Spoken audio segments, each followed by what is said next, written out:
Welcome back to NLC News, reporting the stories that Wooloo is too scared to. My name is Middlecourt and this is your NLC Update.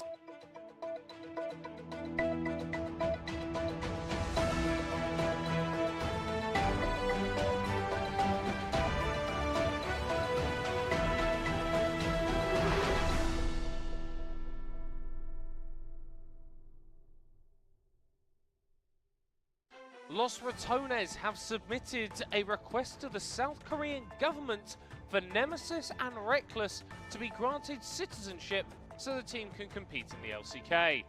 The revelation was made following the release of personal communications from disgraced former President Yoon Suk-yeol, who has been in extensive talks with K-Drill to cut a deal which would see the team play in the LCK.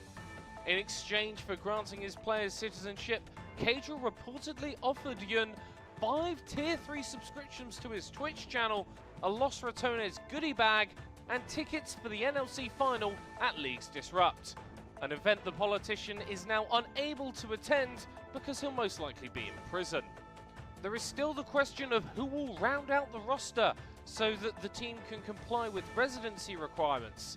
Early indications suggest that the Shy will be joining them, as his playstyle of randomly dying on side lane for no reason will fit in well with the team's current top lane strategy. Ruddy management have made the shocking realization that having players that actually like each other means the team will play better.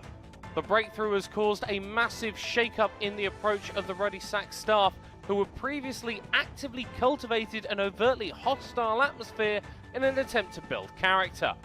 Whether that was through regular beratings of the players from team co-owners Don Jake and Regan, or targeted acts of harassment, such as hiding a tape recorder in Humza's bedroom that played an audio clip of leader saying "I hate you" on loop whilst the ADC slept. The changes to team culture have been dramatic, with players now having to say "Thank you very much, my sweetie pie" on receiving a gank or when a teammate places a ward. And the organisation has been paying for Nata and Marlon to go on dates to build their connection in the bot lane. When asked what he thought of these changes, Ruddy Sack CEO Don Jake screamed the word woke 23 times before frothing at the mouth extensively and collapsing.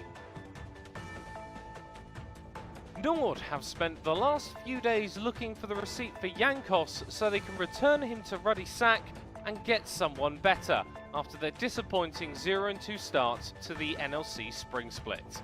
The Polish jungler, who can trace his family roots all the way back to one of Jesus' apostles, but he's not sure which one, was very much the rose on top of the dung heap for Ruddy last split, but failed them in key moments.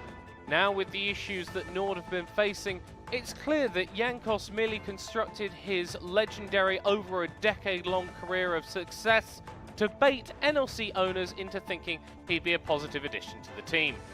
With concerns over performance exacerbated by No Way's absence, Nord management now only have one question on their mind. Did we get an actual receipt that someone's forgotten about in their wallet? Or was it one of those electronic receipts where they email it to you and it goes straight into your spam folder, never to be seen again? Well, that's everything here from us at NLC News. I have been Middlecourt and I'll see you on the next NLC Update.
back to Arozzi Northern League of Legends Championship. Today we hit the last day of groups. Group B, Group A is already done. What's not done, it's the desk, and I'm going to introduce you the desk after I say my name, which is Alexander Ashanomaya. I will be your host, and it's with pleasure that I bring back Salati and Duckling. Welcome back to the show. You look divine, both of you. How are you feeling? Thank you. Feeling inspired, honestly. Just looking at how this group is looking right now, looking at what can be the outcome of today, which is, if I'm correct, a 5-way tie. Oh my god, yes, please, thank you, bring on the action. Yeah. Chaos. I mean, Group B was phenomenal to sit and watch at home last week. I'm happy to be covering it this time. It was explosive, upsets. I mean, anything can happen today, and I'm so excited.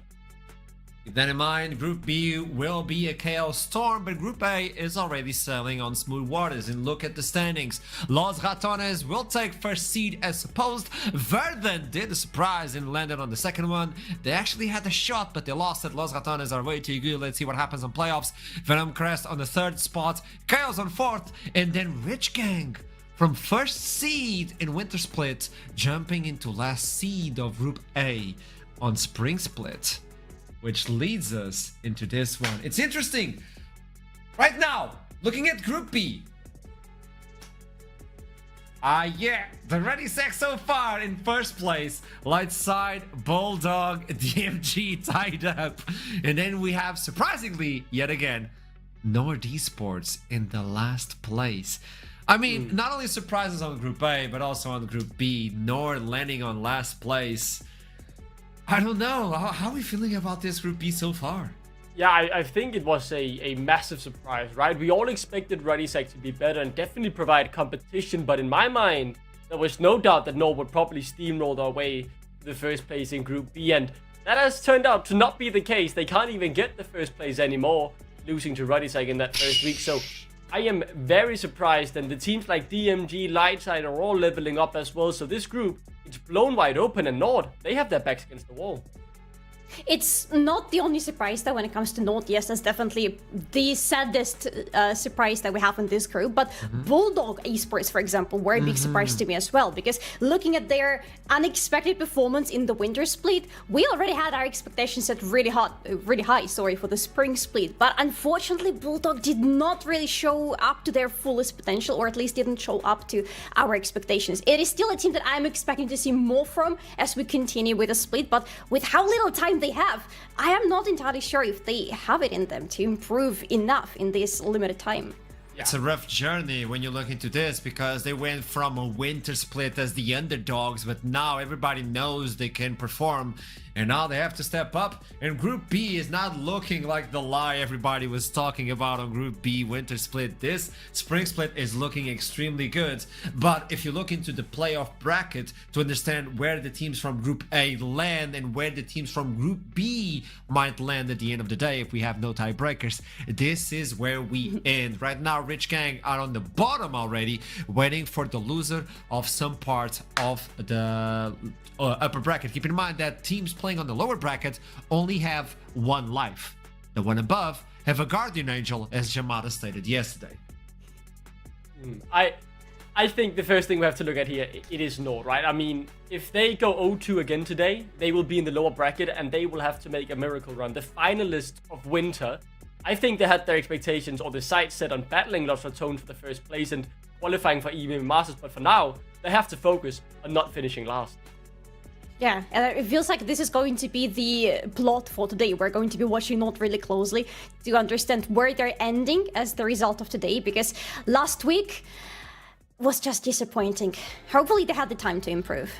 Well, the time is now for today, which will happen with Ruddy Sack versus DMG to begin this one. Nord will have to face LLS afterwards. The third game of the day will be an interesting one. I think this is the match of the day. Bulldog Esports versus the Ruddy Sack. And then DMG will face off versus Nord. DMG are looking like fire. Nord have to chill them, and to end up the day, LLS versus Bulldog Esports. I don't know if you agree with me. I think that Bulldog Esports versus Ruddy is going to be a massive one. Yes. There's a lot of grudge, and we'll talk about that later A lot of on. history.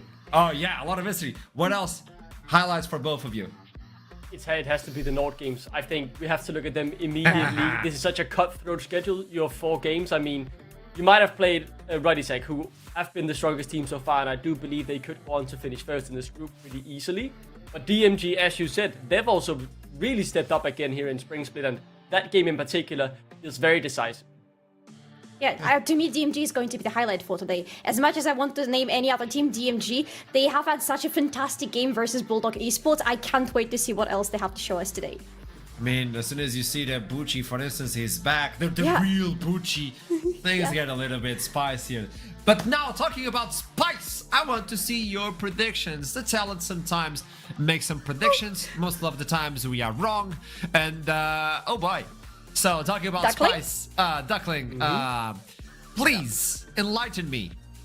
I will gladly do that. I had a look while I made the predictions at the trusty Okay. Spolty sheet, and my eyes immediately fell on one thing. There was one scenario where we could get a 5-way tiebreaker, and I'm manifesting that scenario into existence. I have predicted that every team in this group will finish 2-2, and that would then allow us to have that 5-way tiebreaker tomorrow, which would be absolute chaos seeing it unfold. Oh my god. Some people just want to see the world burn. Exactly. You're one of them. Oh, that's a lot of fire, like a 5-way How do you even deal with that? A 5-way tiebreaker. Oh, I'm sorry, production. If that happens, I apologize. Regarding the rest, it looks like the talent is pretty much on the same level. Even with the Nord, let's say, the way they played on the first week, even with the way they played, people are still believing in Nord. The name tags are really big, so obviously people are looking into Nord to go through. Duckling, you're concerning. Like, you are a concern to the NLC, but we like you nonetheless. Just in We general? like you. Yeah, General, I man, guess. Well, let's say yes. Yeah, let's say yes. You know what's really good though? You have the possibility to join us in Denmark, Copenhagen, where Duckling lives. I apologize. It's gonna be beautiful. It's gonna be 2 days, 31 of May and June as well, to begin in summer, where you can experience the NLC finals like never. When I say this, when you can join Leagues Disrupt, it doesn't mean that you will only get to see NLC finals. Take that out of your head. It's gonna be a show. You have so much more there. You can meet the players, you can watch music live, we'll have presentations, we have concerts, we have everything there just for you. This is your last opportunity, by the way, to go onto that QR code. So take your phone and head onto that website with the QR code, where you can pre-sign to buy the tickets regarding on what you want to see, how many days, and what sort of experience you want to have. Well, there he is. Yeah, Hit just it. shortly, Come on, right? Duckling. Just shortly. I've spoken at length about how great of a country Denmark is, but all I have to say this time is we want you to come to Leagues Disrupt and the NLC finals. It is time. Get your butts over to Copenhagen. It will be a lovely city at that time of year, and I can't wait to see as many of you as possible. It will be absolutely phenomenal. It will be the pride of all of Denmark. If I go, will you buy me something Danish? The most Danish thing possible. I will find you something Danish. I will find you the most Danish thing out there. And I mean, I am obviously the most Danish thing in existence, but I'll find you something inanimate that you can take home with you. Thank you. Danish I was getting concerned, but now this is your opportunity to shine, Duckling. For the first time yet again, it has been a long time, Duckling. Let's play again. I don't like this. What do you think the game is today, Duckling? What do you think? What do you think? I'm sorry, but it's already been spoiled. You said something earlier about who am I, and I don't know who I am when I'm playing the game shows because I'm a shadow of myself. I am disappointing. I always lose. So it's time to turn that around. The comeback starts Oh wow. here. Chat, Okay, we're this going to starts be from me. playing Wow.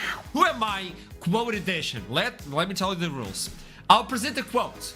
You let me know what champion says that quote. You're gonna be wrong. I'm gonna give you another quote, and you have 3 opportunities to do so. If you land the correct answer, I'll say the name, you get a point. Chat, you can play with us. So far, Duckling has been horrible at these. Solari, this is your time to shine. Duckling, good luck. Let's start with the first one. Let go of the anger. It does not serve. Does not serve. It Who does could it not be? serve. Wait. Think Somebody about- smart. Somebody wise. Yes, you're getting there. Is that... Yes, Solari. No. Okay, Okay, it's not. wild guess. No, it is. Wild guess, but Karma? That is actually really good. No. But you got Okay. But even something wiser. right on that answer. That is a clue, by the way. Second one is, this world is changing. We decide into what? Wait! Duckling, he raised his hand. See, it sounds very wise, and I remember Lissandra has some very wise quotes if you wait after the ARAM game. Is it Lissandra?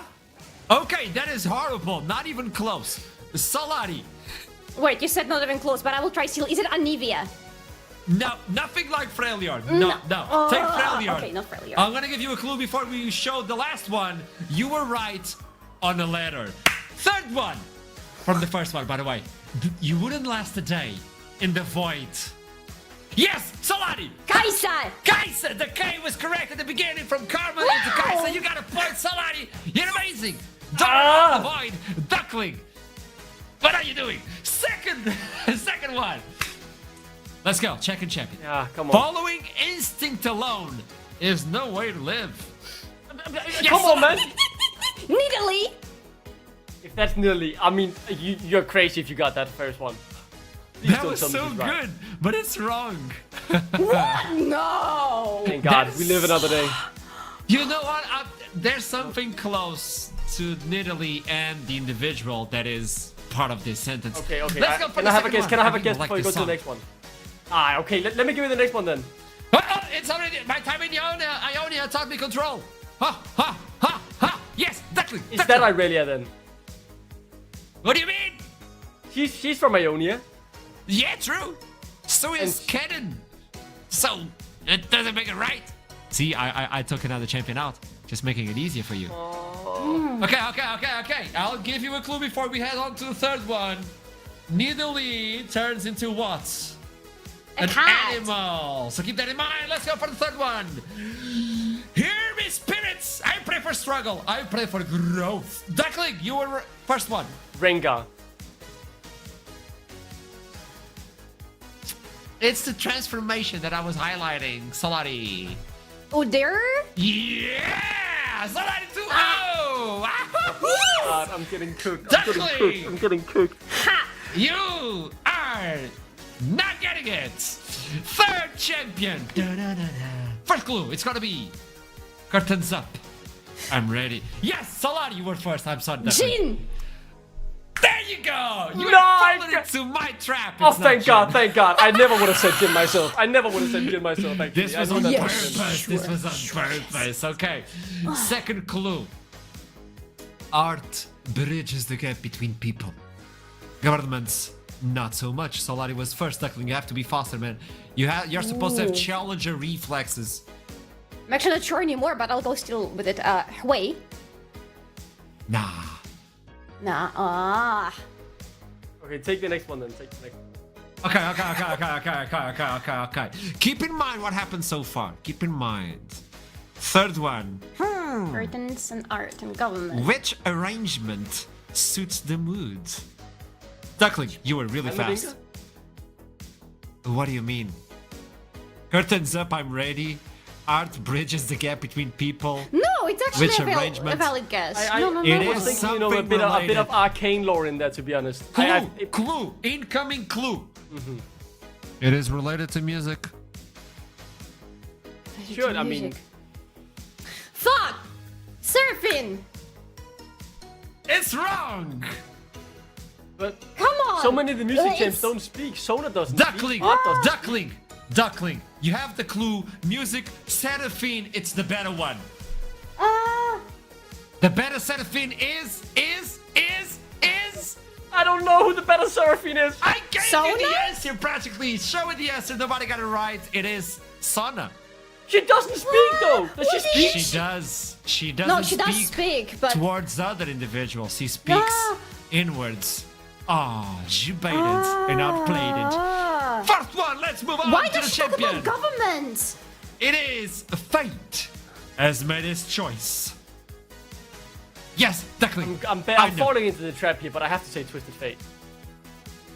Oh man, because I know you know this one, Duckling. I know. Oh. I know you know. I know you have an know this idea. one. I know you know this one, Duckling. Chat, you know this, don't you? Chat, come on. Spam the chat with the answer to this one. Let's move on to the second one. I mean, this is so easy now. I'm gonna look into your hands. The Martian does not retreat. Duckling! Darren?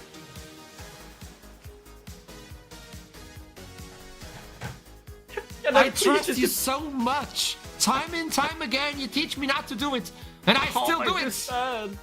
It's not gonna. But somebody, you know. What was the first quote? I forgot. Fate has made its choice. The Martian does not retreat. Galio? No. Okay, the third one is so easy. Duckling, I'm looking into your hand. Find me an immovable object. Yes, and I'll put this question. I didn't even read the quote. I'm saying Javan.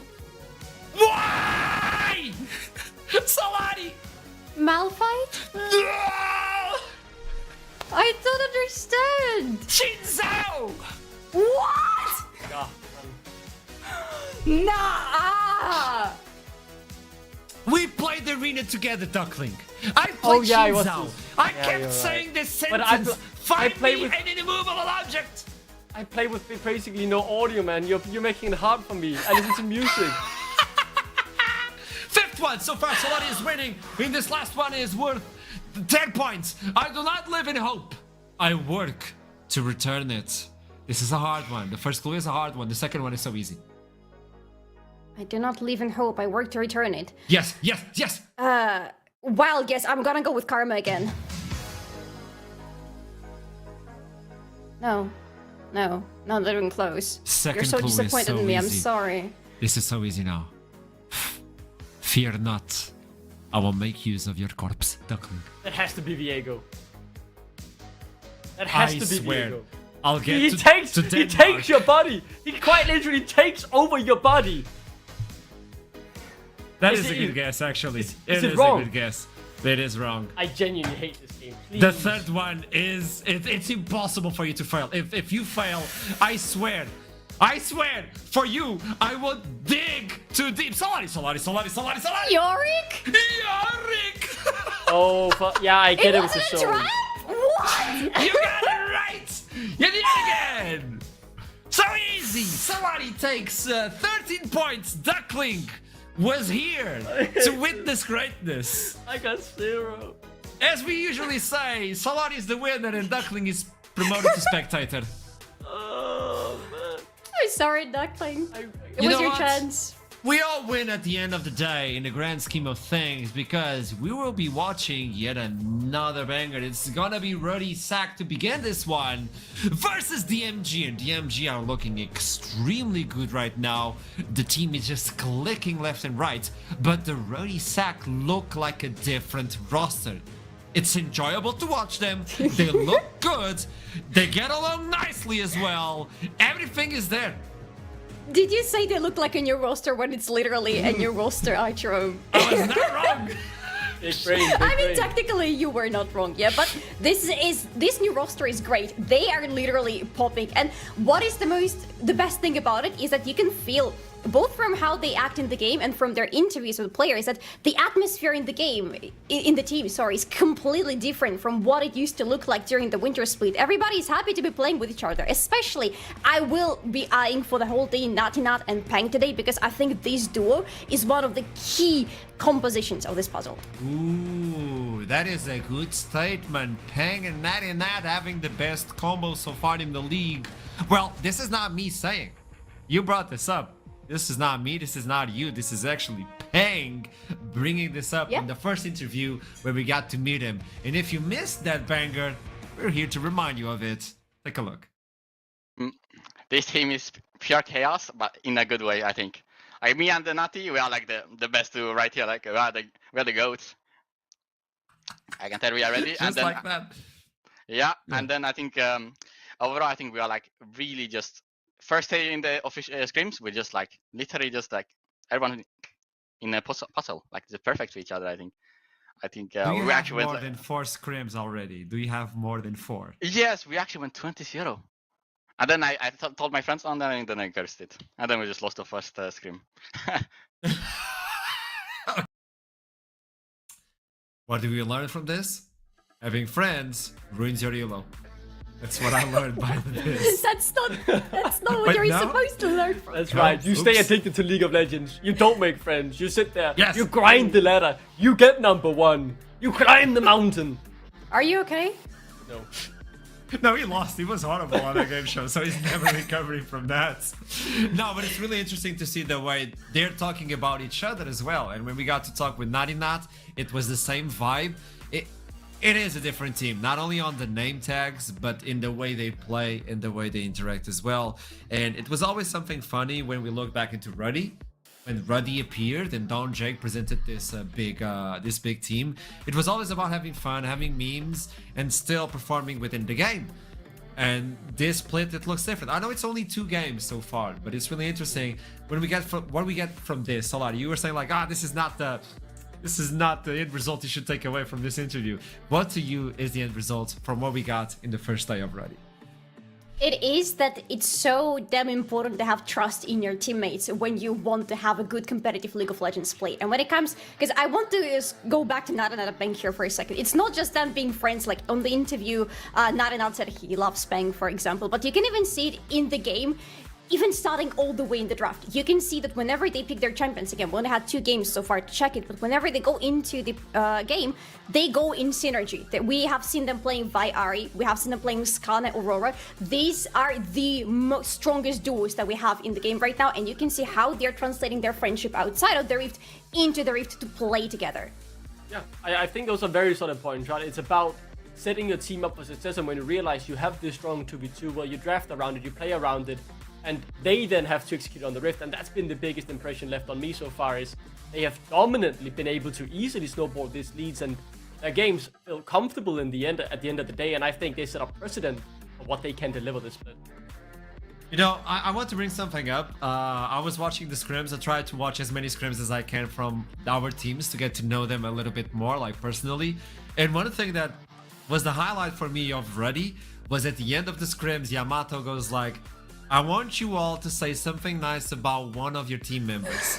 And they start laughing, but eventually 2 minutes later, they're actually saying really nice things about each other. And then you get to understand, hey, yeah, it's good. It's good to see this. They started trolling, obviously, because that's the way. But yeah, it was lovely to see that from the Ruddy. Let's see how they perform today as well, because apparently Peng has been letting out their success in terms of scrims, and friends are bringing them down. But let's see what happens on officials. That's the most important part. Official. It's not the scrims. It's when you get into the stage. Talking about the stage though, on the other side, we highlight Ruddy, but what about DMG?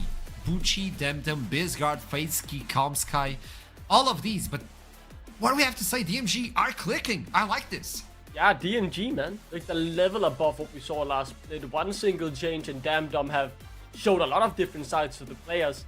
I think in particular, Bucci, the biggest surprise for me, really showing the level we've seen of him before, right?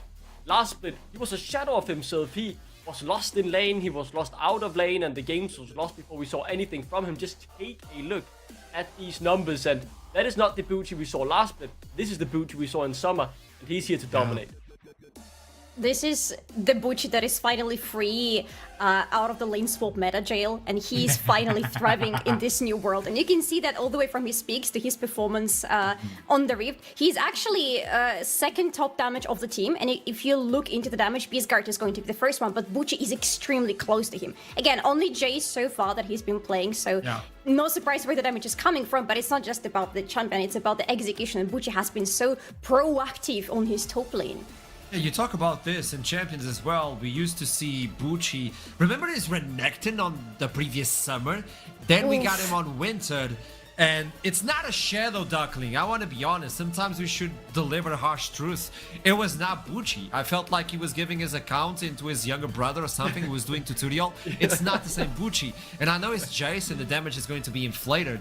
But I agree with you 100%, Solari. This Bucci is the Bucci we learned to love, and this is the tweet. I mean, the aura farming. Yeah, it's incredible, right? I think for someone like him, he made such an impression last year, especially in summer, right? And then looking like his little brother was playing in winter, not even basically showing up for the games. To confidently, before the split started, come out and say, the meta is back in my favor, I'm here. And then actually show up. Fair play, man. I really respect it. It's not only those numbers. When you look at Bucci versus Bulldog Esports, he was 10-1-10 with Jace. 10-1-10. That is the Renekton of the old days. That's the Bucci of old days. It's good to have him back. But you also highlighted someone else as well, Salati. While you were talking, Bizgard, I think he has become pivotal towards the team, and I think we should talk a little bit more about him, don't you think?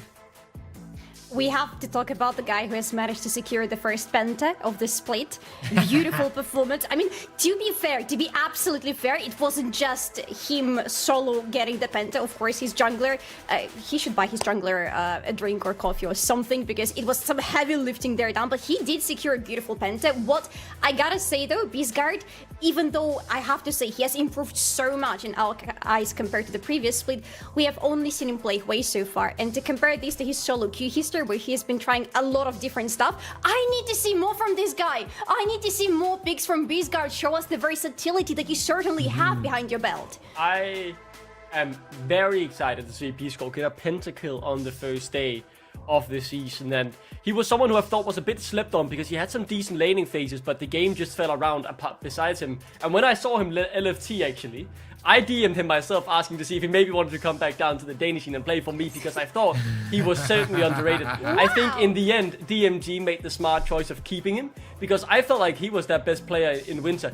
He just didn't get a chance to show what he could do outside of the laning phase, because when you're 7k goal behind after 15 minutes, it's pretty hard to show what you can do.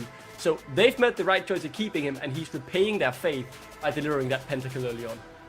It's important to highlight that we only had 2 games so far, and these stats are from those 2 games, and we only got to see Wei. So he's playing from afar, he's playing the artillery champions. Let's see how he plays versus Peng. Peng is a little bit more versatile. We've seen him play with things with like even the assassins. I think being a mid laner through the history of NLC is extremely hard. You have so many big names. So for Bizgard to come back and show himself yet again and prove himself, as you stated, Duckling, is hard, especially if he's facing Peng. When you look into this matchup, what should we expect? Because we highlighted Bizgard, but what about Peng? Outside of the, you know, the armor plot and the power of friendship with the anime and all that, what does Peng provide towards the Ruddy Sack? First of all, to do with Naughty Dog, but I have already mentioned that, so it's not interesting anymore. He provides a lot of utility paired up with the damage. I feel like he's a very good mid lane in terms of providing additional utility for the team, because you can see him rotating around the map a lot. You can see him moving around the map a lot. And I think with what we've seen from him so far, I feel like the Ahri is going to be such a big topic in the draft between these two, because both of them play her. Both of them play her really well, and it pairs up with with what their junglers prefer to play a lot as well. So are we going to see her banned? I have a feeling that is going to be the answer. Interesting. You take away the Ahri, but then you look into the rest of the champions and you have like, you have to take out the Rengar. You have to take out the Mundo. I don't believe we're living in this world, by the way, because Nats, Mundo, and Rengar are out of this world. He got to play with Rengar on the scrim once, and I was like, so this is why. So he's not going to play it officially. So we're about to jump into Champion Select. We only have a couple of minutes before we jump into Champion Select. So we might as well look into the draft and what can we expect from both teams. I know our pool in terms of information is a little bit small due to the fact that we only had 2 games from each team. But we kind of get a sense of personality-wise on that draft. What are we expecting towards the lanes? I think we'll see action, especially in the top lane. That's why I want to move the conversation next, just briefly, right? Because we touched on Bucci, but Gaethan from Ruddy Sack, he's definitely one to play ball too, right? Locked in the Fiora against Nord and had a bit of an up and down game, I want to say myself. So with Bucci being back and Gaethan, this big French personality joining the scene, I wouldn't be surprised if we see 2 carry-reliant top laners, where the mid laners actually take a bit of a backseat, and then the top laners just go, you know, blow for blow, trying to see who can get the bigger goal lead heading out of laning phase. Actually, yeah, something that happened in the last game for Radisak on the previous week, where Gathan was actually such a big thing when he picked that Fiora in the draft, and we're not sure where exactly this is going towards, but he ended like 10 kills and such a big prior on the map overall. But for this game, I think also the AD carries are going to be a very big part, because we haven't talked about it, but if you look at the games of DMG during the previous week, whenever Fightsky is allowed to free fire and nobody's touching him, which is usually thanks to his team, he is on point. He needs a hyper carry and he needs his team to help him out to stay alive for as much as possible, because if that happens, everything just clicks for the team. Yeah, I think you're absolutely right. These two Danish AD carries often go a bit below the radar, right? Because they have other teammates who look more explosive. But if they get the time to free farm, all of a sudden in a single team fight, we're not talking about Fateskin, we're not talking about Nata, but all of a sudden they are the ones dominating the fight because all the big resources have been thrown at the Fiora top lane or the 10-1 Jays. And then these AD carries, who's just quietly scaled up and gathered up so much gold, start taking over because, you know, you don't really notice them up until they finally just put their stamp on the game. Yeah, I like the AD carry conversation because Nat has always been a big name on the NLC. He's back as well, now paired up with the support that is Marlon. When you put both bot lines, I also think support should be highlighted. Marlon joining in with Nata, does he have that synergy that Fatesky and Calmsky can bring up? That's a big question that's going to be answered as we jump into the first champion select of the day. Ruddy Sack versus DMG. If Ruddy Sack are capable of handling another win, they're so close to lock in that first seed. And it's so important because not only you jump straight up to the upper bracket, but also you dodge LR, which is actually a blessing. Yeah, that is crucial. I think for DMG, they can have some struggles here in the ban phase, right? We've just talked about 3 champs we think they need to ban, and all of a sudden, a lot of power picks will be left open. So I think Ruddy Sack likely to get a strong B1, but Ruddy Sack, they just get to ban some of the strong champs like the Jays and the Relaway from Komsky. So, I mean, target ban so far, a lot of strong general meta picks being left open. So we don't see anything that we are pretty much used to seeing right now, right? We don't see Gwen, we don't see the Fury, maybe in this last 2 ban spots, but so far, yeah, Duckling, as you say, extremely specific ban. Skarner, for example, against Dandem, who plays quite a lot of Skarner, and no, it was Natinat actually who said ban Skarner against me, because that might be the death of you, but this time Ruddy Sack are the ones banning it against them. So I wonder if that means that they might want to try to open with a jungler for Natinat, actually. I think it's a smart ban. Yeah. The Gwen is just absolutely broken, right? Able to be flexed as well between top and jungle, so has to really get that on the ban port. That does leave the Ahri open, but the Vi, you've already got some strong lockdown there, so let's see what they pair with that. We have a lot of eyes on that 2v2 duo if they can get themselves a winning matchup. A Vi B1. There's a trouble mad in the environment. Somewhere in the plane, there's a trouble that is mad. Let her be mad, okay? She has her reason. But this screams that, again, Lost Returns are wanting to go into the Natinat plus Spank duo, a very strong duo for the mid lane and for later on in the team fights. But this allows DMG to actually yoink away the Ahri for themselves, because, again, Beastguard has been playing a lot of Ahri in this solo queue, and I honestly have been looking forward to seeing her since week 1. No? Hey, you know who's this champion, by the way, Duckling? You're such a funny guy, Arthur. You're so Not fair! I didn't know it either. No, but it's a good one Don't be a versus bully. the Vi as well, and it brings a lot to DMG, and you already have the stable damage if you're going for it on hit, or the poke regarding how face he wants to play with his Varus, and Shin Zhao can provide whatever you want. Ezreal, from damage from afar, do you now lock in a support and engage support because Rel is out, and then you have a smaller pool, or do you go for something like the Yari we talked about in the mid lane? I think you've you've hit the nail on the head. It's such a strong 2v2 duo with the Vi as well. It makes sense before it would likely get banned, right, in the second ban phase. So really had to take it now. Then we'll see if Bisco responds right away with what he wants to play, or if they'll go for something different here before the ban phase. I do think that's a likely option. He'll likely just handshake this into a mage lane where he, I don't know, maybe plays the Syndra. The Way is also open. Yeah, I think that's a great shout too. His 2 most played champs in the NLC, so one of those 2 are my predicted ones, but no. Okay, let's hold a bit and see where this goes. It can be flexed around, we've seen in the top lane, but if Bisco plays this, he will have to take on a very different role from what we've seen so far. That's not what I expected, but this also still can be flexed a little bit. It's not necessarily Garrett that is going into Beastguard's hands, but I could see that happening, just having a very strong lane versus Ahri, limiting the options for Ruddy Sack for the last open picks a little bit, and they're banning out Fiora against Gaffin, because again, Gaffin had an exceptional performance on her. We didn't really take much out of that Fiora up until she absolutely destroyed the side lanes. I like this curveball. You go from way Bisguard mid lane to Galio.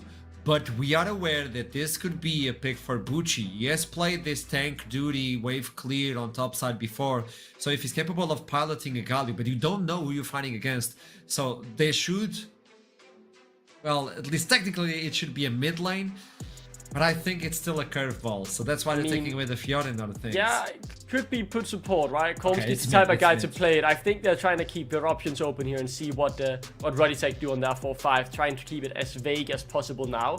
We'll see on the 4th pick here from DMG if the Galio is mid lane for sure, because if not, they'll definitely take their mid laner after this final ban and save the counter pick for what will likely be the top lane.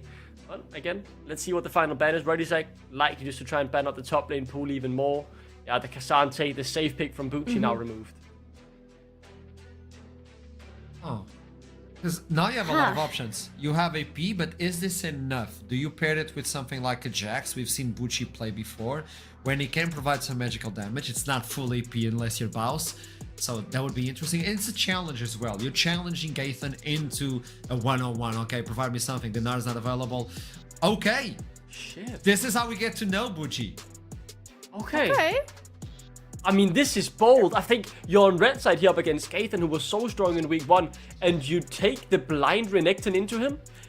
You know, With Jax open. it is so bold. I mean, it sounds a bit crazy, man. They are really, I mean, huge balls on that lock-in, by the way. Absolutely ludicrous. I'm shocked. That is really thrown me off what I would expect to happen. And it changes the whole precedence of this draft, really, because all of a sudden, Gaethan can sit here and get the exact counter pick he wants. And, I mean, this is a massive win for Radisek. I think Bucci, I mean, if he doesn't jump on this Renekton, oof, man, I think people will be questioning this pick then. This is a very high risk, high reward pick for DMG. And I thought it was a hover. It was This until it was draft, locked man. in. It was until it wasn't. Yeah, exactly. Okay, now I'm not sure about DMG anymore. I wanted to defend their decision for the top lane because it could have been a really strong jungle plus top lane duo going a lot for the grabs. But now I am confused about what DMG are going for. So they're adding Lulu to this equation. Her ultimate is going to have insane value in the team fights for Xinjiao, for Renekton. They're both going to be happy with it and with the additional attack speed. But other than that, unless they pop off in the early game, I'm not seeing DMG surviving this game. Yeah, this is a weird draft, man. Really didn't understand the priority on R4 and 5. I think the Lulu fits in pretty well, but the whole draft got flipped on and set with that Renekton lock-in. Bucci, lane swap meta is over. Your time is now, and it has to continue here today because you've really put the weight all on your own shoulders here to do something early, and you have to, locking in that Renekton blind. Well, this is the first one, and it may decide the first seed if Ruddy are capable of handling this one and getting a 3-0. It's not locked in yet, but let's see what happens as soon as we jump into the game. And to do that, we need to toss it to the casters who are going to be commentating live. And it's good to have them back online. It is Initialized and Troubling. Hey, that's a vibe E1. How you feel? Not quite as psychopathic as Archeron is yet. What was but that here we Crash are. Bandicoot sort of evil Like- laugh? Okay, NLC production. What have you been feeding Archeron? What have you been feeding the host? Because there's something in the water that isn't mashing with him. We need to check been out the feeding routines, himself, mate. you know. Yeah, He's just yeah, doing I this to think we'll find himself. out. Georgia, before we go any further, it's been an absolute age since we've been on the microphone. Oh, yeah. I have Oh, yeah. missed casting with you. It's probably been 6 months, and I don't know. It's been way too It long. has. I'm so excited to be here on the microphone, and hopefully today we've got so many games deciding the remaining of seeding stage, and I can't wait for it. There's a possibility of a 5-way tiebreaker if things go really wild, but before we get anywhere near that, we've got this game to get through. How are you feeling about our drafts? Because you were pretty outspoken with your opinions there when we were waiting to get over. Okay. I'm not gonna. I did get a little bit sick in my mouth when I saw the Lulu. I'm not gonna lie. I'm just gonna say it as it is, because usually when you have this sort of enchanter supports in the bot lane, means that you've got a hyper carry, and I don't want this virus to go on here. I want this virus to go full poke and deal damage to all the squishes on the other side of Radisak. Stop them from walking into choke points, because they have so much mobility and so much agency in the way they want to play the fight on the side of Radisak. And not only that, they've showed us last week how well they can do that and play individually their own champions, not necessarily group up for your casual front to back. So that's just the little scary part to me, that DMG are preparing for the front to back. Radisak, I don't think they want to play that. No, they do not. And Ruddy Sack 2-0 so far. Really great opening. They revamped the roster. They've gone back to their tried and true method of team building. We wondered whether it would work in this new era of the NLC. So far with a level 1 like this, they felt pretty confident. There's a Zoe out, and they won't catch anyone out. Caught me mid-story time. That's always a bad sign. DMG on the other side, Georgia. We saw some very mixed games from them last week. Bizgard got a pentakill, but the first game was really messy. It was just a bit of a wild week for them in general. It's okay. It's just the casual fist fight of the first week. You just get it out of your system. Particularly with this draft, I feel like they're going to be a little bit more reserved. I do see the lethal tempo, and I do take a side on the Varus. I have been a huge fan of either, mostly Comet Varus, but also Halo Blades. I don't mind either or. But this Comet has so much lane prior, and I feel like having the Lulu, having the Galio, that Zinza could get accelerated super early into the game. So having at least one lane of priority for yourself is sort of huge to this kind of early game junglers that like to bully. Talking about bullying. Yeah, that's that early ward. Bucci's going to leave lane briefly to come look on over. Gaten didn't put a ward down, but kind of known that he was looking on in there. He pretended giant enemy crab got. Exactly. It's the giant enemy crab got, the best skin, objectively, until Clogfather comes out and available. That skin is just wonderful. I love the idea of just giving enemies a swirly when you ult them. It's just great. Oh no, don't talk about swirlies, because yesterday the emote game with Arsharon where he had the whirlwind and the rope, I was like, what in the world? It's like, oh, well, obviously a whirlwind goes around and the action goes around on a rope. I was like, great. Anyway, I ranted about this. Let's get back to the game. You're still slightly salty about that. I I'm am, getting can that you impression. tell? Can you tell? Yeah, just a little. It's kind of coming across a little bit. Both junglers are pathing towards that bot side. You were saying you were looking for some priority. Well, despite only going for the lethal tempo, the early lane prio is definitely there. You were worried a little bit about the Ezreal into the Varus. You were worried it was going to get shoved in. It certainly is. We'll see whether that amounts to something, because you have got this Shinzai with the Galio. That lane of prio you were asking for is there and actively working in the early game at the very least. But then again, we're still less than 3 minutes in, so things can very much change. Yeah, and it's very clever that Natty is also pathing towards the top side of the map, especially since that Varus shoves in the early game. You definitely don't want to come face-to-face with the Zinzao early on, with a Lulu around as well. So, again, I feel like this is going to be a pretty low-power game in comparison to previous DMG games, I would have to say. I feel like there's a lot of scaling, in particular, specifically like the lethal tempo on the Varus. You want Galio to be super tanky. I feel like, if anything, you can pay a little bit of attention towards the top side of the map. I feel like a Renekton that doesn't get any attention, it's kind of a sad Renekton in the mid-game. It used to be, I don't know if you remember, good old, what was it called? Gore Drinker. Oh, yeah. Good old Gore Drinker Renekton. You would feed him one kill, he'd rush Gore Drinker, he was unbeatable at these early game objectives. It was ridiculous, because the other thing is, like, it was that era when you'd run, like, Iron Spike Whip on melee mid lane as well, so Set could just shove lane for free, because it was an 1100 AoE wave clear. So you'd have, like, that part complete to the item as well. Really, really silly. Also, side note, Nata, hang on, before we talk about that, paying interrupts Dandem's back. Nothing more to be seen there, I wondered. Thank you, Observers, for sharing that one. Nata's running the Sheerwood Ezreal skin, which is a little ironic considering Ruddy didn't make it to Nottingham, where that skin is based from. But there you go. I appreciate the statement of intent there. Quick shout out to the Ruddy boys. Is there perhaps a Danish Ezreal skin? Maybe you can use the Type A Assassin's one, because like red and white, you could potentially like just make a connection. Kinda.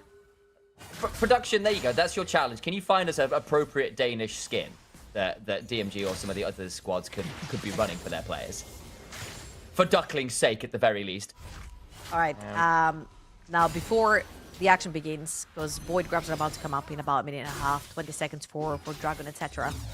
I just wanted to speak a little bit about how this composition sort of work in terms of team fighting. Yes. I feel like DMG got a little bit scared in the draft. Hold on. Oh, that's He's in danger. They went looking for a massive engage the Daylight passive. Misses the Q! And Karnski with the barrier baited it all anyway. And now they're all in danger. Trying to flash on forward, get that last order of the Shield of Daybreak and does, but Fateski's going to keep on running. And we'll get a second kill on over to this Varus, who flashes to confirm. Ruddy Sack's bot lane hits the sack early. That is a night-night for their bot lane. Oh, Nata got so greedy for that kill. Usually when you're stronger on the 2 versus 2, you definitely do not want to be flashing after a flashless enemy. You instead call your jungle down bot lane, Vi's almost level 6, and you punish that. But right now, we literally, right before neutral objectives, both teams on the bot side of the map completely summonerless. And even though we were saying it was going to be a very low-profile game in the early game, Radisak, as we know them from last week at least, picking up the heat just a little bit, but a big overextension. And now this Varus already boots. A lot more speedy, a lot more attack speed, and getting him to that Blade of the Ruin King nice and early will be DMG's win con. Go towards the dragon we go instead then. DMG will get that one, and partly off that back. The early Berserker Greaves now on in. All the while though, in the picture-in-picture, we see Natty Nat and Gaither looking to trade out in the grubs, and when you're running something like this Urgot, you see where the value in getting some early grubs to encourage some of that split push power that Gaither's already showed. Value at it. Hang, looking for something over here to see whether anyone roams inauspiciously but won't be found. And DMG back away from the dragon, happy enough. Right, so now we can talk a little bit about how these compositions want to play actually. Because I feel like DMG saw a lot of the agency, like the Ahri plus the Vi, very extremely deadly mid-jungle duo. Ezreal, very mobile, Urgot, very mobile, etc. And I feel like they went full defense. The on-hit Varus into him being supported by a Lulu, into having that Sinzao that's actually a great healing melee champion for an AD carry due to his ultimate, his knock-up ability, plus the Galio right on top of that. I feel like DMG are playing for a fight where they'll just defend their AD carry, and therefore Fatesky will be allowed to DPS themselves to victory. However, on the other side, Ruddy, I feel like they need to find those early skirmishes to use that Ahri plus Vi duo, especially now that Fatesky and Kamsky do not have those flashes down in the bot lane to punish them and get that Fox ahead in the early game. I completely agree. I think that's a very apt description of how these teams are going to play. I'll even add in the Urgot with that execute. You can follow up on the Ahri Vi even harder, right? They start someone up and you just finish them off with the R button on the Urgot. Fear Beyond Death is always a wonderful ability to secure kills, especially from a long range. And we had this conversation so many times on broadcast. I know you've had this conversation so many times on broadcast as well. Anybody who can follow up on Vi is always good to pair with Vi, and I feel like Urgot will kind of do that just fine. Yeah, I feel like in this particular case, Vi has a body to dive with her, right? Which is Ahri. That's and then so you true. also have artillery from Urgot plus Ezreal. So she's not alone, at least this time around, which is why I didn't cry about it. You see, I was very nice, very reserved. I was like, hey, this is a great Vi game. I don't know how great it is diving into Lulu Galio, but at least you've got tools to dive together with someone. I think on the other side then as well, because you're saying, look, they've gone for the Varus, which isn't a hyper carry for the Lulu, but the comp makes sense in terms of keeping the AD carry alive, whatever that AD carry may be. Starting off with 2 kills on Fatesky kind of eliminates some of the worries you have about the Varus getting to a point of power. That's a really great early start for the bot lane. Absolutely. And that's what you need, right? Because they were already dominant down the bot lane as well. Like, getting the extra items in the inventory is going to make that a lot more stable towards the bot side of the map. And I'm sort of getting worried because the reason why Galio is being picked into things like Rumble or Ahri is because those champions have a bunch of bursts, and they're usually lane bullies as well. However, Galio has an insane amount of wave clear, which means that Peng has not been able to shove in that mid lane and try to find a window, try to find an opening together with Natinat to either pick onto Dandom or punish those flashless carries down the bot lane. Well, carry and Lulu. Yeah, well, you know, look, Lulu can count as a carry too. You know what? We'll give her that this time around. Sure, why I not? still remember Faker's assassin mid Lulu. With the Athenes and Holy Grail and Lichbane build back. Oh, yeah. Back when Athenes was still an item. Hey, I stole that, by the way, 90% and did that on Soraka. Oh, did you? Yeah. Oh God, why are you like this? No, but Soraka was so much fun. I don't know if you remember pre-rework, her Starfall used to stack. Oh, And I remember high spamming that mid.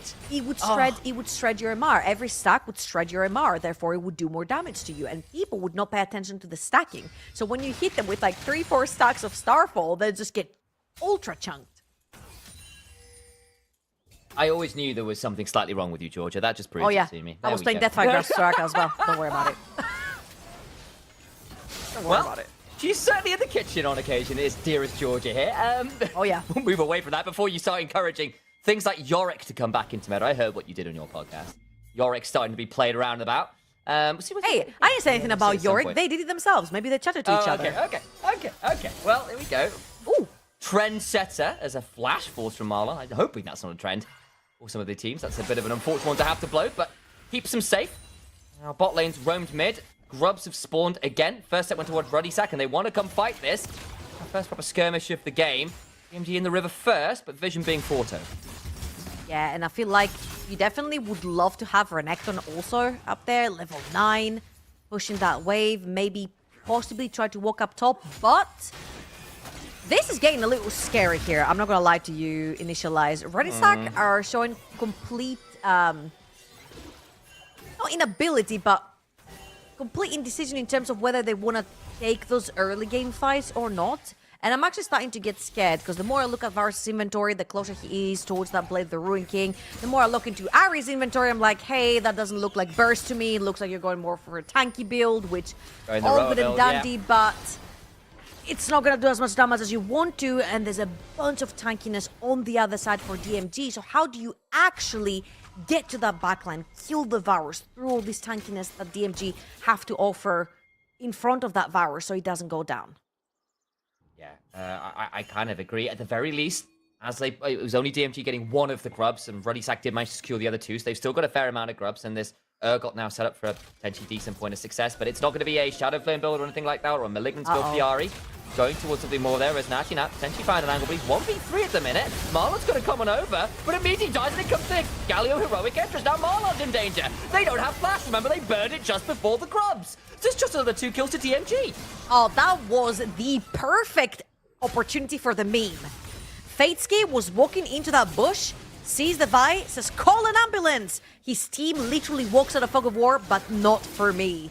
Natinat, a little too overextended right there. There is actually no vision from the side of Redisac. There is no vision around that river. There's no vision towards enemy territory on the bot side quadrant of Tantom's jungle. And the problem here is that this is their second dragon, which means this is going to be a pretty early soul for DMG, and you're going to have to be forced to fight them. Now, reminder right here, this is DMG's territory. They definitely want to be stacking the dragons to try and force Redisac to run into them and fight them, because they've got the perfect zoning composition versus a team that wants to heavy dive you. And they've now going for an on-hit Varus with the Lulu. They've got chunky front line, and they've got an Ocean Soul roll as well, which feels pretty good considering how they want to play this game. Manages to interrupt one of those backs at least briefly. With Gold Lead, nothing's super substantial right now. 1,500 is good, but not game-breaking. I am kind of agreeing with my fellow caster here that the game does need to start accelerating for Ruddy Sack, or I think they're just going to stall at the starting line. Yeah, there you go. He's putting to use those Void Grubs that we mentioned earlier. 5 Void Grubs for Redisac. Peng just sitting on a side lane, being a complete nuisance. And I feel like Redisac have a pretty good chance at doing this in general, sort of splitting on the 1-3-1. You know that Galio is more of a team guy kind of champion. He wants to be around where the fights start, but Ari can chill on the sidelines. She can be pecking onto those towers, especially with the 5 Void Grubs that we mentioned earlier as well. So I feel like Redisac, they can cause a little bit of chaos in terms of macro and try to sort of pull DMG thin on the map. I think that's fair, and again, with the builds they're going for, like, this will probably be the Leandries that tends to follow this on the Ari, if I remember the build correctly. You know, it's a slightly slower build to come online, plays fights a bit longer anyway. The Urgot's got 1 item, we'll want to get towards 2. Ezreal notorious for that 2 item spike since, what, Season 1, basically? Since forever. There's still time for it to come online, exactly. The 2 item spike meme on Ezreal was a whole thing for casters for years. It's still kind of To be guys. fair, I think there was this blue build that actually spiked true. on 3 items, if I'm not wrong. Okay. I'm pretty sure it's spiked on 3 items. Give you that one. You're not wrong. Yeah. The blue Ezreal. It was Gauntlet, Mana Moon, and the jungle item, of course. Oh, it was Runic Echoes, wasn't it? Or Runeglaive. Runeglaive was the one. Power of Evil playing it mid back in the day, if I remember correctly.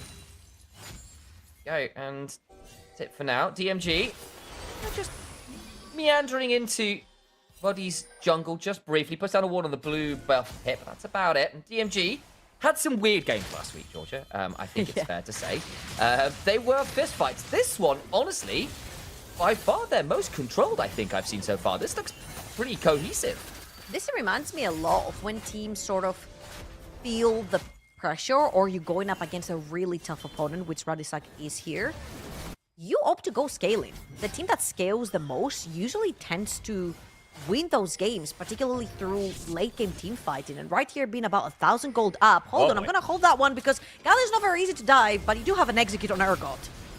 Teleport to come on through and try and buy some time. They get the charm mid-justice, but they don't have that much damage. They're still going to try and go for the stall. Comes on through. That's a lot of damage on the mark. Needs to flash away. Suppressed though. Fear beyond death. It's a 1-for-1 as it stands. Peng trying to get some more damage down, but Bucci will be able to clear the wave. Rodisak go for the dive, but only 1-for-1 isn't fantastic. He's still going to look for this turret. First turret, however, still went to DMG top side as Natty Nat trades out with the Renekton. He's quite happy to take that 1v1 for now. And Natty has to leave. Feats of strength were secured by DMG. Well, all that action was happening because they got that turret, as I said.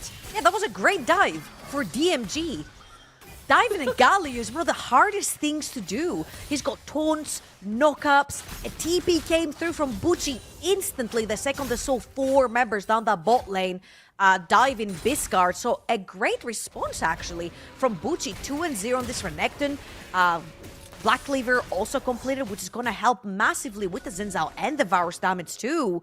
And getting those feats of strength, it's going to help them a lot. So all in all, what a fantastic response from DG. Super clean, super fast on the map. And while this was happening, not only did the top lane tower fall, but they also chipped that mid lane tower pretty heavily too.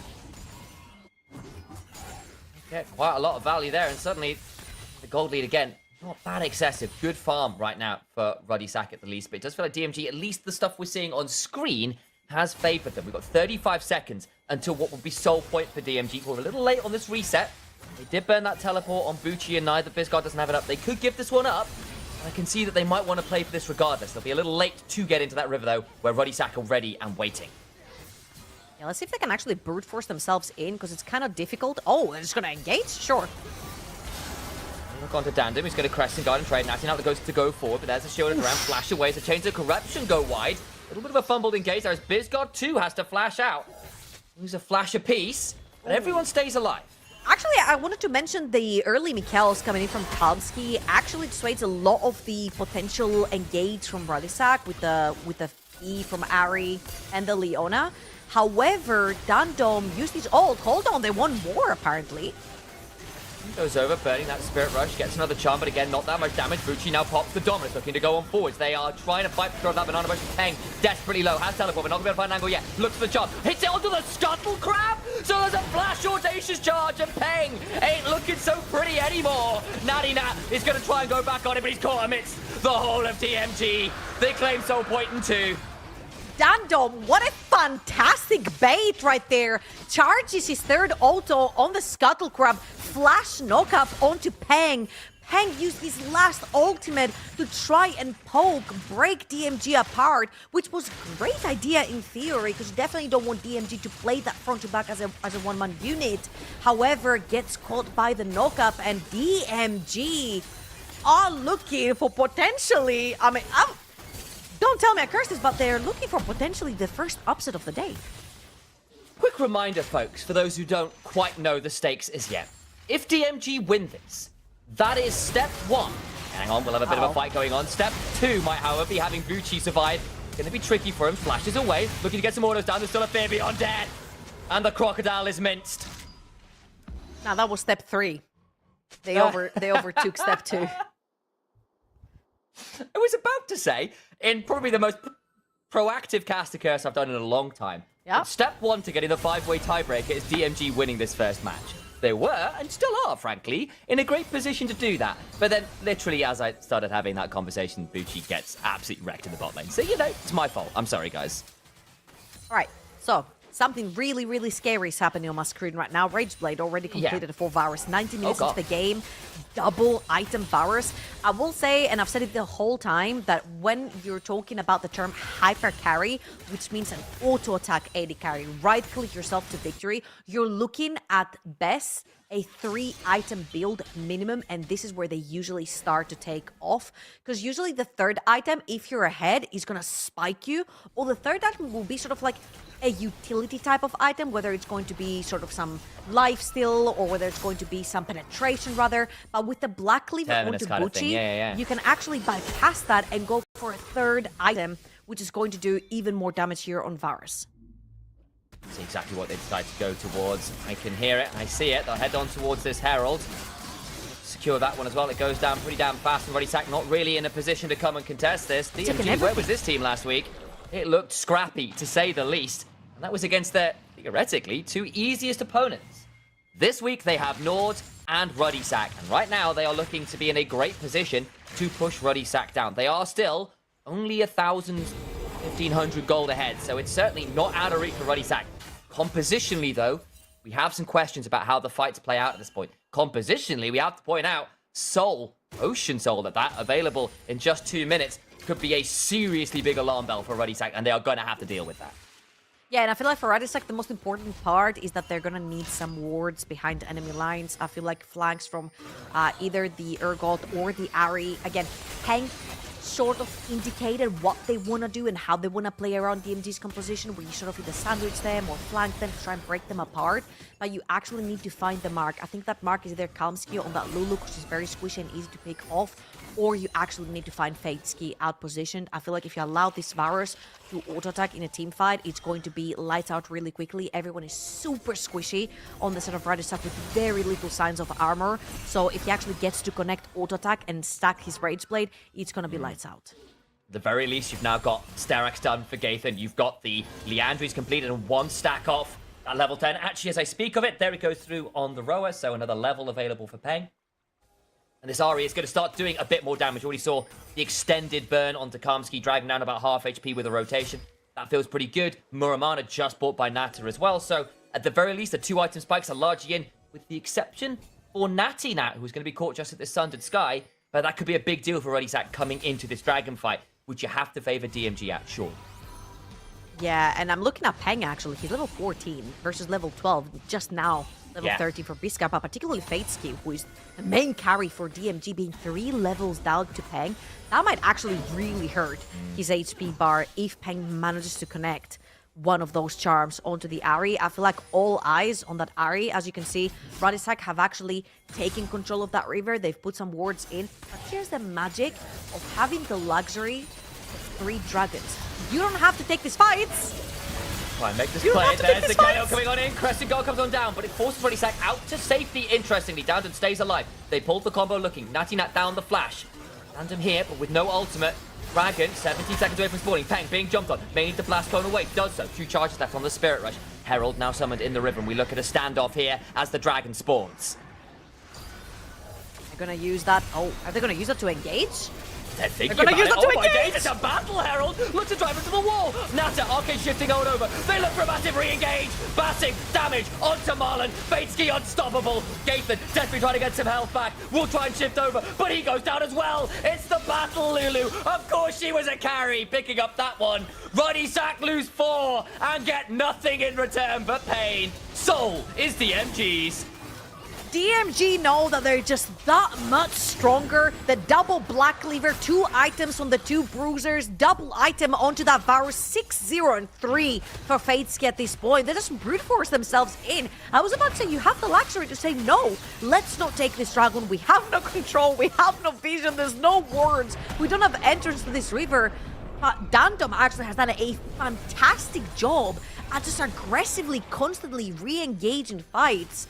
And of course, Bucci using the Rift Herald as the one tool that his team doesn't have, which is an engage tool. They do not have an engage tool. They're literally sitting there trying to disengage from the poke from Ezreal. But look at Bucci. He's like, I'm not going there. I'm going mid lane. JK, I'm not going mid lane. I'm going to pin you onto the wall. What a fantastic play right here from DMG. Oh my days. Someone queue up Teriyaki, boys. We had Tokyo Drift live on stage here on the other side of the world. It's beautiful stuff. And they get the fight. They get the dragon back to life. Flashed over the wall. Yeah. I didn't even see that. Yes, he did. Okay. He's got 9 stacks and a Dark Seal. There's a meta coming, I'm telling you. That is peak Lulu gameplay right there. All right. DMG. Oh, that's not peak Lulu gameplay. Self-ult keeps him alive. Okay, so needs to run away. The Starix quickly pop, gets a bit of an assist there for a second or two, but to no avail. They pick up that additional kill. Bucci now being stunned up briefly, but to what end? A slice of dice. And Marlon is cut into cubes. Ain't that appropriate? They will take out that tier 2 in the top lane. And with the withdrawal still available with the Atacant alongside that Ocean buff, they can look even for the Baron that has literally just spawned so conveniently for them. Yeah, and now this is starting to become very, very problematic because usually in that early game, we're talking about a 1k gold lead to DMG. Sure, Peng gets a pick, maybe turns around. However, Red is like here, they have to walk in blind. Natty tries to find a flank angle, ends up in a 1v2 with Bisgard and Bucci, who will bruiser him down in very short order. There is no smite available. Nata throws out a mystic shot or two, but it is tickling at this point. He is not armed with the weaponry required to succeed here. And DMG come up to a nearly insurmountable lead. They are up 8k, a soul, and of course that Adakan on top that's just timed out.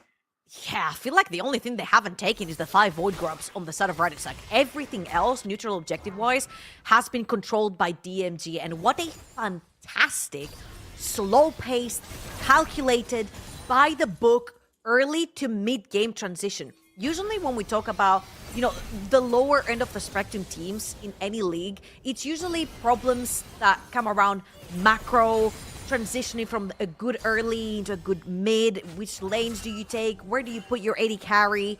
And they've done this fantastically. They've played around Fatesky so well.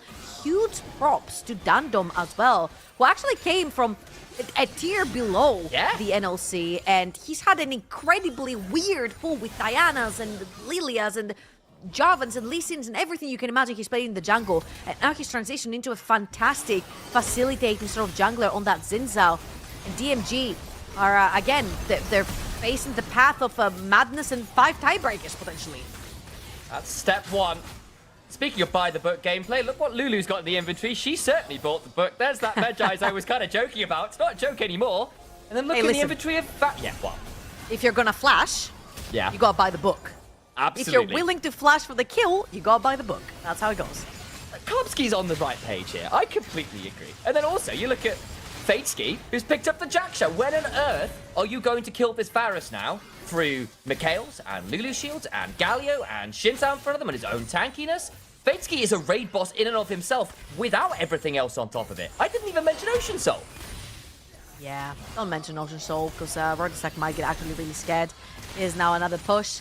Little bit problematic, of course, because when you only have one lane pushing at once, then Rodisek can group up as 5 members and just take down the wave really quickly. So a little bit of a problem with the wave sinking right here for DMG. And usually when you do have a Baron, you want to aim for at least 1 inhibitor tower, especially that late into the game. So let's see if DMG can manage to sync up 2 waves. The mid lane wave is a little bit too far right now, and you see Galio push it in. Going to Corruption Land, but the Solar Flare in response forces Dandem to throw his own ult. Can't quite secure the kill onto the Urgot. Bucci now, despite the early lane looking a little bit dicey at points, despite the kill from being caught out on that side lane, is up 1,700 gold now, is in a fantastic position on this Renekton, who's gone for the Shojin and the Sterak's, got a Black Cleaver, just picked up a Spirit Visage, whatever the cloak, oh my days. Something spectral? Component. No? Spectral Cowl. Thank you very much. We've figured it out. I appreciate you being there to back me up. Like, this Renekton is now a pretty good front line in and of themselves. I don't know.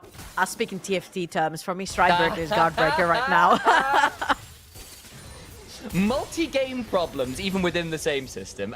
We've got 50 seconds until Elder Dragon. Buddy Sack, it's a roll of the dice that you're going to have to take. It's going to be a heavily weighted one against you, and the house tends to win. But I think they might have to enter the casino regardless. I feel like seeing the Renekton up top should give them a lot more confidence walking up, and they're doing it right now. Kamsky's in danger, level 12 will self-fuck, trying to buy some time. Surely they can finish off the Lulu. Tries to flash away, doesn't. Fear beyond death. Gets that kill. The pages are shredded. Nata now in danger on the other side as he tries to find something. Dandem flashes away from the charge. Fatesky cleanses, trying to stay alive. Gets the direction back as they will turn it around onto Marla. But it's enough to start the fight. And that might just be all that Rodisek needs is to try to stay alive and does not. It's a double to Bucci. The Crocodile punishes the death of his support. In swift order, Natty would absolutely get blasted. Alongside Nata, Peng alone survives, and DMG don't even nail the Elder. They just needed the fight. Buddy's base is broken, and I think the game goes with it. Fatesky wasn't even touched this whole fight. We talked the whole day about a 5 tiebreaker scenario, and it would have to start with this game. It would have to start with DMG upsetting a 2-0 Rodisek. They will do just that. Rodisek fall to the hands of DMG. If you want chaos, this is the result you're after.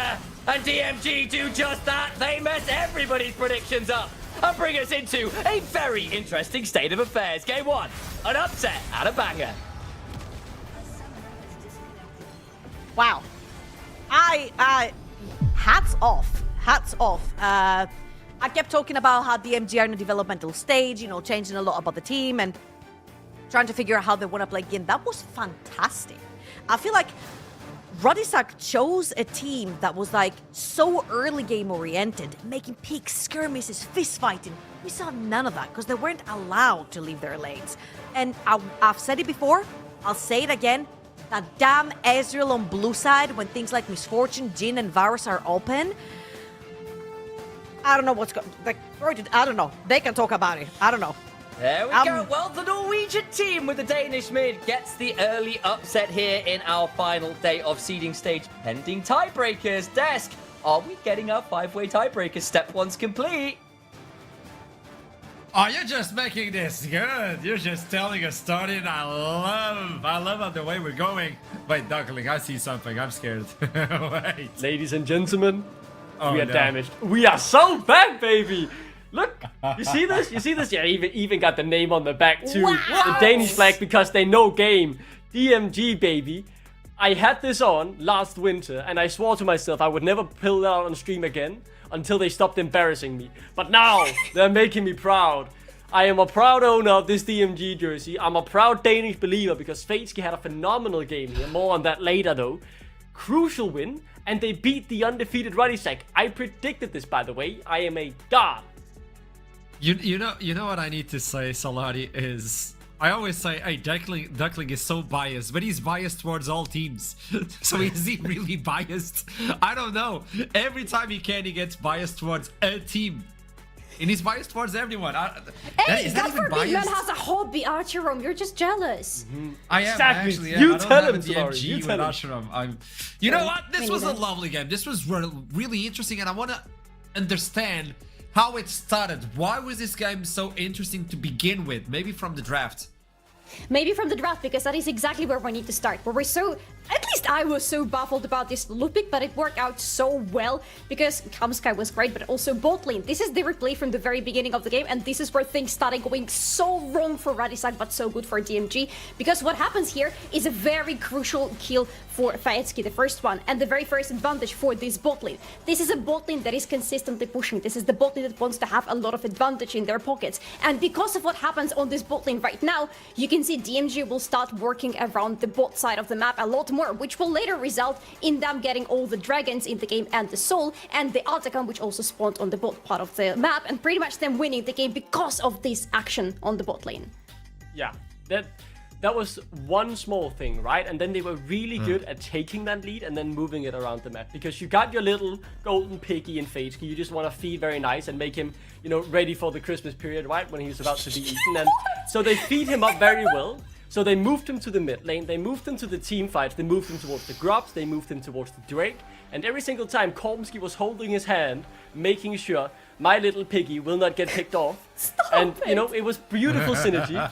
And you love to see it. I thought it was brilliant. And I think, in particular, this was not just Kormsky and Fatesky being on the same page, but all of DMG setting up for their objectives. And I want to highlight that with the next fight we have here, right? We're about 23 minutes into the game. Yeah. This felt like a decisive fight because this is for the soul, by the way. And Bucci, I mean, he just takes a nice summer drive down the road. Diabolical. Absolutely diabolical, Herald. Driver's license granted with a big question mark. I mean, Nah, I what gotta are give we it to even him. watching? You gotta man? give it to him. You gotta give it to him. It is. I mean, it was brilliant. He drove that car so good. It was incredible. And Fatesky, once again untouched. A common theme, I will say, in the highlights we have here for you today. Yeah. As DMG. Outside of that, I think, yeah, they got the soul. They got the Artakan. They got a tier 1 on top of it. More wants more, right? And that is something they've really improved on because they don't just get the kill or 2 kills and take the immediate objective and reset. They see how much can we get and they push those boundaries and push the limits. A bit of what you, Ashram, called the LR playbook. Yeah, you know what? I also want to highlight something that you stated, Salari, on the green room. Time and time again, Fatesky was in touch, and you just say, Yes. well, they are allergic to Fatesky. Yes. They are allergic. They just not- stand away.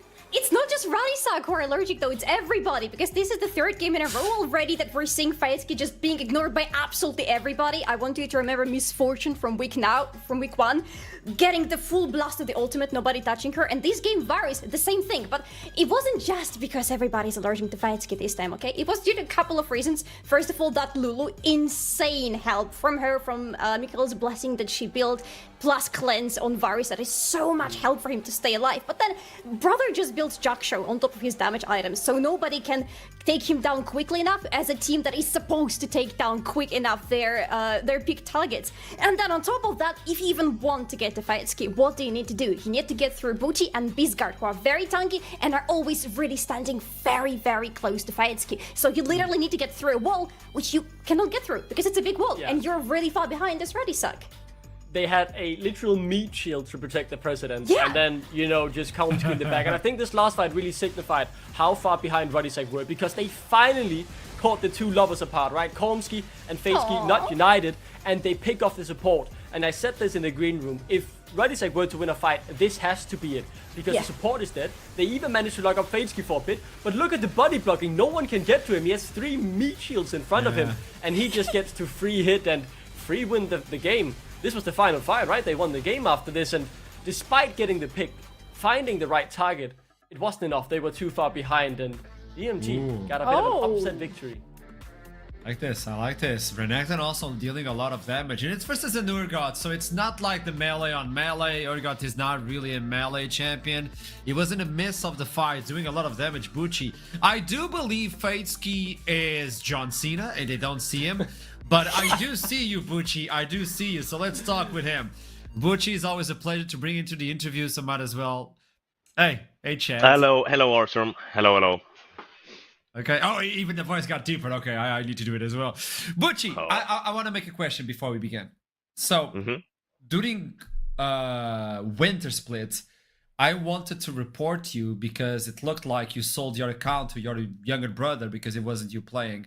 But now you're back. It's good to know that you have like the account back. So how does it feel to get back into it? Yeah. I mean, I don't know. My little brother was doing some inting there. I mean, you know, it happens to everybody. Classic. Let me tell you something. Okay, let's swap his. Tell me.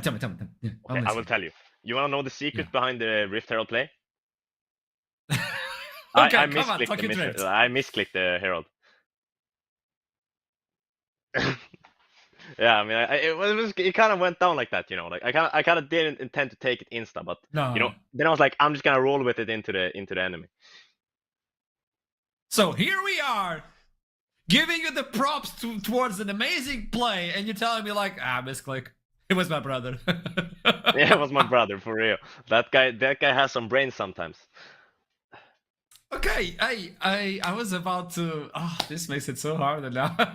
But now you just won versus the Ready Sack, and you're facing North. You're in a really good position to get a really good seeding as well on Group B. You might even make. There's a way for you to get first. True. Have you thought about this?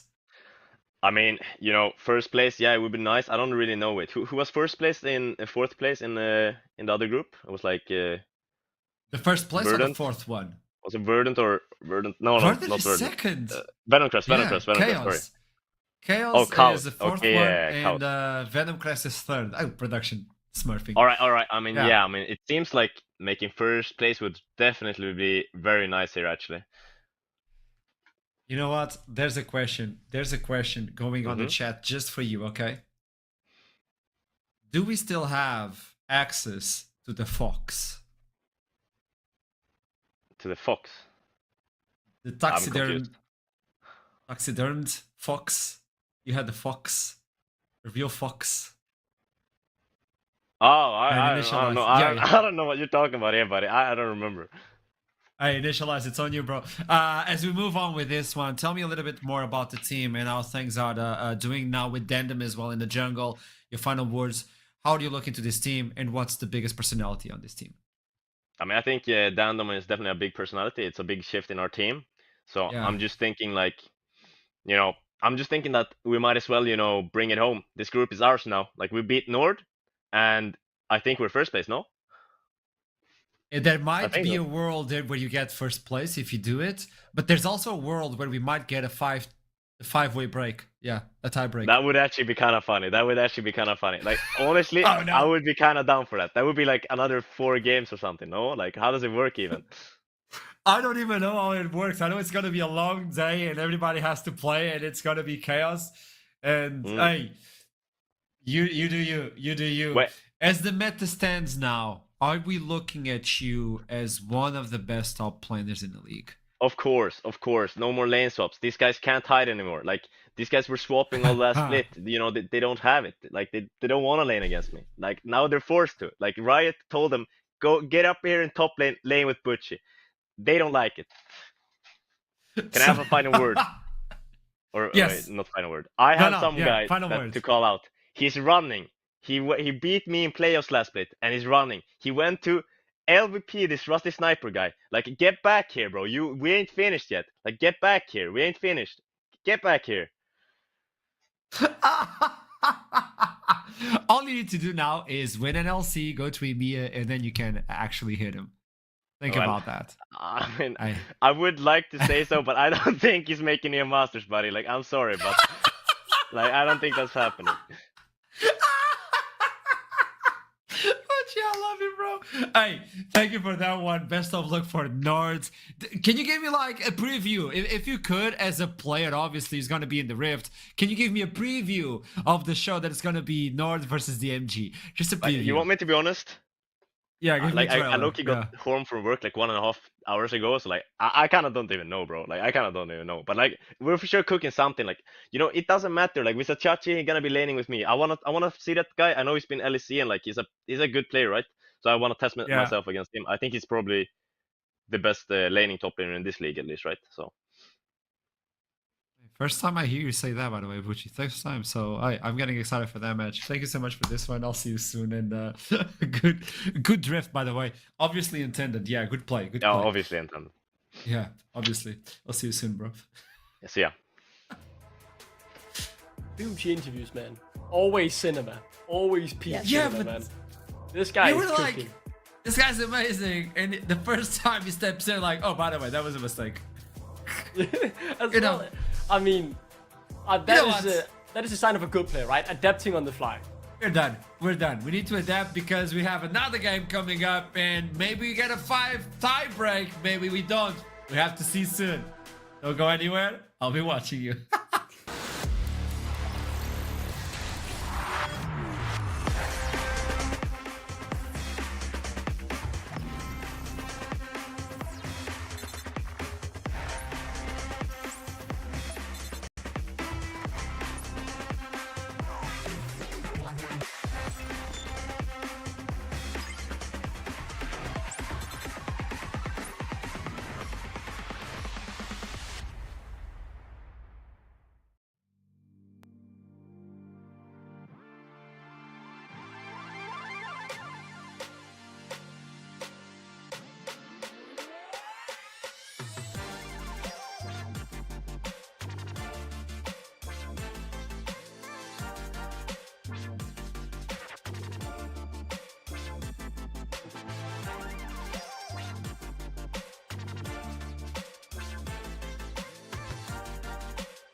It's time for Nord versus LLS. Right now, as it stands, it is a question mark to Nord. Where are you? I mean, the Phoenix revives itself after it dies, but second time... Is this it? I don't know versus LLS, but there's always a light at the end of the tunnel, and looking at Nord, we need to bring in the light. We need to talk about them and understand where they can thrive. Yes. They bring in another Bull! They want to make it the most Polska Górą team that has ever been out there in NLC. I love it so much. We have Zvira on the mid lane, coming straight from the Rift Legends, and before that, of course, having served his time in LEC. This is a big pickup for them. Last week, they were playing already with a substitute on the mid lane. This week, it's again a substitute, but still another Polish person. I'm so hyped. NX, I think it's a big one to highlight as well. I think he was not smurfing, but he was extremely stable during the games they played. He was just not able to actually capitalize on what he was bringing, Duckling. What do you think? Yeah, I think what we've done here, right, is we sat down and we've thought about, okay, this was disastrous. Okay. What were the shining lights, right? What do you hold on hope to now if you're a Nord fan? And we came up with these two. We just saw NX's stats. They were okay considering you've lost all your games. We just heard it from Bucci as well, Vichichachi, one of the best laning, if not the best laning top laner in the league. You can see it in the average CS per minute too, right? So these are the two guys we're looking at to be, I mean, they performed in week 1. If the rest of the team gets to their level, maybe they can start showing some more of their character, because they have their backs against the wall. They need to not finish 5th because they don't want to be in the losers bracket straight away. Just a tiny correction here. Vizicachi had to perform last week against all odds, because I don't know what was happening last week, but everyone he was playing against, all teams were camping Vizicachi on top lane non-stop. Yes. Rather didn't have a chance to breathe there, and somehow he still managed to deliver a really good level of play. Yeah, it was a camping season on top, and they say it's an island, and well, it was tourism time for that island. Moving on into light side. What is the light towards this team? I think everybody's getting a little bit more stable. Golden Pen is showing up with Sunfry as well. Harbo, I've been enjoying the way Harbo has been playing. Such a different gameplay from what was provided on Winter to Spring. And Ibridge, well, Ibridge is Ibridge. Yeah, I mean, he's a man with a big mouth, right? He definitely knows how to get the content in the interviews. The question just is if the level can show up. I think I really want to direct my attention to Elijah. I think he has been a huge improvement for them. I thought he showed a good week 1, especially in the game they lost as well. He definitely held his own in lane where the game really fell apart much without his influence, sadly. But I do think in general this is an improvement. Lunke's light side, they have a bit of fire in them, and I'm excited to see how far they can go. One very interesting thing about this team is that if you look at their stats throughout week number 1, you can see that the damage distribution is pretty much equal across all the lanes. They don't have any shining type of hypercarry on the team. Instead, everybody's bringing a lot to the team to make sure that everybody thrives and the team thrives as the result. Isn't that amazing? Being aware that, well, if he doesn't shine today, everybody can show up. At least it's a stable team. It's a comfortable team. And the way they've been playing, I think this is... If you go on to Winter Split, Solari Duckling, and you put LLS versus Nord, what do you say? I say Nord wins 100%. Yeah, 17 minutes But maybe they beat the Mad Lions SKT game 16-48 minutes, but now, yeah, it's a whole different can of worms, How do you right? know those things and you don't know the quotes of the champions, Duckling? Because I watch esport, I don't play League of Legends. So that's why when we brought esports questions, you missed every single one of them, right? Dude, calling me out like that is crazy behavior. That's bullying. I will contact HR. You will hear from my lawyer. That is unbelievable. ashram@gmail.com/spam. That's the HR email, by the way. I can't believe you are the HR. I'm absolutely cooked here. I have Regardless, so many emails, but I just don't see them. I will say I predicted Nord here, and if I believe they're favorites, slightly still yes, because they have such big names that they should still be favorites. But this game is, to me, wide open. But we talked a bit about the 5-way tiebreaker before, and I want to highlight this again. If you want to know the scenario we get the 5-way tiebreaker, head on to our Twitter, take a look at the caster predictions, and hope I'm right every time. Because if I'm right today, we have 5 tiebreakers. And that would mean a Nord win has to come home, so I'm wearing a bit of blue here to represent the hope for 5-way ties. What? Is And I'll that the leave that to you reason? guys now. Yes. Wow, Duckling. Okay, I see where you're coming from. Wow. We're about to jump into Champion Select as soon as possible. Don't worry, casters are pressing the button.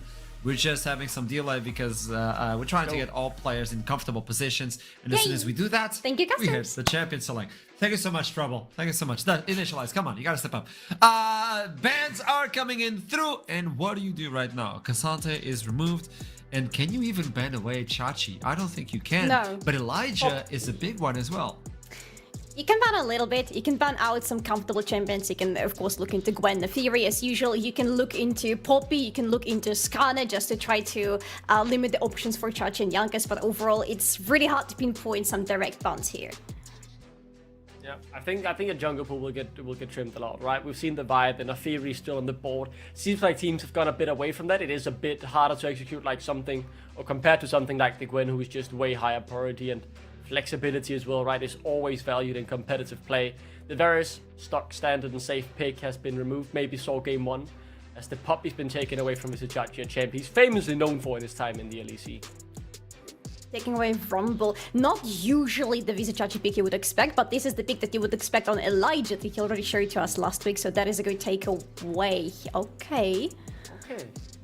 I would like this. I think Elijah is someone who knows how to play this matchup, and he's definitely able to take it into his own hands and say, if I get the counter into the matchup, I can win it.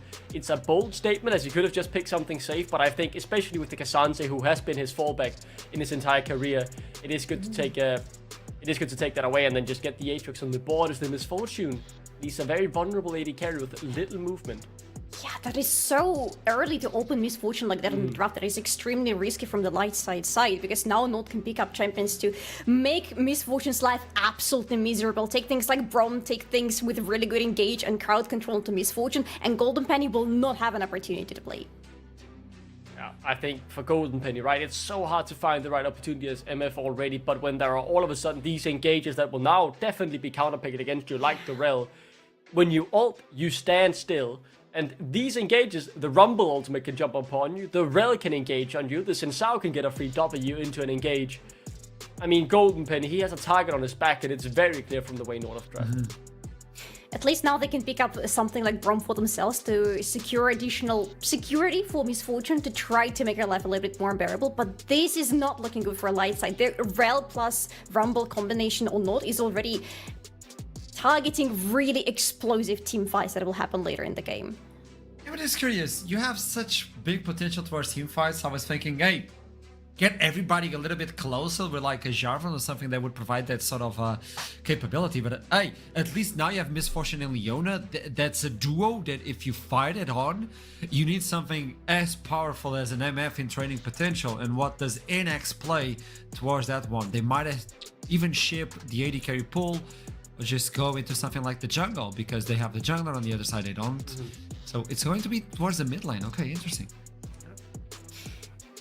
We're on the top lane. It's a little bit scary. I don't think you can ban against him directly as well, because his champion pool is extremely wide, but you can at least try to make your life a little bit more unbearable, because already light side are having some issues on their side. I want to see more crowd control on their side, more something to help Leon out, because they already have a little bit of engage on their side. They have some control, but they need more of it to make sure that they use the whole potential of Misfortune. Yeah, it will be a big question if they can unlock it. I think they've really got their backs against the wall here and have to get the most out of it. But let's see now how they build the composition around it, and if they manage to create some safe space. Banning the Tristana as well, yeah, trying to trim out the mid lane pool. Cyber, definitely someone who likes to be a bit more aggressive in lane, at the very least how I remember him, especially on his EMEA glory days back in 2021 and 2022, before he got his chance in the LEC. The Taliyah taken away from Harbo. I mean, I'm gonna throw this out here now, but I think, depending on how the draft goes, the Silas could come into priority for Harbo. I know he's a big Silas enjoyer, and I'm hoping maybe that's something he could go towards here, but depends on what gets picked now. Probably still going into jungle right now, right? Because the jungle you're is definitely still taking the open, but on the jungle north now. side, You're getting the jungle you already here have on the R4. jungle. And You have I the mean, R5 for the mid lane. it's a Oh! no. Okay. No! We've Okay, been wrong on that wrong R4 today. both times now, Solari. We've been, a bit shafted there, locking in what you would expect to take on your R5, but no, taking the mid lane straight up. I thought you maybe wanted to wait and see what ultimate you could have potentially stolen as the Silas, or how the lane would play out, because now you get counterpick the RE into you for Swyru on his game here today for Nord. I'm not sure if I like this a lot. Like I mean, it's as it is not the easiest one to counter away, but now Yeah, you're bringing in the jungle. So what's the big surprise? Volibear? I mean, it is a good hybrid champion, but it's definitely not something to rock the boat a lot, right? I think it has its place. I think it has its merits as well. You have all of a sudden quite a lot of... Don't be surprised, in my opinion, if Hybrids and Elijah, unless they're too far behind, somehow pull out a few kills and keep the fight even. I expect this to get very messy, and I think for Nord it's crucial they don't get lost on only looking for Golden Penny, because while he might be an easy target, you have 3 other threats you need to be reminded of, and, you know, depends a lot on Elijah's laning phase, but I have faith in him pulling out here.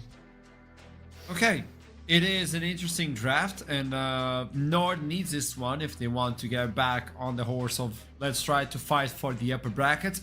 If not, things are going to be really awkward. If LLS wins, they're also going to tie up with Ruddy and DMG. So even though there's a possibility of a 5-way tiebreaker for tomorrow, we also have other tiebreakers capabilities. So keep that in mind as we go through the day. I just want to hear the name of the team you think is going to win. Saladi.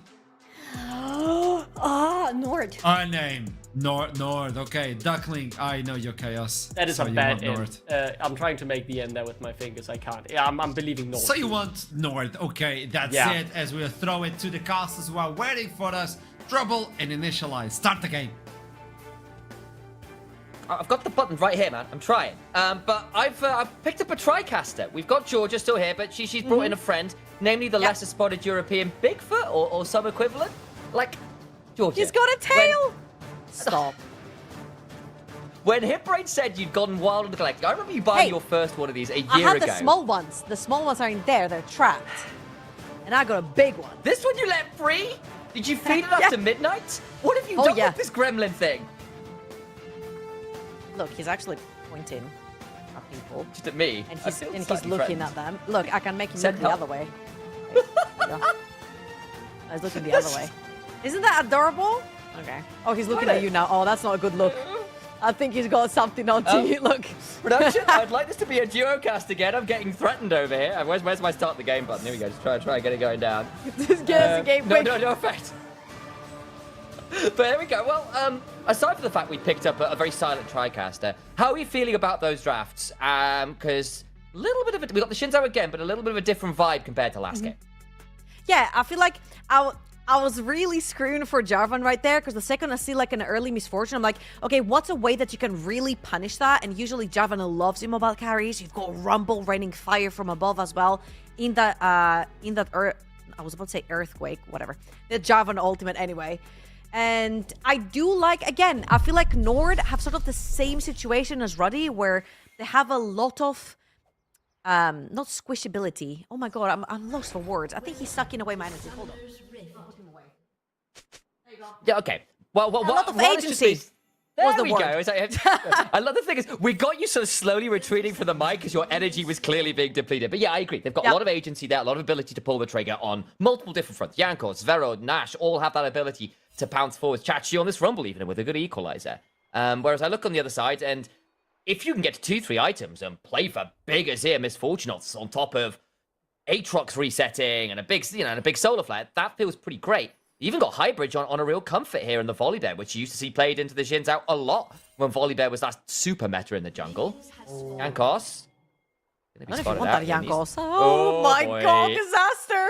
Level 1 disaster. I'm not sure. I think he was just sneaking in just to put a ward down, but that cost him his entire flash. Now, Volibear is and forever will be a fantastic skirmisher.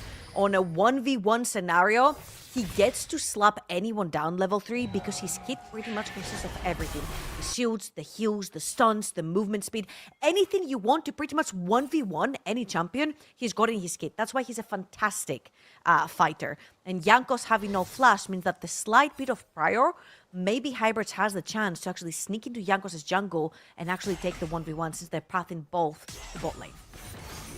keep our eyes on. Of course, Nord in a bit of a weird position again. No way not available, so they've gotten themselves a substitute in the game. It was Ronaldo last week. It's Vero this week. At the very least, Vero, of course, has got some prior competitive experience with Jankos. Used to play together on Team Heretics for a little while, and towards the end of the run in particular, looked pretty good as a duo.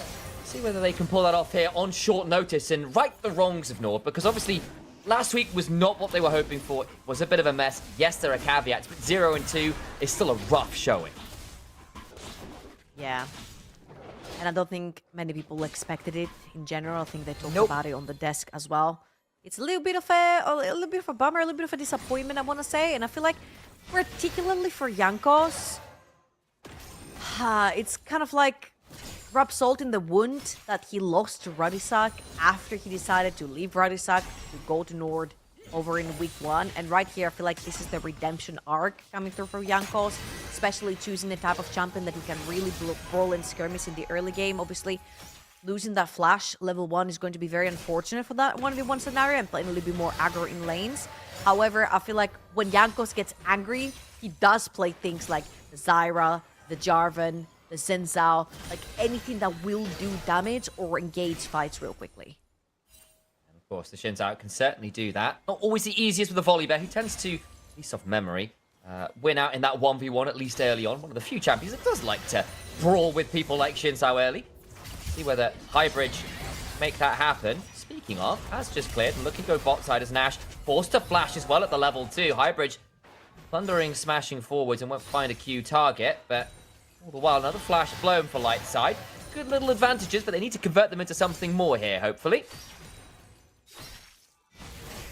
See, Volibear now done with the clear, finishing the Scuttle Crab. And Jankos already back, which is very clever from him because being down a flash, you want to take your back first, buy your items, get back on the rift, go towards the top side, take that Scuttle Crab in case you do find Volibear sort of trying to do the illegal route, which is Scuttle Crab to Scuttle Crab through that mid lane. You actually have the extra items to fight.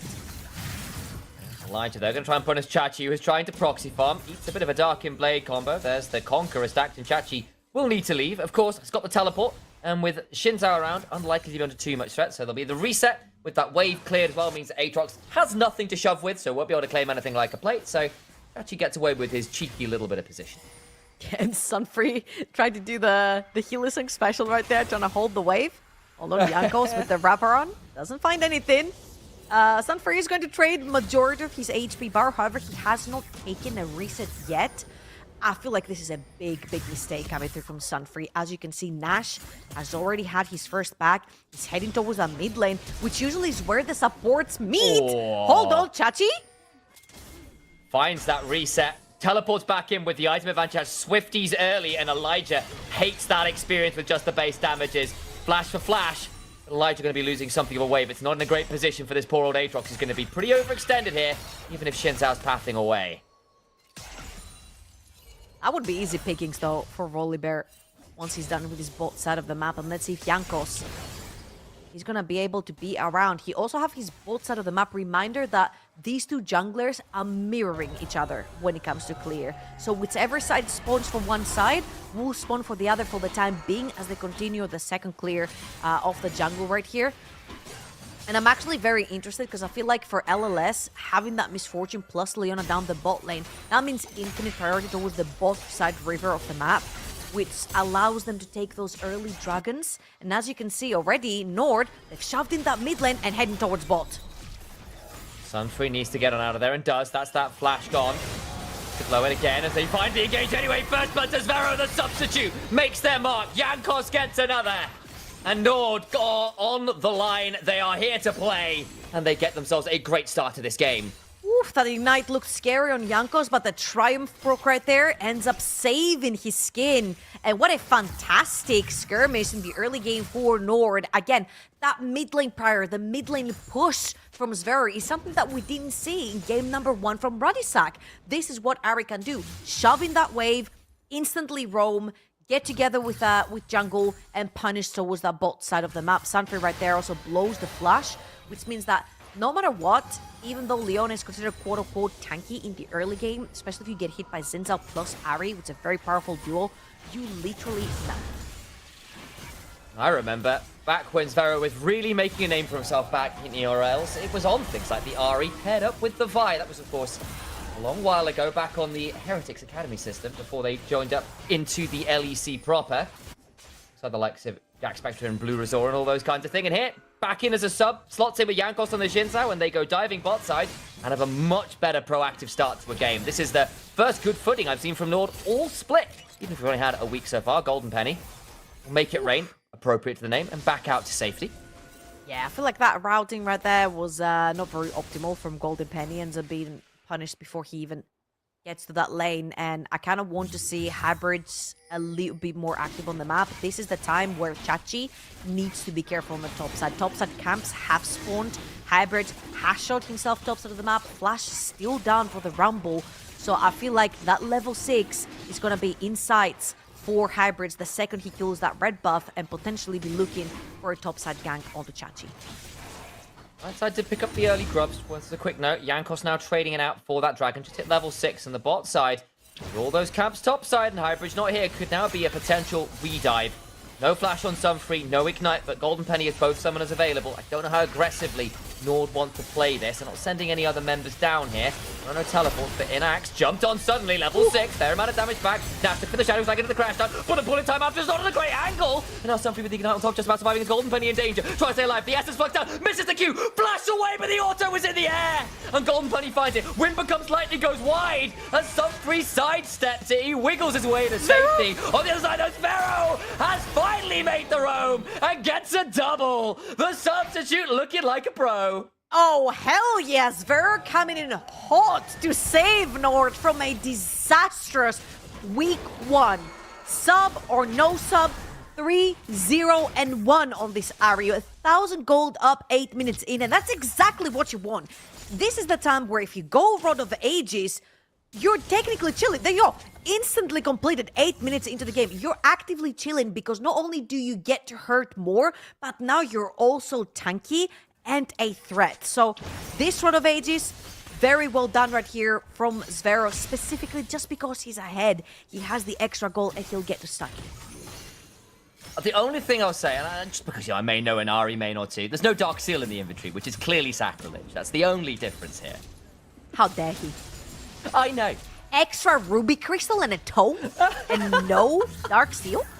Right? Exactly. Exactly. You understand. I mean, Look, to we be had fair, a Lulu building a Medjay's last game. You know? To be fair, even if you're not going to upgrade to Medjay's, just having it there stacking is only beneficiary. It's kind of like when you get paid and you do nothing with your money. Like, it's just sitting there. It's not going to grow itself, right? So a Dark Seal is an investment to the future for the same amount of gold that you buy a ruby crystal or a tome. Well, See, kinda. you get it. You get it. Well, yeah. It's the value is good. So there we go. Either way, not done. And that's us memeing over for now. Got ourselves about a minute until Grubs. First set was picked up by Lightside in the early lead right now for Nord. Pretty substantial, about 1,000 gold. Most of it, of course, in that Ari, who is 3-0-1. And very happy in this game. Despite, as we've said, being a substitute, Zvero looking pretty damn hot here. And that's exactly what Nord needed. Try and right the ship after that rough week 1. Lightside on the other side. Yeah, you scale just fine, but looking at that bot side, down 20 CS. That's a bit of a rough spot. And there's Volibear. Not really found anything in this early game, though I'll note that's an Aether Wisp and a Fiendish Codex in inventory, so we're not looking at an AD variant. That was what my reaction was for. This is an AP Volibear coming through from Hybrids, which in the jungle. Is not something that I'm particularly very fond of when it comes to the jungle. You kind of want him to be a brawler, and so far Hybrids hasn't necessarily done that. The AP build with the Volibear does come through super late into the game where he becomes a completely unkillable demon. And if you look over on the north side, they don't necessarily have consistent enough damage to take down a Volibear on like 2 to 3 items to 4 items. However, the gold lead right now and the Ari being ahead and the fact that they can use Zvero around the map from the side of Nord doesn't necessarily give me a lot of hope that this Volibear will eventually come online. He's caught at half an item here into Jankos with the Sundered Sky. I don't know how playable this will be, Hybrid. Be very wary. Looking like he's part of a safari now. Watching the animals go down as Vizichachi eats a nasty chunk from Elijah. That might be enough of an angle to allow Lightside in to contest Sunfry and Harbo here. Maybe play. They'll look for the charm. We'll visit, but the other side! The man Lightning Storm is gorgeous! Hybrid immediately ulting away, but Sparrow looking for an angle. The shield comes on through with that Sky Spinner. Flash on out for Sparrow. Still got an ult running as the Light looks for the Darkin Blade, misses the charm, trying to find it onto Hybrid, but Nash gets the kill regardless. Harbo on the other side, still looking to be a threat. It's caught a little bit deep here as one final grub remains. It's down a Sand Soldier, but needs to leave. Nord find another set of kills. Yeah, and I feel like there was a little bit of an indecision on the side of LLS. They wanted to push forward, but I feel like the second Zvero presses TP and TPs into this fight, you kind of have to bail. That's a very, very strong Ahri, and you already have 3 Void Grabs. I don't think you want to be giving more kills away, more advantages, especially in the early game, to a champion like Ahri, to a champion like Zenza. These two kind of champions paired up together can run over that early to mid and bridge the gap so that then the Ezreal gets to 2 to 3 items, comes online, so that you have an unkillable Rumble in the top lane with potentially an Hourglass later on as well. So I feel like so far Nord, a great showing coming from that disastrous week 1 to week 2, and Zvero, the sub that Nord didn't know they needed, but they actually could very well use. They've thrown down the bat signal, and Zvero has responded. There's a ward in this pit. Dragons just spawned, and Nord on the reset. We're around. They're putting down some wards, though, and no one's really got ults to run with right now. Sunfree just had his come up, and we'll have Jankos up in 8 seconds as well. So we'll see how aggressively Nord or Lightside want to play for this, or whether they do want to wait on a cooldown or 2 before they start up that neutral objective. But as I say that, into the pit goes Jankos, happy enough with the control they have to think about starting it. Yeah, and let's watch this dragon right here. Nord, they only have about 2 to 3 members, but very crucially, look where Zvero is coming from. He's going to be flanking from the bot side of the map. Obviously, he's going to be on a lot of vision, and LLS are trying to create as much space as possible. They've called Elijah also from the top side of the map, but the fact that this Ahri is basically on the bot side of the map makes it so dangerous to walk through any choke point. Oh, Axe in danger, hops away, couldn't quite stay alive, and they used to flash wall. Oh, he's shuffled! Goes down, Hybrid in danger though, tries to make the play just about alive. The bullet time is brutal, but Jankos has decent, has ultimate to keep himself alive, but got pulled back by the Infernal Chains. So that's a second kill. The moment we start praising Nord, Lightside find a moment with the jungler dead, with the AD carry dead. They can head over towards that dragon pit. I'm actually praising Sunfree right here because I was looking at this play and I'm like, surely you don't want to be diving anywhere near that tower. But they found the opportunity because Zvero was bot lane. We're talking about this. He was spotted in that tri-brush from the ward from LLS. So that gave them enough intel to know that the Ahri is super far away and cannot join this fight. Chachi, though, wants to join that one or not? Oh, boy. Chachi dies, had Zero coming on up, but it was a little too little, a little too late, even with the Ezreal ult as well. And Elijah survives. A 2.5 versus 1 and wins out with the solo kill. Okay, guys, let's restructure from the side of Nord.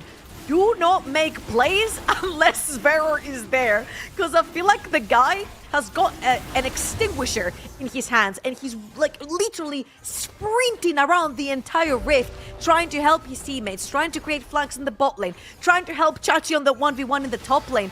And I feel like Nord just need to calm down, slow down, and play around together with Ahri. Properly set up for those flanks, properly set up your vision around those objectives. Okay. He's gonna check with his Q. He's not gonna... Oh, no. Oh, he's gone. Okay. They weren't in the pit. We still. had no That vision. could have been very interesting. Yeah, observers understandably showing that could have been interesting. Another world in Axe in danger there. Harbour will trade out the turrets. Worth noting, Zvero did get first turret topside, so that will be feat of strength now to Nord, who did get the first 3 kills as well. But Lightside, after that play mid, after that nice outplay top from Elijah as well, at least within touching distance of the goal. It's only 500 or so apart, which is a lot better than it was 5 to 10 minutes ago. Yep, and last week as well. Again, very close to that second item for Zvero too. They're looking towards Elijah.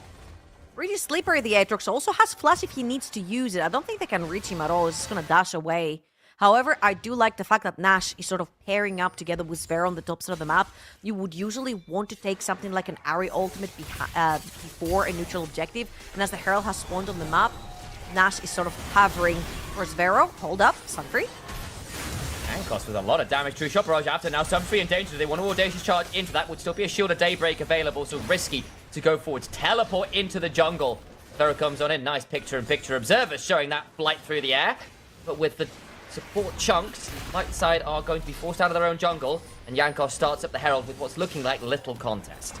Yeah, very nice force right there from Jankos since Sunfree a little bit too far out. Level 7 support to level 10 on that Xin has the Sundered Sky as well, takes a big chunk. I like the fact that Sunfree was actually holding on to his flash when Wind Becomes Lightning did hit on him. You can actually take Xin under tower as well. So it would have been a 1-for-1 right there possibly for LLS. However, flash not blown. The Herald is going to go down from Jankos and more seeds towards the bot side of the map. Woo! That was so funny. It was like, we're going, we're not. Went lucky and decided against it. With the middle is Sunfree, though, just got to go down. There's nowhere to run. And Jankos picks up that kill. Penny and Harbo alongside Hybrid now backing away as well. I'm not sure how the Leona ended up there. However, the Rift Herald that we just saw going down is going to be used to take that mid lane tier 1. And the second one. Coming right through. There we go. Nice chunk on in. It's great work. Hybrid will clear up the Herald at least, but the damage is already done. There goes that first turret, and now Elijah, with no turret behind him, is pretty split off. Does, of course, have the World End with a flash to work with. Will burn that ultimate. And the world will end in the sense of him just not being here to see it anymore. Yeah, and I'm starting to get a little bit worried. I haven't necessarily seen a lot of action from this Volibear. There haven't necessarily been any instances where Hybrid could engage on fights, especially since the Xin and the Ahri are just so strong together. I feel like they're trying to sort of use the side lane strategy where it's like, allow the Azir to find the side lane, Herma push the wave, do the same with the Aatrox. Eventually, 40 minutes into the game, we're going to have 3 to 4 items on both of these carries. Extremely great value for both of them. They're big scaling champions, especially in terms of damage into the late game. However, if Nord force the issue right here, how much is LLS willing to lose on the map and gold-wise until they're willing to try and fight? Will be our question to track. Nord towards this mid lane. Claim that one out. There's a couple good wards here for Lightside. Hang on, Harbo on a potentially good angle. Can Chachi get caught out here? 50 seconds until Infernal Dragon. Lightside are the ones with the better ward control right now. Nord now trying to force their way in. Retake some of that vision. Harbo instead might find themselves in a tricky position, but does have that ability to just slide and glide away with the shifting sands, and does just that. It actually looked a little bit scary at the beginning because it was sort of the same position we saw the first fight go about, whereas Vera was all the way in the bot lane and then Sunfree finds an opening. He's trying it again.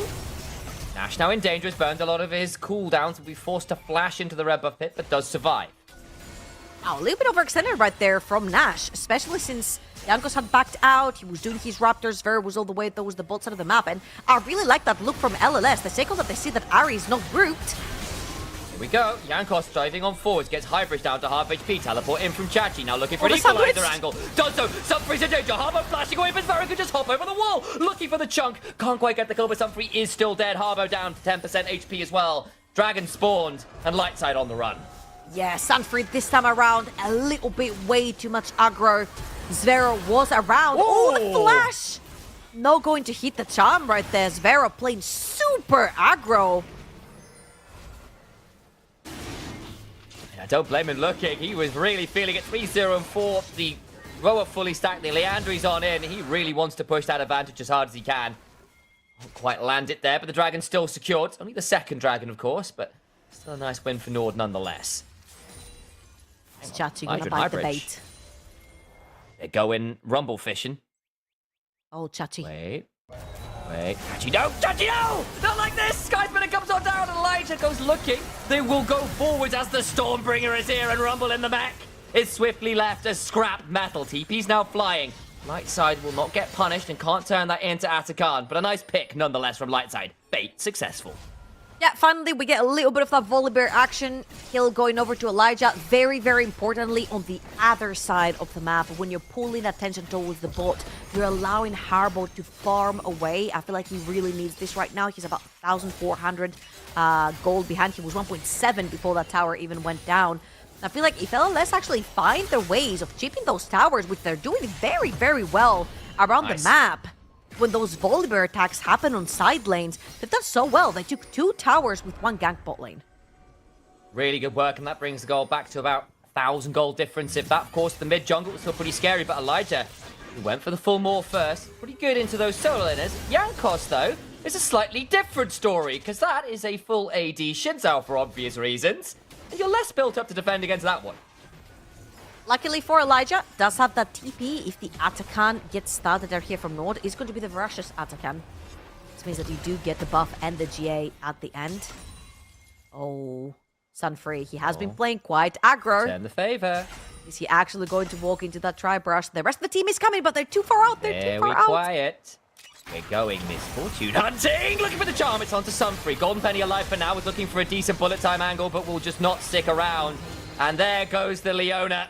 You wonder whether it be Sunfree getting caught out, and he is indeed 0-6-3. This Leona is not having a great time, flying a little too close to her beloved son. Yeah, I feel like playing Leona into this composition is a little bit of a double-edged sword, right? Because you are the engage and you're gonna have to go deep because they're super slippery and they can either arcane shift you back or dash you further back into their team. So once you're in with this Leona. Jankos is in as well.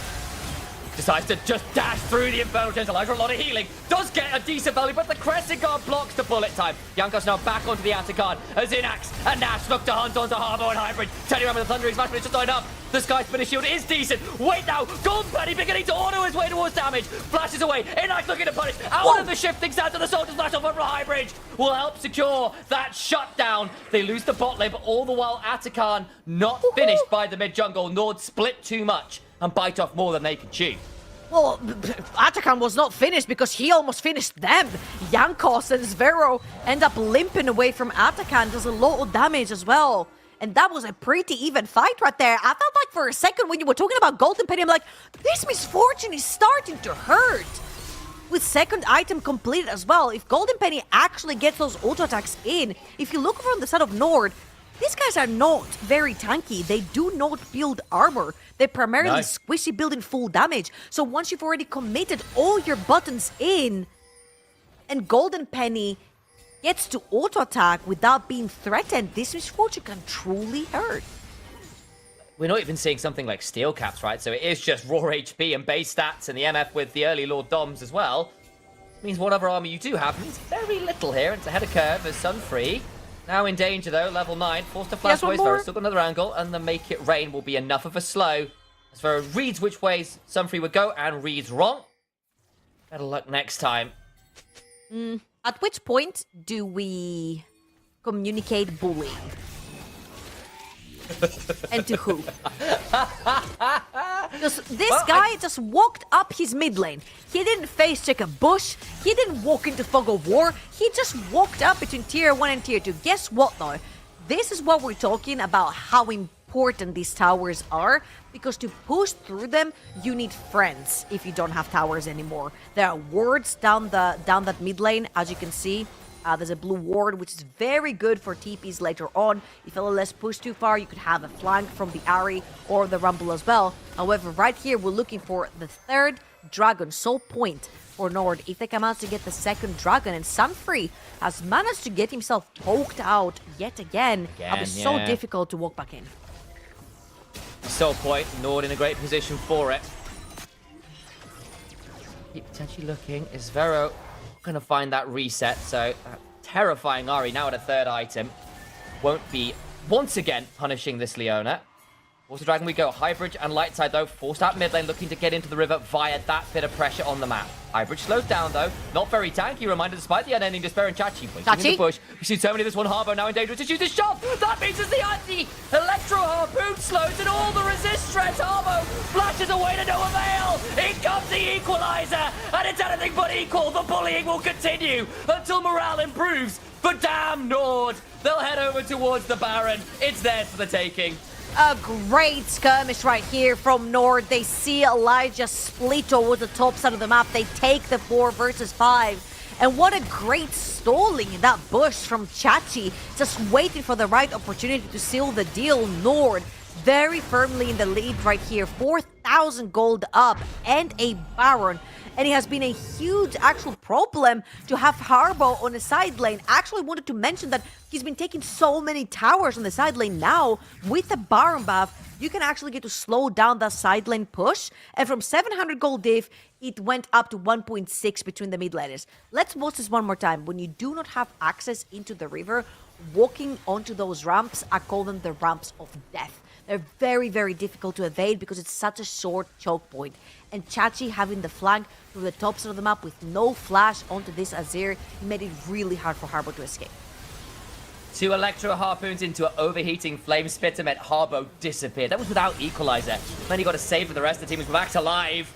And Chachi now on a killing spree. The early woes of the ganks and the failed 1v1s are behind him well and truly. Nash now looking for a flank angle as Nord looking to leverage this Baron for all it's worth.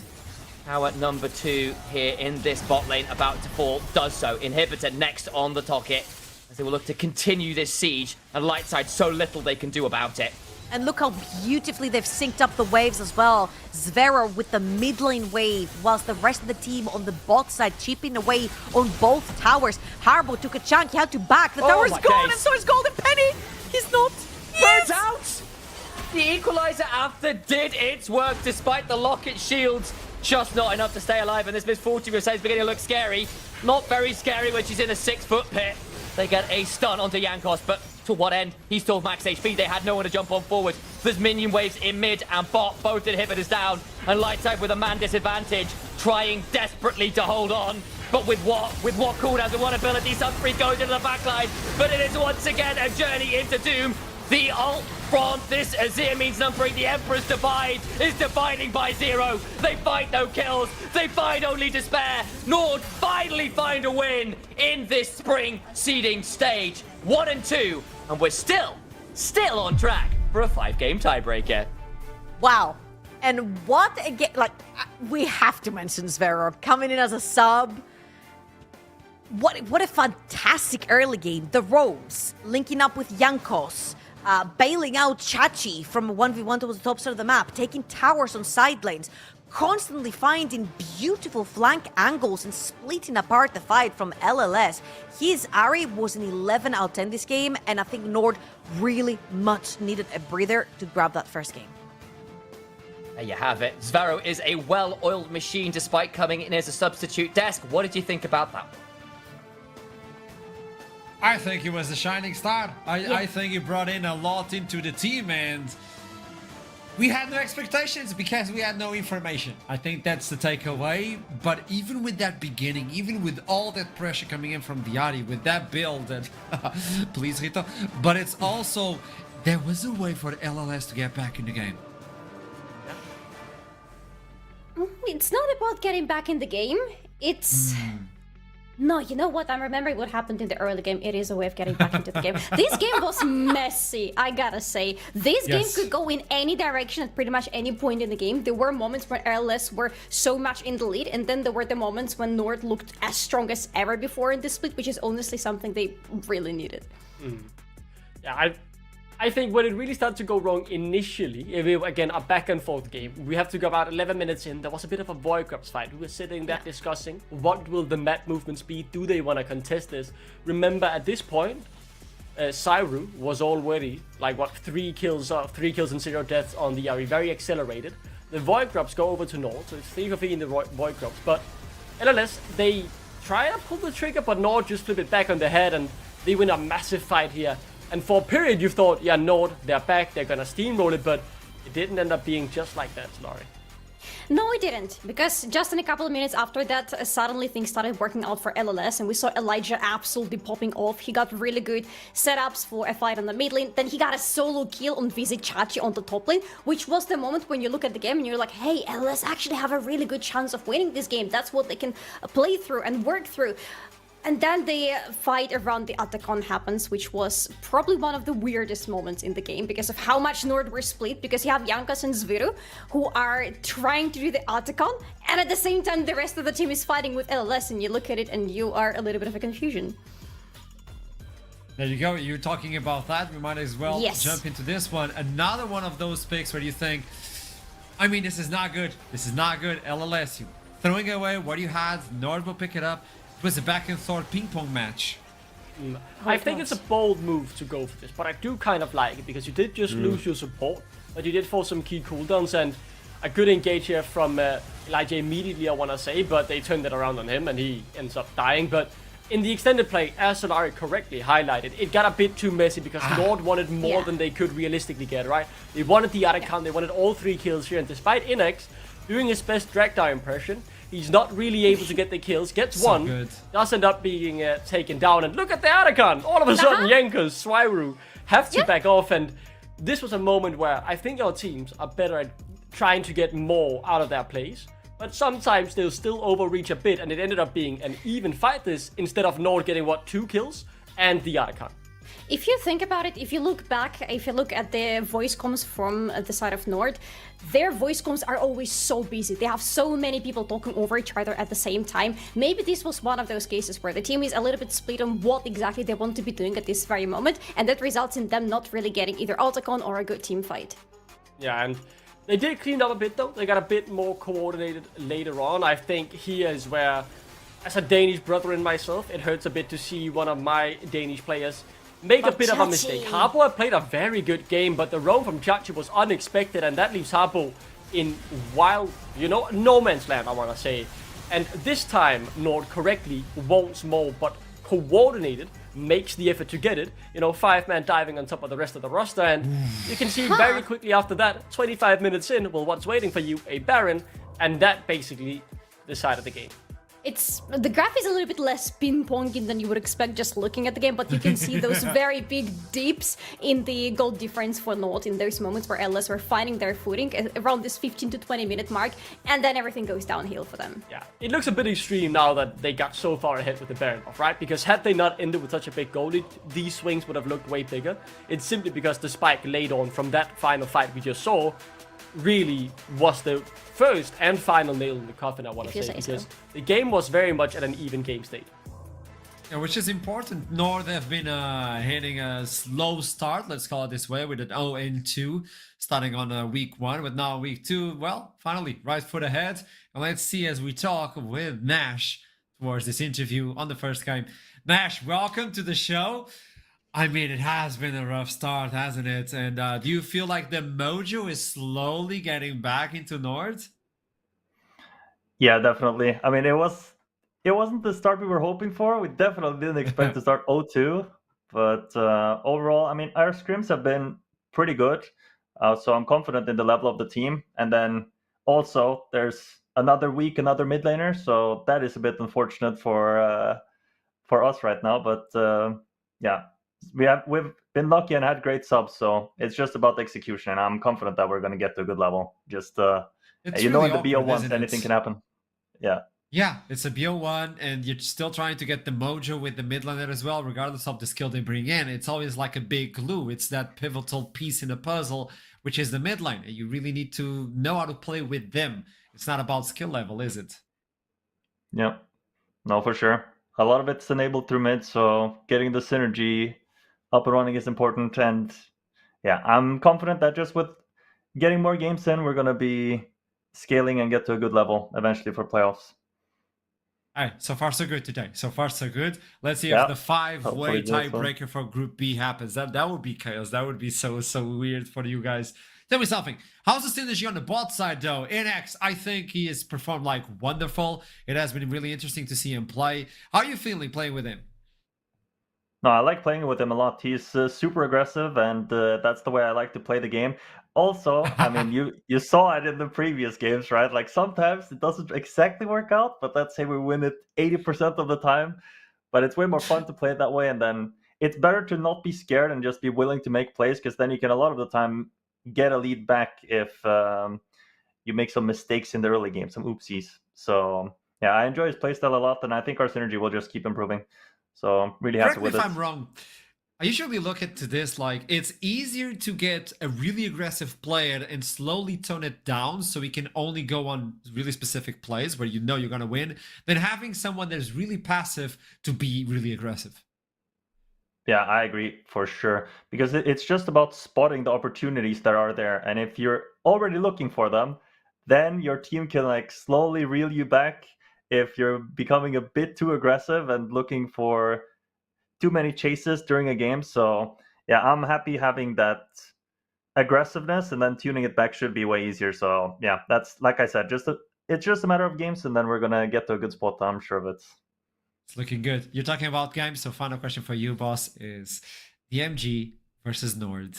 This is the way you end the seeding stage. Can I get a trailer? What should I expect? Because DMG is looking good. Yeah, they've surprised, honestly. I did not expect them to be looking this good. So, yeah, I'm really looking forward to seeing it. Hopefully the aggression can stay up. And, yeah, I'm really looking forward to the matchup. Yeah, I think bot lane is going to be bloody. I'll say this, bloodly at least. Definitely. Nash, thank you so much for this interview. Best of luck for the next game, and let's see where Nord ends up. You might get a 2-2. That would be pivotal towards the team. Thank you so much, boss. Yeah, thank you so much. See you. Aggression, I like that. Solani, you like that, don't you? Like blood on the bot lane. Bloodbath! Duckling, how you feel? It doesn't matter. Let's toss it to a break. We'll be right back. I'll see you soon.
This is it! Bulldog Esports versus the Ruddy Sack. We've seen it before, and some may call it... I don't want to say it. It's the Bullsack derby. Ugh. Oh gosh, that's actually a thing. Bulldog Esports versus the Ruddy Sack. We're here. We need to talk about it because every single time they've met before, playoffs, Ruddy faced them, boom, got defeated.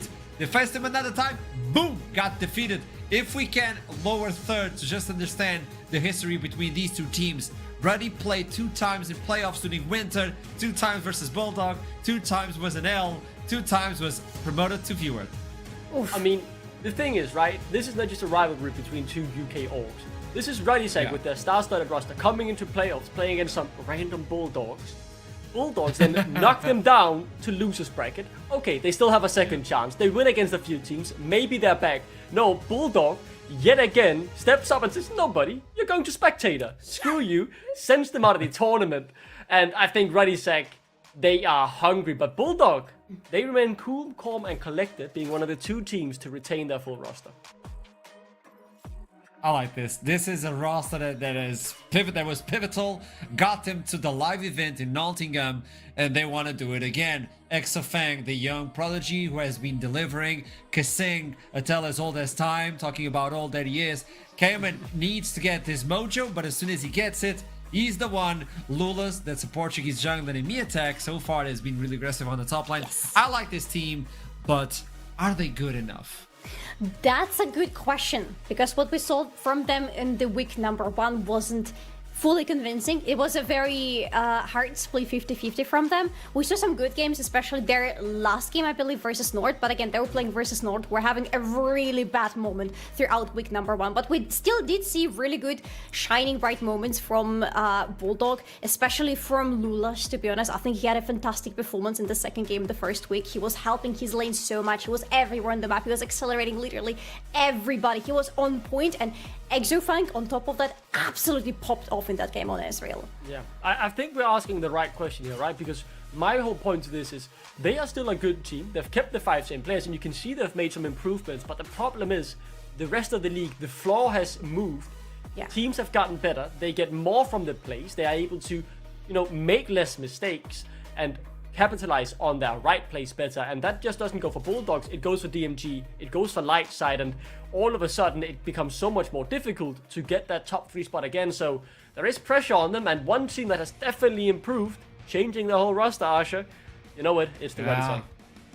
It is. But the thing is, they hit a wall at the beginning of the day. So this W for them, it is pivotal. If they want to get that seed 1 moving into playoffs, if they want to get the best position from Group B, this is it. Yeah. With this game, if only they won the first game today, with the second game, they would have locked the first place in the groups. But unfortunately, it's not happening anymore, and they gotta fight. They still have a chance for first. If they win this, they are, 50-50 for going first, depending on a later game. We'll get more into that later. I want to go back to the thing we talked about, the 5-way tiebreaker, just quickly. If you want the 5-way tiebreaker, the update is you're a Bulldog today. You're cheering for the Bulldogs. You're barking at chat or whatever you do when you're cheering for them. You're part of the Bulldog family, at least. I know they have plenty of streamers watching. I think they've added some great streamers to their lineup. Yeah. So they're watching. They have their fan base there, and they're definitely. I know Jolly. He's probably spamming in chat right now something about about the Bullseye derby. So the Bulldog family, loud and proud, they need the win here. Salati, I'm happy with the grown-ups here. I'm just saying, and it's gonna be a big one. Like Bulldog versus Arozzi. It is about to start. Champion Select will be pivotal as well. From the first one, I think Arozzi needs something spicier. I think putting Pang on something that needs to scale, needs to get his damage across in the middle of the... No, Pang is not like that. Pang is explosion, not is explosion. Let's see if they are able to bring that explosion into the Rift today. What about Bulldog? And I want to make this question before we jump into Champion Select. Where should my eyes go within the Rift? What is the lane to watch? Your eyes are gonna go in different directions. I'm sorry, because you have 2 lanes to watch somehow. You got top lane and the bot lane. You have Miatek and Exofang, and to me, these are the 2 most pivotal players for the Bulldog right now. They are exceptionally well, they are so good, especially if they get on their comfort champions. Miatek has a pretty wide champion pool, but we have seen him being godlike on Rumble, for example, and on Bessa throughout the winter split, and then translating this into the spring split. Exofang so far has only showed us his Ezreal. We all collectively believe that he has much more to show us in terms of his champion pool and his performance, but even in those 2 games, he has been the top damage for the team. He has been insanely important for Bulldog. So I think 2 lanes, and you have to split between them somehow. Yeah, I just want to double on that point, especially about Miatek in the top lane, because while we saw a lot of Exofang in winter, Miatek was a bit more under the radar, again, due to lane swaps, right? We've seen Bucci be unleashed, and I think the same goes with Miatek, because he is someone who likes to dominate lane, likes to play the carry champion and take the lead he gains, and then snowballs that, and that was hard in winter because of the lane swap, so he has definitely been buffed by Riot here, and I think we can see more from him still, and I'm excited to see it. A cool factor from both these teams is the fact that the community keeps growing for both of them. So do spam the chat with who do you think is gonna win, so moderators can complain to me. ashram@gmail.com/spam. Moving into Champion Select, there you go. 1-1 for Bulldog, 2-1 for Arozzi. Mundo is out, Rengar is gonna be out, but what do you remove from Bulldog? Okay. Jace is a good thing to remove, especially if you want to make sure that Gathon has an easier time on the top lane. Maybe you want to target something else from Medic. Again, that Rumble immediately comes to mind. Or maybe something like Sante and Bessa. Again, those 2 champions really teamfight oriented that really help Medic shine and help Bulldog shine. If they go with Rumble, yeah. And then I think Gwen has to appear there as well, because Bulldogs are on the blue side. They can take it for Lulas 100%. Yeah, I mean, the Gwen has to be banned, especially because it's so broken, and it's broken in both jungle and top lane, right? The flex pick and a broken champion, that's a recipe for a ban in the first phase. So I think both teams have made some pretty good bans so far. Let's see what Bulldog come up with here last, though, if they want to try and target laning that. They kind of had to ban a bit, so they had to ban the Rengar in the end. The Kalista, that means Gwen is open. That's a bold move. Let's see if they just slam it down. I think you should, to be honest, because you can keep it open in terms of where to go, but no. They'd rather capitalize on the Skarner not being banned, and I mean, Gwen. Know, boss. Guys, hello, Gwen is kind of broken. I don't know, that's true damage, yeah. But Skarner provides so much as well. Ivern is available as well, so many questions. This is a questionable first pick from Bulldog. Hopefully they can build up from there. But yes, if you leave Gwen open for the red side where they can fully utilize her flex potential, Radisak are going to secure that. And both Gaithen and Natinat are going to have a really good time on her. Yeah. That's a bit weird. I have seen the Skarner be the response into the Gwen to somewhat decent success, but the problem is the Gwen, despite whatever counter you want to pull out, the Jax is a common one as well. I don't think that really works, so there is really nothing to do to stop this champion, and I think it's a huge blunder here from Bulldog to leave it open. Maybe the dog was just starting to wake up in the ban phase as the Yash gets locked in for what you would expect from Nata, the utility to play around the other carries on Radisak. Do you pair the utility Ashe versus the hyper carry Exofang? Because Ezreal, I don't know if that's the card you want to pull out right now, Bulldog. Bring in an hyper carry and save yourself from those bans coming in through. Like Varus is available. No, he's not. He was banned, so I think it's still an hyper carry move. But there you go. Rel comes in. Do you bring in the Ezreal? It feels like an Ezreal game, to be honest. It still feels like this is going to be such a comfort zone for Bulldog. With Rel, they have a pretty good range with Ezreal, and they already have really decent frontline for him, so that is something that Bulldog can play around. Question is, what does Exofang want to bring here? Ooh, okay, I mean, the Draven is famously known as being banned against him when these teams last played, despite Hums, a famous Draven player, being the AD carry of Radisak. A huge statement of how scary this was. I believe the few times we have seen it, it's been to little success though. But Exofang, away from the Ezreal, which I'm sad to see, I love his Ezreal, but on his famous, or on his at the very least, a very, very tried and true Draven, as the Braum counter gets locked in to try and make that friendly old bot lane, and the strong 2v2 come through from the side of Radisak. Yeah, just making sure they gotta stop down the potential of Snowball and the early game potential from Bulldog's bot lane right now, which is normally not easy, especially if this Draven is paired up with Rel. They just have so much kill pressure onto the enemy. But Braum equalizes this bot lane quite a lot, so that's a good pickup for Radisak. And they ban out... No, okay, they ban out Jax. I forgot they already picked up the Gwen for themselves. This is usually such a Gaethon pick, especially lately, but yes, good call. So probably this Gwen stays in his hands. Yeah, I agree. It's basically just, to ban out one of the few counters really available. Yeah. Again, I don't think it works very well, but it's better than most things into Gwen. Yeah. So, yeah, you want to take that away, want to make sure this Gwen will have the best time of her life. I can't believe you've managed to get it on red side, and now you're sitting up banning a few of the counters as well to it. It feels a bit illegal. It feels like Radisak have gotten away with a robbery here, as the Ambessa will also be removed. Another one of Miatek's most played champions, so this pool has been trimmed out quite a lot here. Let's see what he ends up playing. Taking out the Ambassador, taking out the Jax. There's a plan here for the top side. You have a wall, kind of a wall, which is Braum. Do you pair it with something else that could be endangered if the Jax and the Ambassador was brought in? Final one would probably go towards what?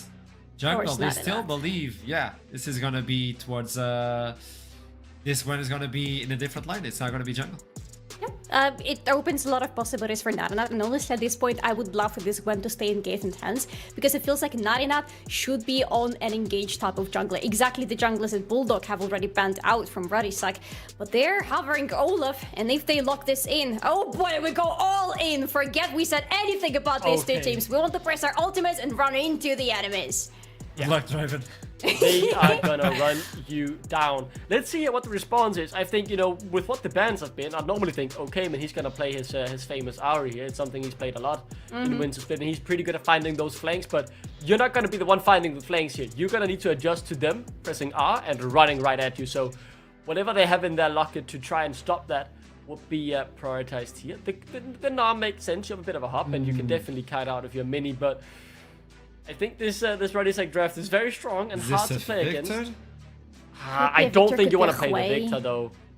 The problem is, right, if you're immobile, you're just so easily gonna get run down. True. The Ahri has some Yeah, the ability at the Kai. very least to try and kite back, and we know Cayman prefers it to pretty much every other champion and does end up locking in. I think with the options available and comparing it to Cayman's champion pool, it's probably the best of not optimal options.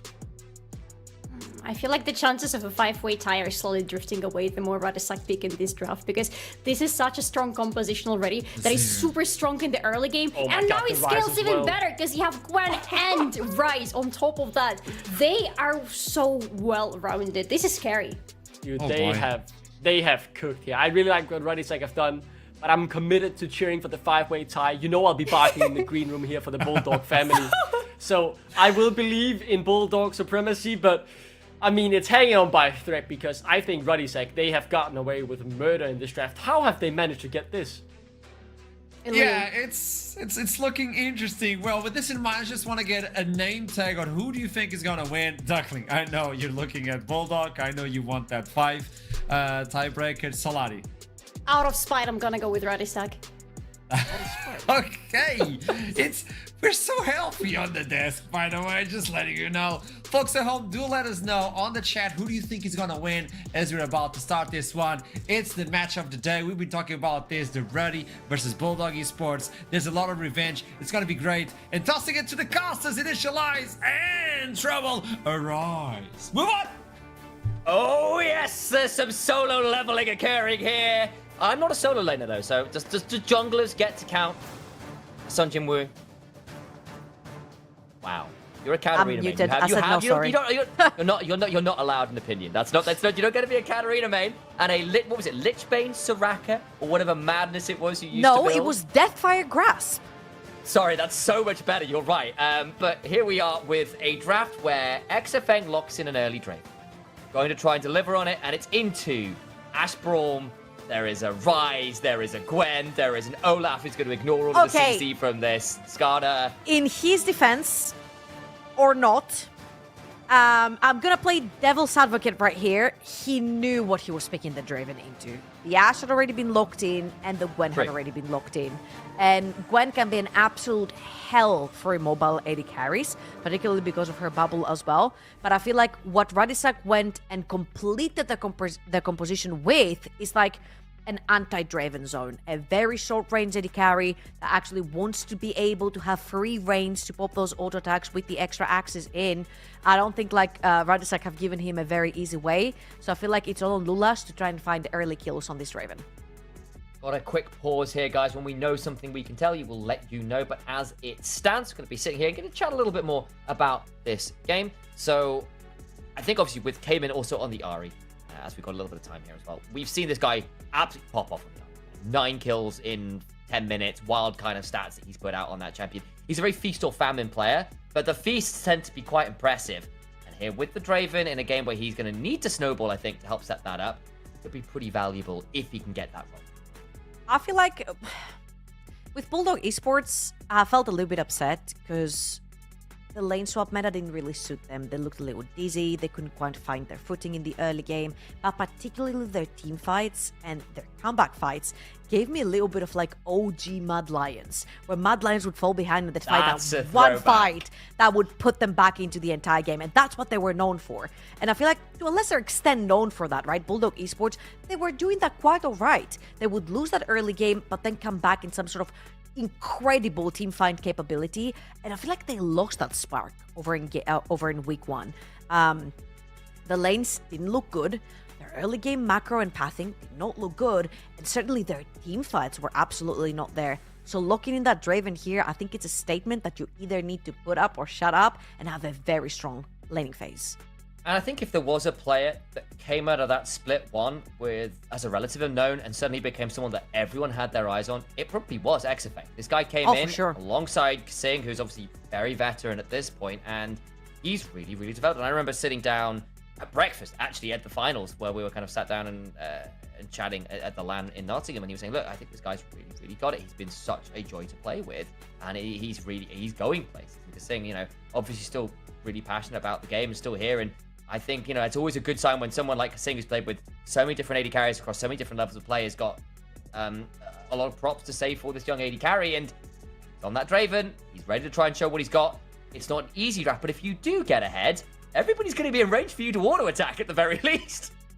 Hey, everyone's gonna be on you. Particularly, I'm looking at this Olaf, man. This guy's just gonna press R and just tunnel vision the Draven. And I feel like if the Draven is fed enough, you got something like a BT, you got a lifesteal coming through, maybe you can take him down quite fast enough. Olaf is not a very tanky champion. However, if you do find the correct flank and angle, and not a lot of people are on you, people have fallen behind, he can be very, very scary. However, big caveat right here. Olaf likes to clear his jungle on a very low HP bar, which means that if you lose on lane priorities and you get invaded, you could be very easily screwed in the early game. Yeah, I agree. That one is definitely something. But unfortunately, we're still here waiting to watch those jungle clips. We've got a bit of a technical pause. We're going to throw it a quick break, and when we come back, hopefully, there will be gameplay to see.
Welcome back, one and all, and we are on to the Rift, ready for our third game of the day. It's our marquee matchup here, our fourth day of seeding stage here in the spring of 2025. We sat going up against Bulldogs, and we talked about that bot lane, Georgia, and I think we're going to be talking about it a lot before this game is done yet. I'm muted, okay. And it's twice already. There's two different ways that you can do the whole Draven thing. If laning phase is rough, usually you'll try to get in your stacks, CS and minions, etc., etc. And then you'll try in a mid-game fight to try and get the Draven to cash out. And from there, you sort of like snowball that mid-game, going to neutral objectives, taking him around the map, taking down the towers, being a nuisance. I feel like this particular lane is not going to be the easiest due to the Braum right here that initially counters the Rel in lane. However, looking at the more offensive summoners on the side of Exofang and Kasing, it could be an angle where you actually abuse the Braum out of lane instead of trying to get to Ashe. I can see it. And then the other side, something we've not talked about yet, really, because it's the Skarner, right? It's been nerfed a fair amount. We have started to see a bit more play of it. We've seen it lose sometimes, which is a bit of a shock considering where he was 3-4 weeks ago. But in this game, the Olaf you're not going to be able to stop. You've still got to deal with this Gwen and this Ryze and this Ashe. Yes, you can have big ultimates, but I don't know how easy Lewis's job is going to be here on the Skarner, however potent this champion is supposed to be. Especially with the junglers both heading towards that bot side of the map. Surprise, surprise. Again, of course, reminder, Olaf, the lower he's on HP, the faster he clears. So he likes chilling at around 10 to 20% HP. He's going to get spotted right now, pinged on the map. You see him right there, 20% HP. This is where Olaf thrives in his jungle. However, if you do spot him correctly, you do have priority, which right here Cayman does have that. You could potentially be looking, they pinged him again on his wolves, to get into his jungle and potentially go for like a cheeky Gromp or something. However, with Exofang and Kasing being shoved in that bot lane, that might be a little bit difficult task. I seem to recall there being an old solo queue strat where you'd have an Olaf run at the tower, take a couple tower shots, and then go to start the jungle, having taken a turret shot or two to start off the clear at faster pace. The good old solo queue tactic. I mean, it works. I feel like Baus would do that. would do that. He would go to tier 2, him. take a tower shot, and then start proxying on like 10%. Yeah, just like run to Krugs and steal them. Yep, that's right. Maybe we've accidentally spoiled a strat here. Again, you know, like, let's return Scrim on stream is the way you phrase that, as I fumble my vowels somehow, some way. You know, it's a difficult sentence, okay? And I'm not even going to attempt it as a non-native. Like, it shouldn't be that hard. I think I might just have decided to, you know, fumble my sentences. As Gaethan, though, on this Gwen, it's very strong right now, even after some of the changes, and is going to be a bit of a nightmare to deal with. This is a guy who went pretty wild on Fiora just last week. He'll be looking to take that Gwen that is so potent and prove that he can be a real threat in this game. Absolute opposite side of the map to where everyone's eyes are drawn. Cayman does have his back interrupted there, backing near the enemy Raptors. Yep. And first reset coming through from Natinat on this Olaf. Grabbed his sword and his crystal. Usually what you want to have on your first attack on pretty much every bruiser. Currently, it's very strong. We sometimes see it after the Scuttle Crab. Before the Scuttle Crab, rather. But that's when you fall in behind. You want to make sure that you get back up on the map. Stronger than your opponent if they want to do the double Scuttle on you and sort of feast fight you in the early game. However, look at the pings on the map. Bulldog Esports have constantly been tracking the Olaf this entire game. Since the first camp, the second he went into bot lane quadrant, and right now, again, entering the top side, taking his Raptors, and then pinging him again! Yeah, remember we saw Cayman having his back interrupted by Raptors? That's because he'd gone to put in a replacement wall by that Raptors. Just keep eyes on the Olaf. Natty Nat. He's played 6 games for Olaf. He's his 3rd most played champion of all time. And of course, not played that much League of Legends. He's only basically played, at least outside of streamer tournaments, only on Ruddy as an organization. Back now this split after a little bit of time away. And he's always been like a Carthus, Olaf, Graves type player. Hell, he's known for being a Rengar one-trick who currently undefeated on that champion in pro play, by the by. This guy this season has 172 games or something on Rengar and another 170 on Mundo. This is why they've been perma-banned against him this entire time. And honestly, it makes me kind of sad because I'm like, I kind of want to see the Rengar, you know? Talking about him and the Rengar, he has found his way towards the tri-bush on the boss of the map, but this is mostly to cover for his bot lane. As you can see, the wave is a little bit pushed towards Bulldog, and now that it's bouncing around towards the other side, he'll choose to move further up. Still covering. He knows that the Skarner will come around eventually. We'll see whether he can potentially start up that dragon. There's a Hey, he ward did in the the pit, though. He did the Look at that, strat. He it went to the right. dragon. He took a little shot from the dragon. Just a little chunk there to set himself up for a bit of early damage. Just enough. That's Yeah. Exactly. All the while, though, Lulus was there to come and defend, and so both junglers look at each other and go, yeah, I'm not sure we want this at level 5, and everyone backs away, but he's still on a ward, going to clear And out they're there again. that one. Exactly. What great Okay, wards here from Bulldog. Keep everything cleared out. I feel like at this point, I was about to say, I think at this point you should probably start the dragon because they know that Lulash has gone to base, and he's going to come back, and he's got more HP than before, so you definitely don't want to be running into this. And of course, Kasing taking a huge chunk means he cannot walk into river. And so far, Bulldog Esports are taking the second approach that we mentioned earlier, which is get Draven farmed up in lane. You do not have to go too hard. You do not have to go for the early kills. And try to create a teamfight scenario around the mid game, potentially around a Dragon or Void Grabs or Herald, whatever it is, where your Draven will cash in 100% for the very first time. That is the most important part. I feel like we saw this strat, if I'm not wrong, last year at EMEA Masters, where Draven was super prominent with a bunch of players that we had there that were all of them big Draven enthusiasts. Yeah. And it just worked wonders. You don't have to go 3-0 in laning phase to make Draven work. Especially basically since he's had the changes to his passive where it increases the damage of his ult. Is it the execute threshold? I forget exactly what the stacks give him, but basically makes his ult do more damage. The more stacks you have, the scarier your ult is, and maybe you don't need to get anywhere. That is Gaithan looking to ult onto Miente, can't quite do it. Ludus will ult instead, looking to drag him towards him. He's still going to have a load of needles remaining. Get to back away for now. Gaithan now in danger, but overcomes Natty Nat, has level 6 of his own. Both top laners end up low, but Lulush has to burn his ult in order to keep Gaithan out from killing his top laner. Yeah, that looked a little bit awkward as well. As Natty Nat, talking about awkward, that's a 3v1.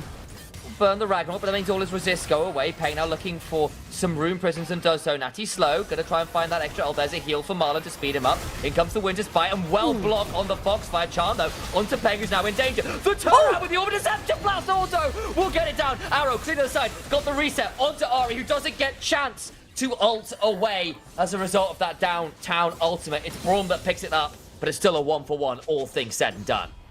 That was so well played by Cayman right there. Spends his ult trying to force Natty Nat out, takes his flash as well. And then that last Q auto and flash were so well played from Cayman. And of course, we have been a little bit critical towards Cayman for his performance through last split and week 1. However, Ari is one of his more prominent champions, is one that he does tend to gravitate towards, and he's really good at so far. He's had a pretty good time shoving in the lane, keeping it even versus the Rise. And I feel like that was a very well-played scenario right there where he actually ends up with the kill. And as you mentioned, on the other side, Radisak, they get a kill onto their support. So definitely props to Ari right here, and a huge advantage. Getting as fast as you can to that Road of Ages so you can start stacking it is huge. That it is, and the game remains very even at this point. Both of our mid laners will be building towards those rowers. Slightly different build path from Cayman, who starts off with that blasting rod, but it will be that tank build on the Ari if I've seen anything at this point.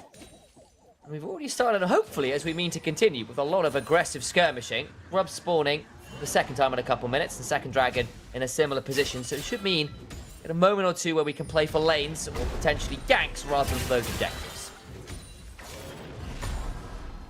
And items are going to start coming through as well.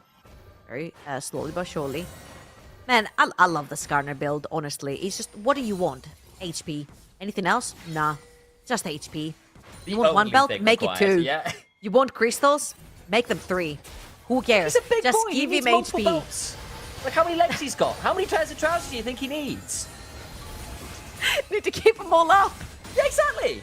Okay, he's got a lot of legs, but he's got one waist.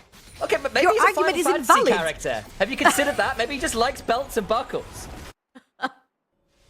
He's going to be in the new Kingdom Hearts game. You not heard? That's fair enough. It could be belts around his boots or whatever it is.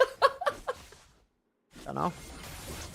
That's fair. Skarner is a champion, and actually, like, Heart still, even though it's been the default kind of item for Skarner, it makes it a lot harder to play when you're versus a bunch of ranged champions. However, here you're pretty much going to be fist fighting with things like Gwen, the Braum, the Olaf, so you're most likely going to find early value out of it. Worth noticing, we've not really had a chat about it, but Gaethan's not going towards anything like the Conquer. He's gone first strike on the Gwen here as well to try and get a little bit more value from the gold. It'll be interesting to see how he procs that. A rune I've seen too often on Gwen in recent weeks. And when you see first strike on melee champions, it should really worry you. It should definitely not be a melee champions kind of vibe. However, right here, talking about melee champions, Braum walking into the second set of Void Grabs has spawned on the map. The first three, of course, went to Bulldog Esports. But as you can see, having that Draven already in there. Charm into the Magnet Storm, down to just Driven into the wall, Marlon to the flash away. The execution comes on through! Welling Death cashes Exafeng in. Turnaround fight still messy as the Impale comes on down into the Charm. And Ruddy Sack collapse in the mid lane. And remember what we said earlier on. This Draven does not have to go super aggro in lane. It's Bulldog Esports that have to set him up for a very easy cash out in a mid-game fight. And that's exactly what they did right here. Cayman and Lulash have been setting up around that mid lane together with Kasing for majority of this game. And all Exafeng had to do was throw his ultimate to try and get that last hit on Heng, if I'm not wrong, where they might have been natting out as well. But what a fantastic setup right here. Radisak are trying to find their footing to get into the river, but that river does not belong to them. It's actually Marlon that ends up giving the cash out to Exafeng. And I feel like Radisak today have had big trouble getting onto the objectives. They're late on the resets, therefore they do not have vision, therefore they try to brute force themselves in, and it just hasn't necessarily worked. And also, we saw the teleport from Iantic as well. They were just ready for that fight. Bulldogs get what they came for. A bit of a bogey team, I think it is fair to say, for Ruddy Sack over the last little while. Punished them in winter, particularly. Knocked them out of playoffs. Was some strife, to say the least. Well, Ruddy Sack started this split so damn well. 2-0, looked confident doing it. Had a fumble at the beginning of the day. Struggled to find any inroads into the comp that they were playing the Ahri Vi into in this game around. It was an early brawl, and then suddenly this Draven is up 700 gold. It's not. I'm starting to get scared. Yeah, but yeah, I am too. This is step number 3 to the 5-way tiebreaker scenario. Georgia, you're not wrong. This is step number 3, guys. Everyone could end up being 2-2 at the end of the day. And if Bulldog Esports win here, we could very well be on the way, as Natinat is. Yeah, I was looking at Cayman. They get the Rune Prison, but don't burn any ult, so Cayman will burn his. But looking for a bit of a chunk. Does trade back well enough there to bring Peng down a little lower. A Dragon that's alive. And Bulldogs are the ones in the river right now, despite Natinat and the rest of Ruddy looking for a bit of a chunk onto that Ahri. It's actually pretty huge right here. Burning that ultimate off of Cayman, having him super low on HP, low on mana as well, because he has to burn through that wave. Dragon is up, and right now this is where you want to be using that Draven. Bloodthirsts are already completed. A couple of components, Bootyard sale happening in Ash's inventory. Right here, of course, Bulldog Esports is going to have to drop the Dragon due to Cayman getting super chunked in the mid lane. Yeah, no teleport either, so he's going to be off the map for a notable amount of time, and that gives Ruddy Sack that second Dragon. Means they've kind of split sides of the maps in terms of objectives. 6 Scrubs over to Bulldogs, 2 Dragons over to Ruddy Sack. See what they've rolled in terms of the Soul. Ocean Soul this game. When you've got a Gwen, a Ryze will be battle warding, and of course that Olaf. Not a bad roll at all, I think. Stridebreaker also completed right there. Very clever itemization for the Olaf, especially since you want to be sticking on to targets that are going to be non-melee, like the Ahri, the Draven, Mininar as well, if it comes to that, and Miatek walks in as a Mininar. Stridebreaker, one of the strongest items for Olaf, gets him to truly stick onto a target, particularly because he's not playing with Ghost. Of course, he's playing with Flash right here, and right is like they're looking. Miatek is Mininar, but he's just going to shove out the wave and then reset. Yeah, it's first turret as well, which is pretty significant, because that is now feats of strength over the Bulldogs, who got those early kills, and now that structure, courtesy of those 6 scrubs helping out. Self a nice little lead here, just in terms of those upgraded boots, just the 2,000 or so gold lead they've got to their name as well.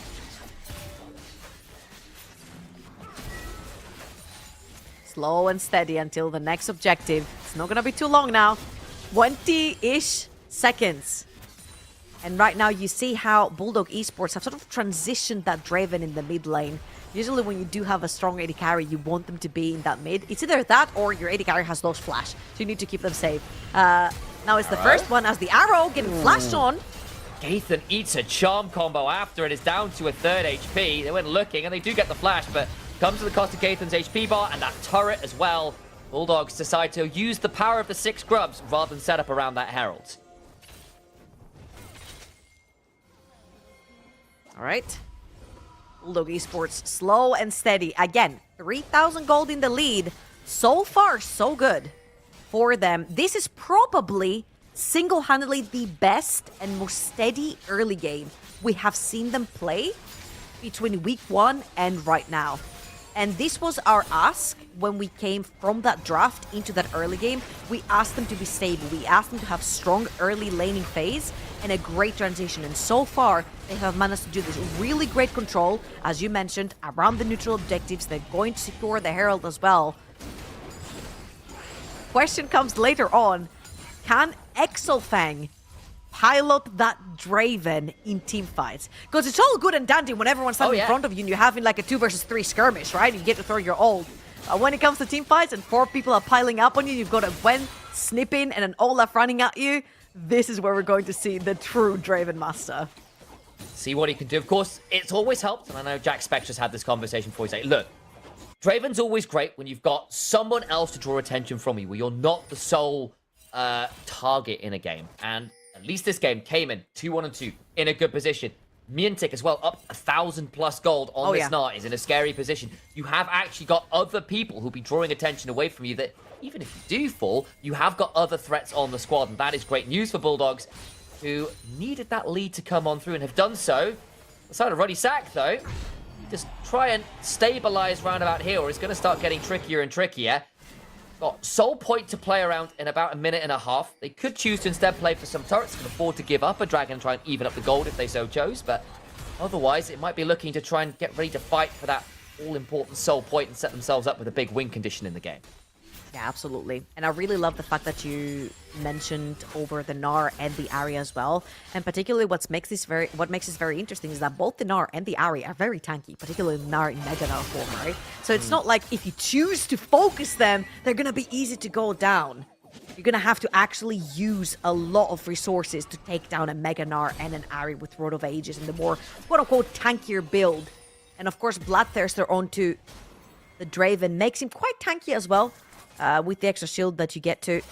So we'll see here, Bulldog Esports, they're going to spawn the Rift Herald, 50 seconds for the Dragon, and so far, very clean transition into those objectives. They need absolutely to take that next Dragon, stop the stacking, as you mentioned, for Radisak. They do have a bunch of wards and a lot of vision inside Radisak's jungle.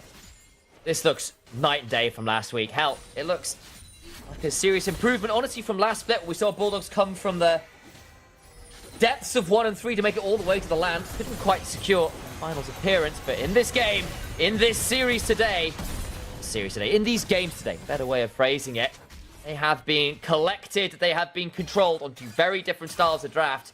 And are in a great position here versus Ruddy Sack, who lose another turret. Gaten's going to at least try and trade out to the other side. The arrow was 5 Arsenal out of Cayman, who burns that, going to try and clear out this wave. I think the Gaten's going to just stick here and deal with the turret despite the shots, and does so. Right, he is.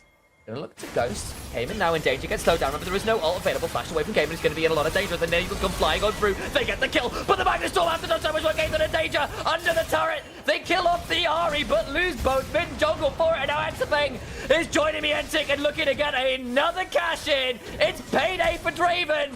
The Whirling Death flashed away from him. Wait, he's going to be left in arrears. No one's paying that check quite yet. Mientik might claim it instead. Throws up a door, but it's just buying time. Marlon gonna eat another one as Mientik gets sped up, courtesy of turning back into Mini. And while Draven doesn't cash in, Mientik certainly does. Wow, Radisak are getting so desperate. What was that?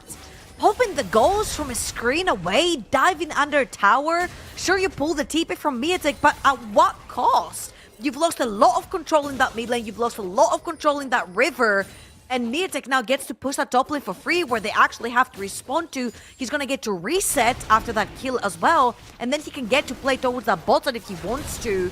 But Roddysack, again, due to the resets, are too late to that play, and they're gonna lose soul point for themselves. I am so confused. They had soul point right there. All they had to do is just find a way to get some vision around this dragon and try to potentially stall Bulldog Esports from getting extra items. Now Sterax completed as well. And Infinity Edge will be coming soon. It is now completed for Draven. My days. If it was difficult to contest before, it's gonna be almost near impossible. There's a 3,000 gold lead. And majority of that is on, well, all of it almost is on all 3 carries of Bulldog Esports. And that is pretty scary stuff. Buddy tried to play for some turrets. They were struggling for those and said, okay, we can give up this dragon, and it does not work out very cleanly at all. Now in a position where those second items are completed. For Bulldogs, of course, at the very least, Roddysack are managing to match that right now. Not looking like we're seeing a full item discrepancy or anything quite yet, and that is good news for them, but things stay as they are for another 5 minutes. That will start to come on 3.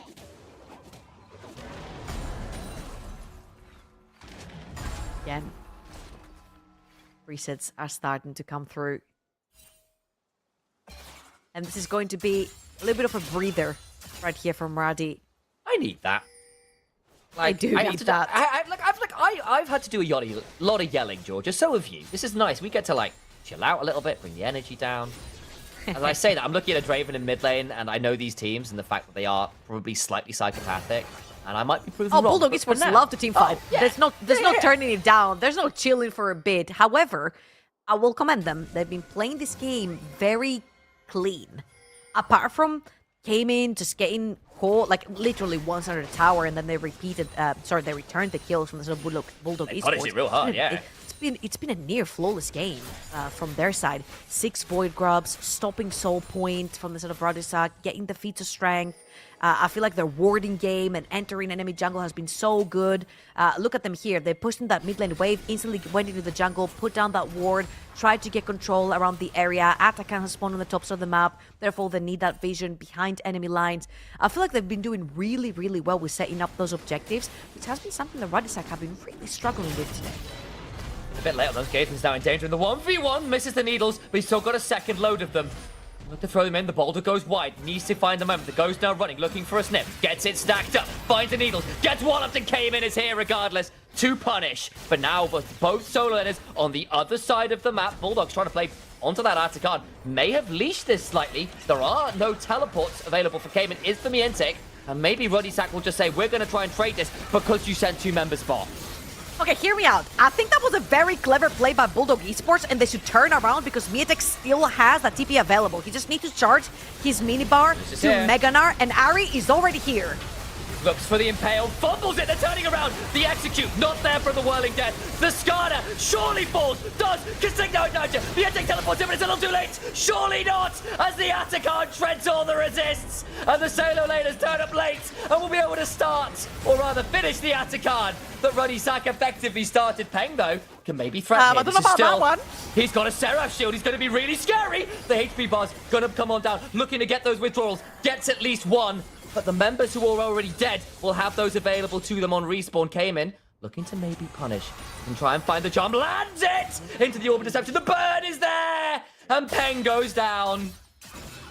Leandris plus red buff right there doing magic to finish off that rise. And let's watch this one more time. Miatek actually dangerously slow on that TP because she had to take the reset first to then TP back into the fight. And Lulash misses the ultimate, so it's a little bit tricky, but Singh splits the fight beautifully. Natinat has committed way too far forward, and by the time Roddysack tried to run away from a fight that had been won up to that point, Miatek just shut them.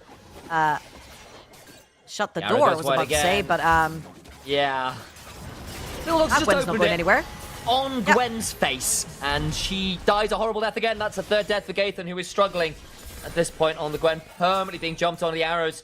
On point from Nata to defend. That's going to be great setup now for another dragon for Bulldogs. Got the withdrawal still to their name on the majority of members, so a great position where Ruddy Sack, I just don't think they can contest this one. Okay, hear me out. That Atakan was such a greedy play. However, the second you see two members of Bulldog Esports down the both side of the map, you would expect Radisak to try and respond, to try and defend their top laner, and wasn't quite the case. Bulldog Esports they've eaten the pie and also have it whole at this point, taking another tower over in the mid lane. With Atakan, you need to try and get, I would say, at least 2 remaining outer towers. This is going to be a first one, and there's going to be a bot lane one, and they're going to take the dragon as well. I would say this has been a very, very successful Atakan taking. Great job with that one. Ocean Dragon will go down. That will be a second Drake. And of course, Gold League continues to expand. Now up to 5,000 gold. It's 3 items, including a death cap done on this Ahri. No worries about damage here. Nearly at what looks to be a wit's end for Mientek as well into double AP solo laners. You're not miles off a 3rd item on this Draven either. Turns that into a last whisper. Quite the full Lord Doms yet. Still looking pretty damn potent right now for Bulldogs. Even if we were sort of worried about how we would play out the 5v5s. Not feeling that way right now. And this is where Olaf starts not feeling good. Because you start basically pressing W key forward. If you've ever played an MMORPG, you just W forward and you're just running into a wall. That's a level 14 Draven, which is even level with you. Level 17 Ahri to the level 14 Olaf. You have a pretty... level 16, sorry. Gnar over in the top lane.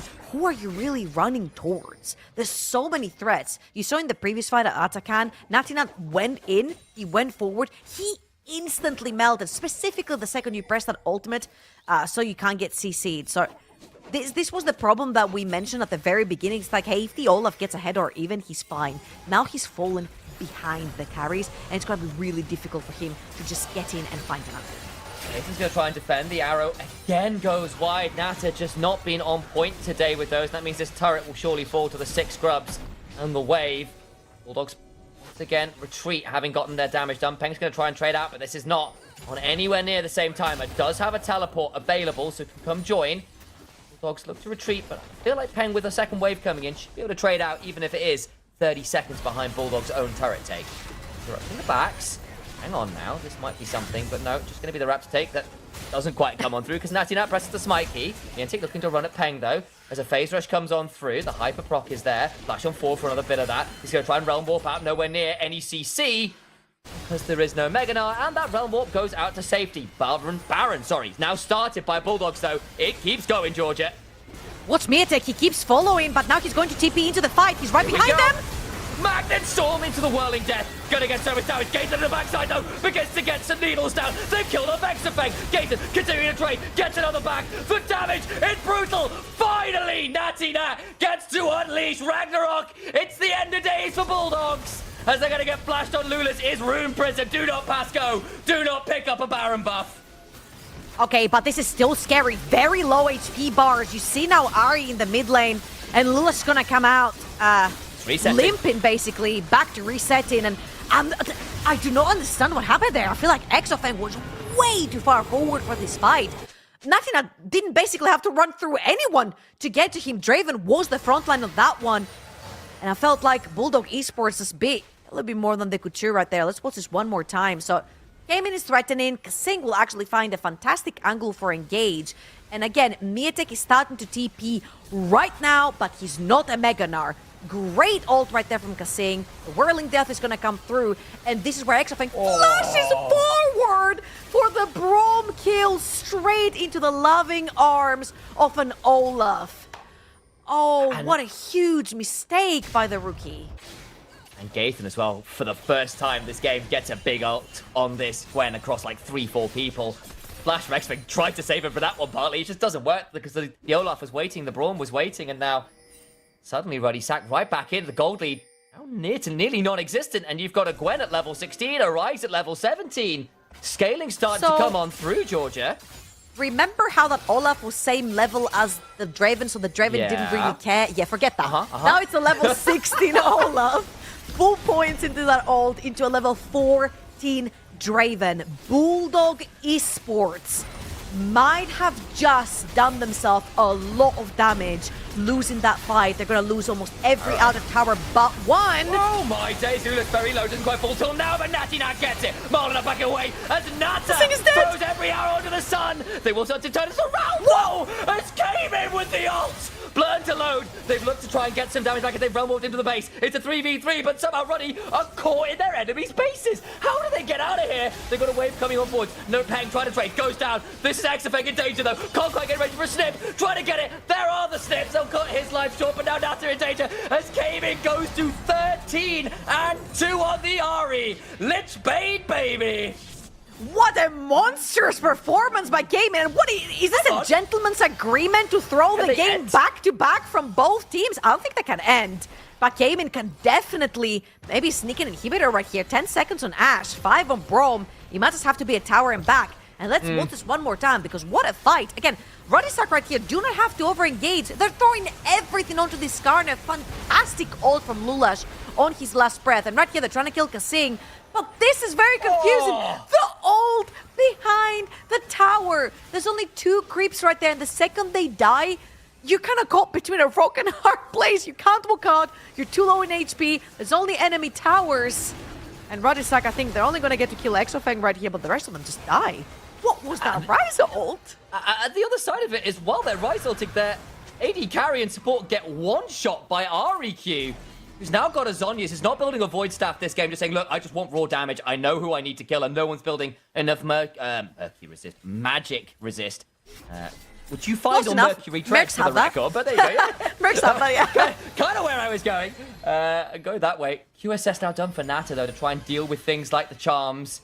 And, of course, the suppression from this Skarner. Isaac overplayed that one. Now sole point for Bulldogs and an inhibitor. This game has been certainly spectacular in the last 5 minutes. The roller coaster's coming on through. Scream if you're having fun, folks. Okay, the top hat or tall hat, whatever you call it. Monocle, stash, the whole shebang. If this was the gentleman's agreement.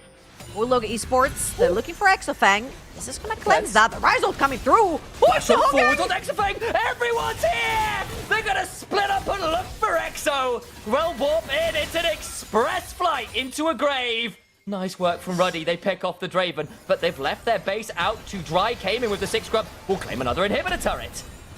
I feel like right here, Bulldog Esports just need to keep pressuring. They need to keep pressuring to try and get that mid lane inhibitor. The second they see 2 members down bot lane from the side of Ruddysack, they should actually pressure more. It's only Rise right there, but all they wanted to do is just force resets from the side of Ruddy, and that's exactly what they have done. I mean, it was a death on the Draven for a mid lane inhibitor tower. You will take those if you're Bulldog Esports. However, the game has just gotten really tense all of a sudden. A missed flash from Exafeng, a turned around fight by Ruddysack into an overextension by Ruddysack, a Rise ult into enemy base, and now this one. I feel like next team fight, Sam, might be our last one as well. All right, buckle in, folks. It's going to get spicy. We've got a minute until Baron. There is an item advantage for Cayman in the form of a death cap. He is full build, full level. This Ari has been, once again, absolutely spectacular from this player. Feast or famine he may be, but he has been eating enough for 3 today, it feels like. Draven, 3.5, is now behind Nata, and we're going to have to prepare ourselves for it. Can Gathan get towards that death cap himself on this Gwen? Level 17, despite the early woes, Gwen now very much online. And look at what Bulldog Esports is doing right here. They do not want to get control around the Baron. They just want to make sure that they take as many structures as possible so that even when the Baron comes through, there's just too many minions to deal with for the side of Ruddysack. As you can see, you cannot walk on your top side quadrant if you're a Ruddysack, and they're looking for me this time. Avengers! Asher. Assemble is how that phrase finishes. If Tech is going to surely fall here. Natty Nat will throw down the Ragnarok, and he'll be rolling on over. They get the hold of that Nart. They get another Realm Warp play in the same location, this time picking up the side lane pressure. Cayman was shielding for so long, but the moment they pull away, Ruddy pull the trigger. Baron in 5 seconds. The base, though, from Ruddy in a precarious position. You know what they say? Fool me once, shame on me. Fool me twice. No, shame on you. Fool me twice, shame on me. They pull the same play over again, and the flank TP coming through.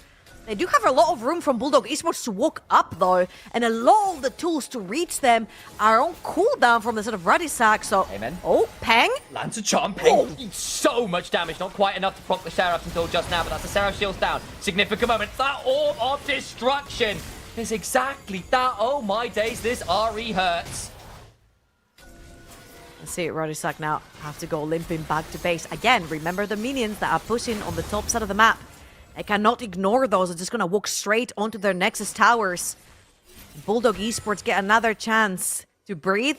Just don't send anyone bot lane, lads. You know what's going to happen to them. It's happened twice already. They say third time's the charm. It's not going to be a charm for Bulldog Esports if that happens again. It's going to be definitely a barrel for the sort of Radisac. However, right here, it's also Soul Point. Ocean, Soul, with 4 oceans rather, when the Soul is gone, is going to be huge for Bulldog Esports. So I'm sure that both teams are going to try to fight this fight for that mid lane prio and shove on the wave.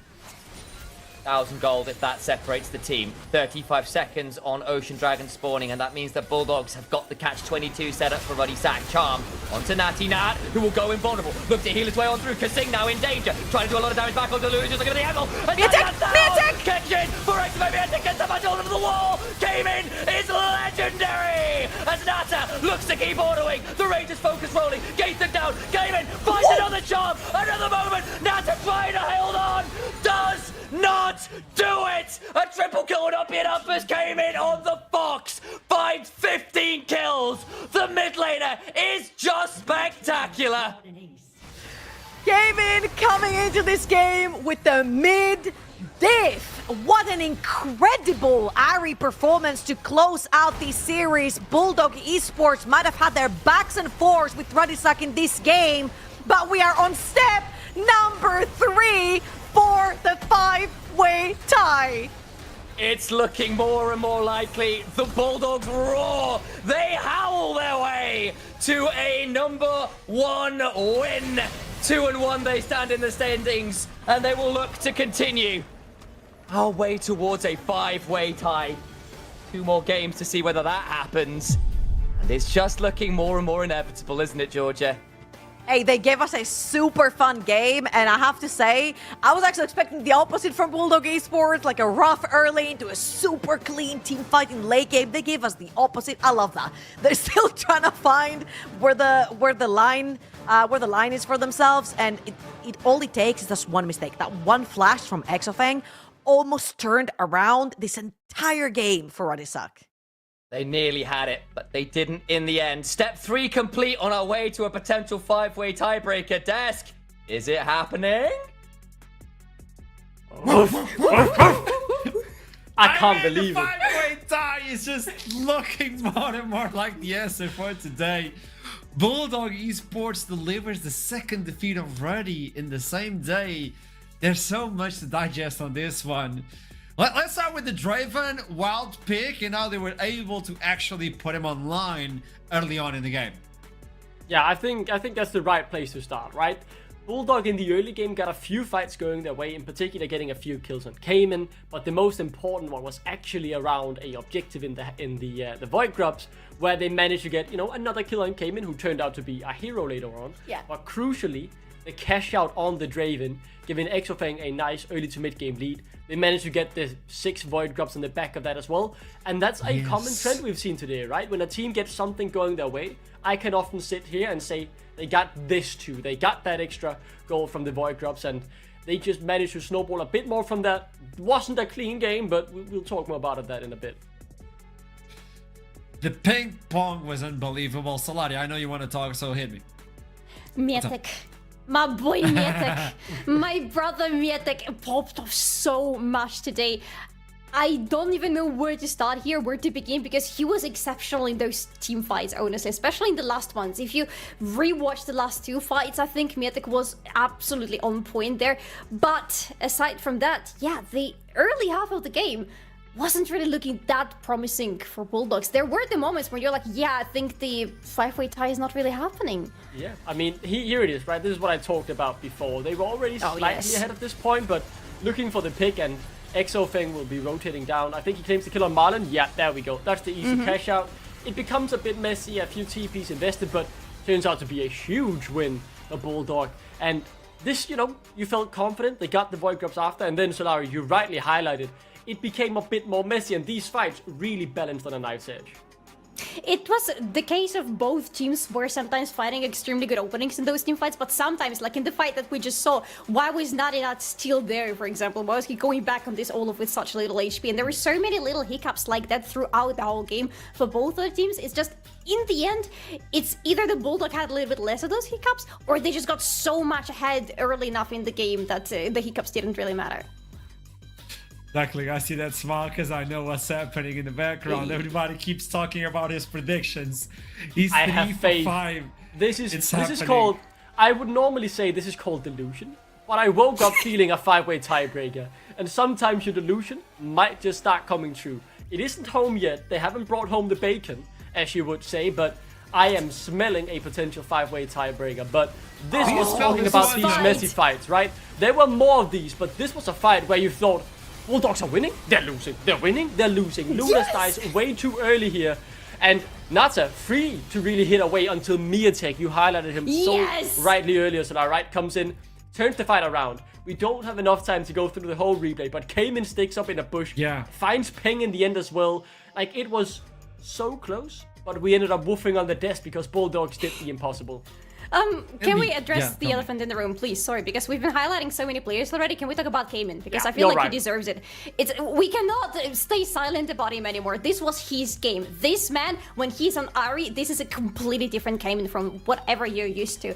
This guy, I don't know how he was finding those angles on Ahri, because he went with that Rod of Ages build that we have been discussing already here today throughout the whole day, but after that, he was still dealing insane amounts of damage to the enemies, first of all, because he was in the right places in those team fights, and second of all, he got so ahead of everybody. He was full build so early on in the game, and nobody could match him, and on top of that, nobody could really catch that Ahri, because there was no reliable control apart from the Ash Arrow to stop that Ahri from going around. Solari, I love what you're saying, because it is absolutely key. The damage he had was immense. I've never seen an Ahri hurt this much, especially with the Rod of Ages build. And the Q through what was a very good Lula assault. You thought for a second here as well, they might have lost it. Peng was pretty much untouched. But yet again, it's Cayman. The balls on this man to flash in or dash into the face of Peng with little to no HP left. And again, on Nata, the hero Bulldogs needed. Look at the goal grab. Is this a course in Tour de France? No, it's your average NLC game. These hills are going up and down. We talk about the mountain. But this is a mountain, and they built this mountain. He came in like a wrecking ball with this, Adi. It was beautiful to watch it. Yeah. That pivotal moment. Oh, you just got it. That pivotal moment on the base, where somehow Peng ultimates everybody within the base. Still wondering what was the objective. But that Adi was the one. The Q from the Adi was just gorgeous to begin with. I don't know. Okay, I gotta give it. When he fails. But when he succeeds, he succeeds. You gotta give him credit. You gotta give him as overdue. Yeah.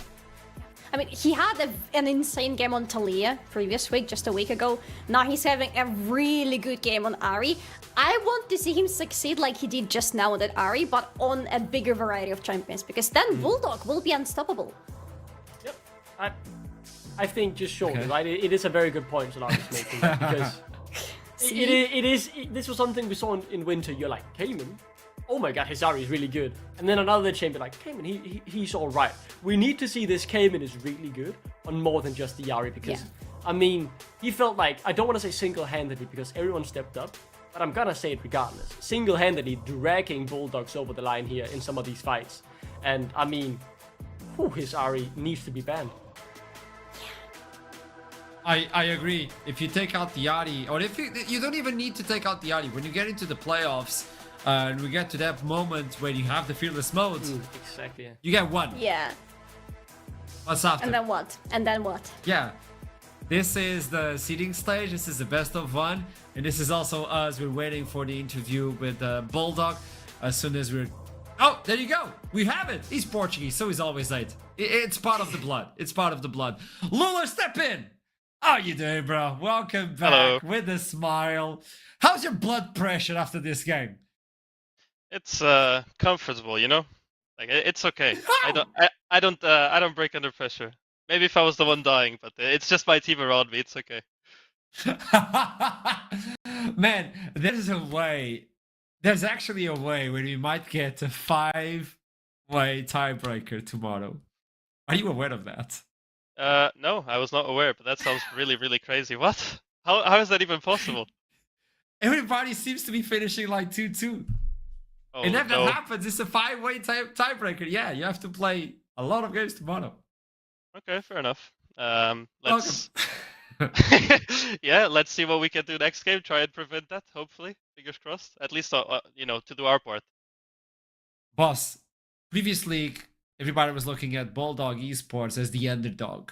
It's no longer the case, and it's getting a little bit rougher for you folks. Do you think it's because the league itself, like the whole league, got a little bit more scarier and hard to play within, or what is happening? Surprisingly, I think the league level went slightly up. Yeah, like just looking at across the board from the rosters, I think it's like slight upgrades here and there, which I like to see. I wasn't really hoping because obviously there were a lot of big names coming in.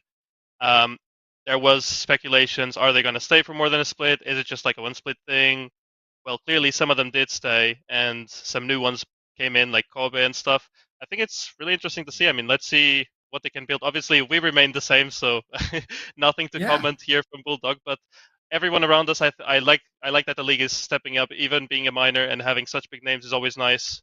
I think it makes everyone really try hard and want to do good in this league. So, hey, I'm all here for it. So far, it has been clean from you, but I gotta put in the question. Everybody keeps talking about Cayman with Izadi. Things are looking good. Things are looking wonderful. But what about other champions? Can we trust other champions from Cayman? Right, we're working on it. Wow. No, but honestly, I I was listening to you guys and I was like wondering, are we really just an Ari team? Like I wasn't expecting that before we played our first Ari game, because to be really honest, before that one game where we pulled it off, I don't remember against who, it wasn't like priority for us, but it just looked good on that game, and then we performed so well, we're like, hey, let's give Ari more of a shot. And now obviously we play it often, but I feel like we have other champions above Ari, like commonly. It just so happens that against so many teams, Ari just looks good. And obviously she got buffed in the meta, right? So, hey, more Ari games, I guess. So, okay, yeah, it solves itself. The issue solves itself. If you go into playoffs and if you look into Group A and Group B, is there any team, because we might as well start asking this, is there any team you really want to pair against? It's not like, I want to go, no, you want to go there and beat him up, like you did to Ruddy on the Winter Split, remember? Yeah. Right. Yeah, of course. Yeah, I do remember that. That's unforgettable memories. No, but for a new team to do that too, I'm not entirely sure. Maybe Verdant, just because, they had a little revamp around the team, and clearly they were like our direct opponents last split. At least I felt like they thought they were better than us. We were trying to be better than them. We ended up being better, so awesome. But let's see what they can do with this revamped roster. I'm really hyped to play against them if we end up, well, if the future holds that for us. But if not, obviously Los Ratones, I'm really excited to face them again, because I think we improved a lot. We had a lot of like rookie issues last split. Even this game we showed a lot of rookiness as well, but I feel like at least in practice things are way more controlled, and just we're focusing on issues that are above rookie mistakes, I would say. So it's completely better than last split, I would say. Yeah. Let's see what happens. Thank you so much for another interview, Lulu. It's always a pleasure to talk to you, and best of luck on the 5-way tiebreak. And if it happens, I'll see you soon. We're ready. Oh, they're ready. But we're also ready for the next match. We have the 4th game of the day coming up. It's going to be Nord yet again versus DMG, who are looking extremely tough to beat. Can the Phoenix fly? Or will DMG just do some damage? I'll see you soon. Don't go anywhere.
This is it. Big opportunity to Nord to clean what happened in the previous week.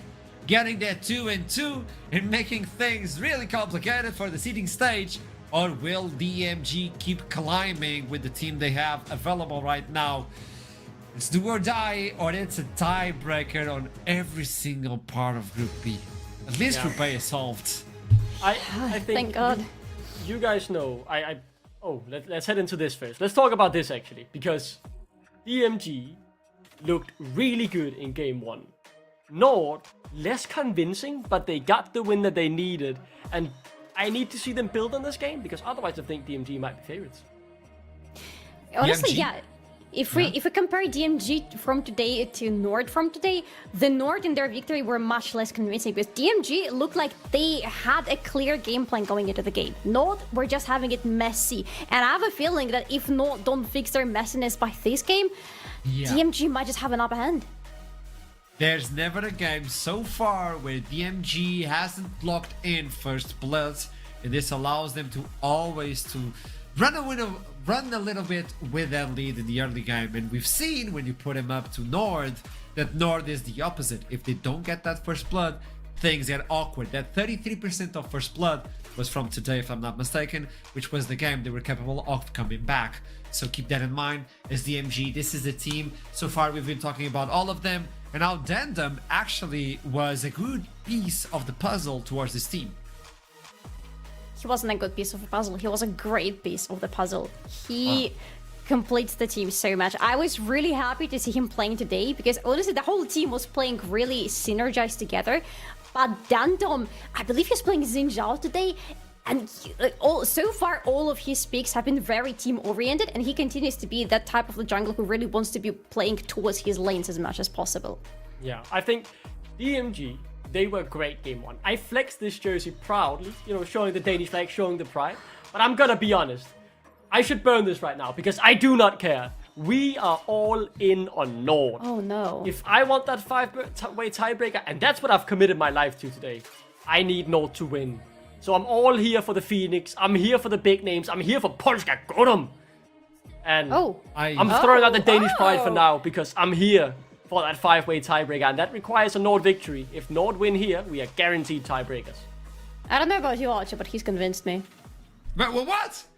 Just like that? Okay, we're jumping to Champions Select. We don't even get an opportunity to fight back. DMG versus Nord. If DMG wins this one, the group is a little bit more stable, and DMG are able to run away with that first seed if things end this way today. If not, best of luck to everyone. It's full chaos, it's full mayhem. I don't know. Poppy being removed from Vizichachi. Bucci highlighted it. It's the most powerful laning phase top lane in the league.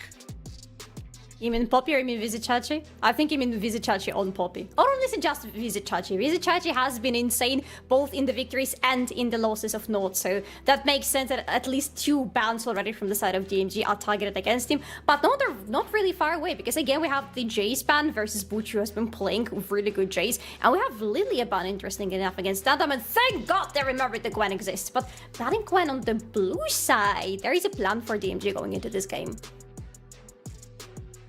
Okay, we get the Gwen ban. I think that's a strong beginning, right? We really need that. I am surprised that DMG don't ban it on blue because you would expect them to first pick it, but I assume with what we've seen Dandom play, he's not the type of guy to pick it up, and Bucci probably has other priorities.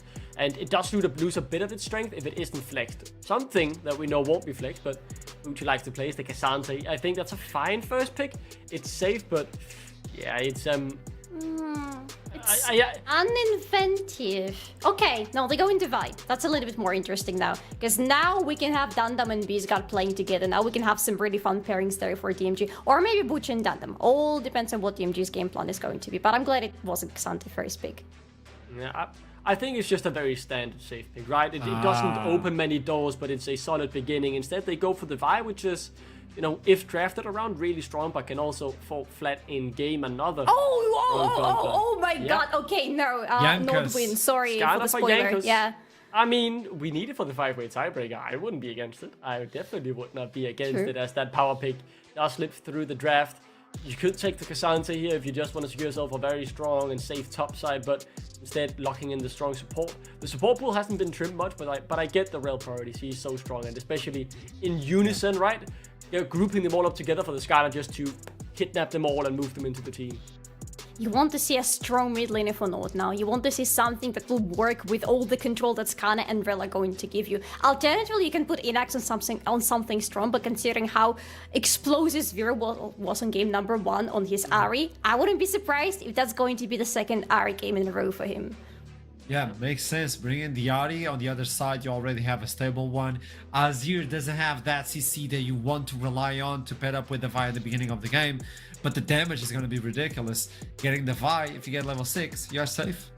Yeah, it's back to basics here, right, for B-Score. Going back to his mage roots that he has so deeply connected within him. Maybe the Cinder would have worked a bit better in the 2v2, but nonetheless, I think the Azir is totally fine for him. I thought the Cassante would have been a decent safe option, especially with the Rumble being banned and the Gwen also gone, but no, they go with the AD carry instead. You would assume them, if Nord now doesn't pick up in the AD carry pool, just to be trimmed out a bit in the rest of the draft, as by hovering through some different options. Goes for the Talia instead, and I mean, you know, all 3 of these dashes, or champions can dash, so fair enough, I see the value.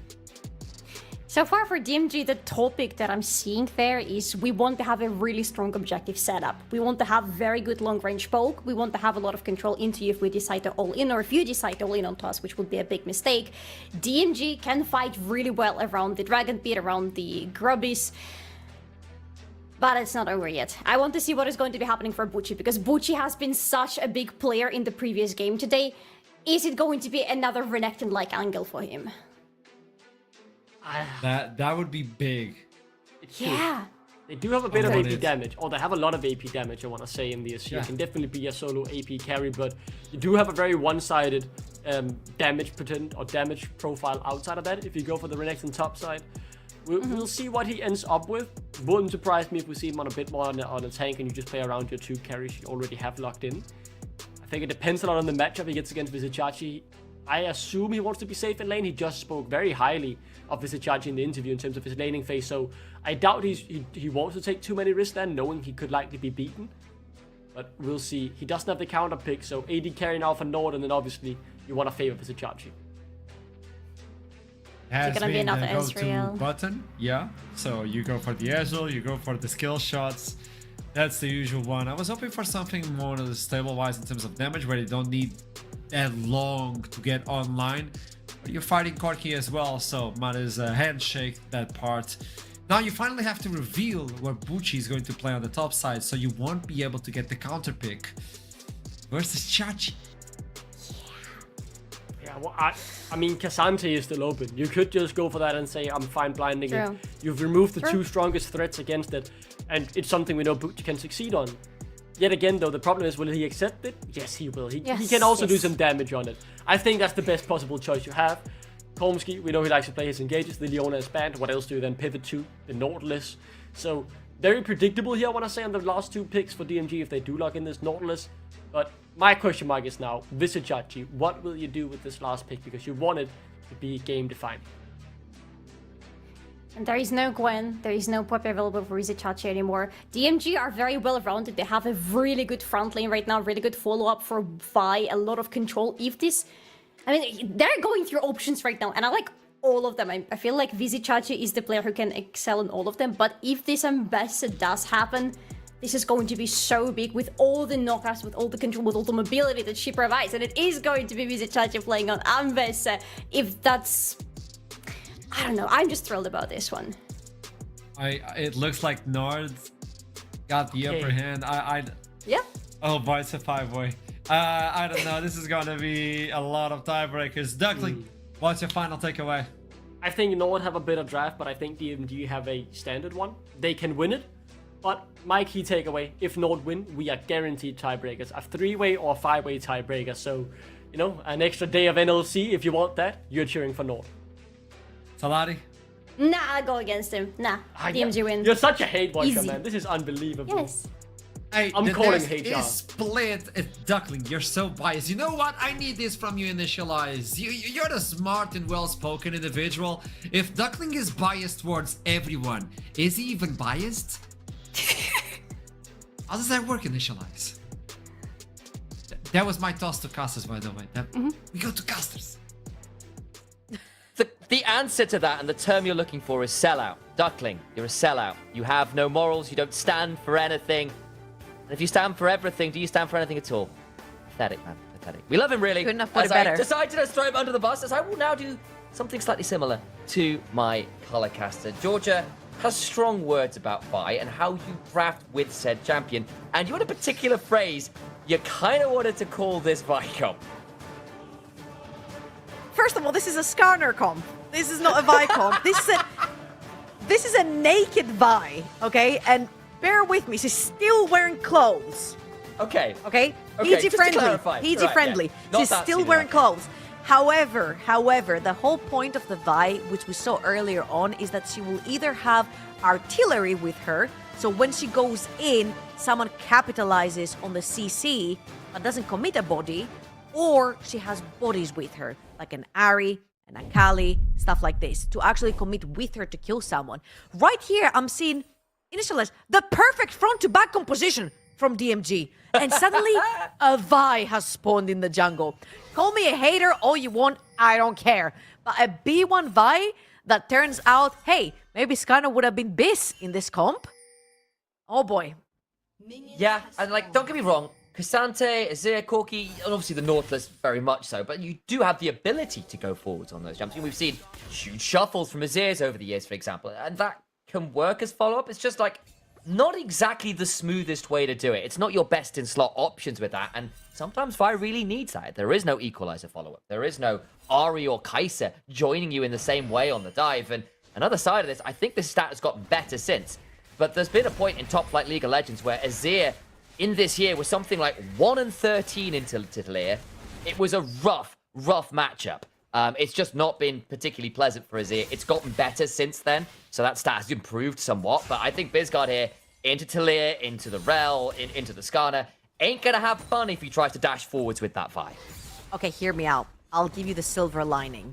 Go on. Ezreal is super slippery. The only two champions that can pin down champions like Zeri or Ezreal are Nautilus and Vi, because it's point-click, follows through the whole way. I feel like this is the one saving grace for the Vi right here, that you can always pin champions like Ezreal in this particular composition. Now, if you look on your minimap, top right of your minimap, you'll see that Sphero has pushed in his lane, and he's actually hovering around Dandom. There is no smite on this Vi, and he's super low on HP, so he's gonna be forced out.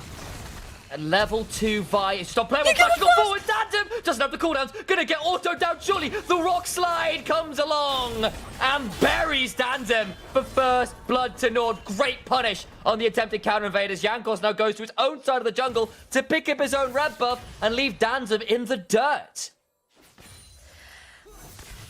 I have feelings and thoughts and feelings, but I'm gonna put my professionalism before anything right here. Chatterman and Initialize and everyone else watching, this is a very rough start for a Vi.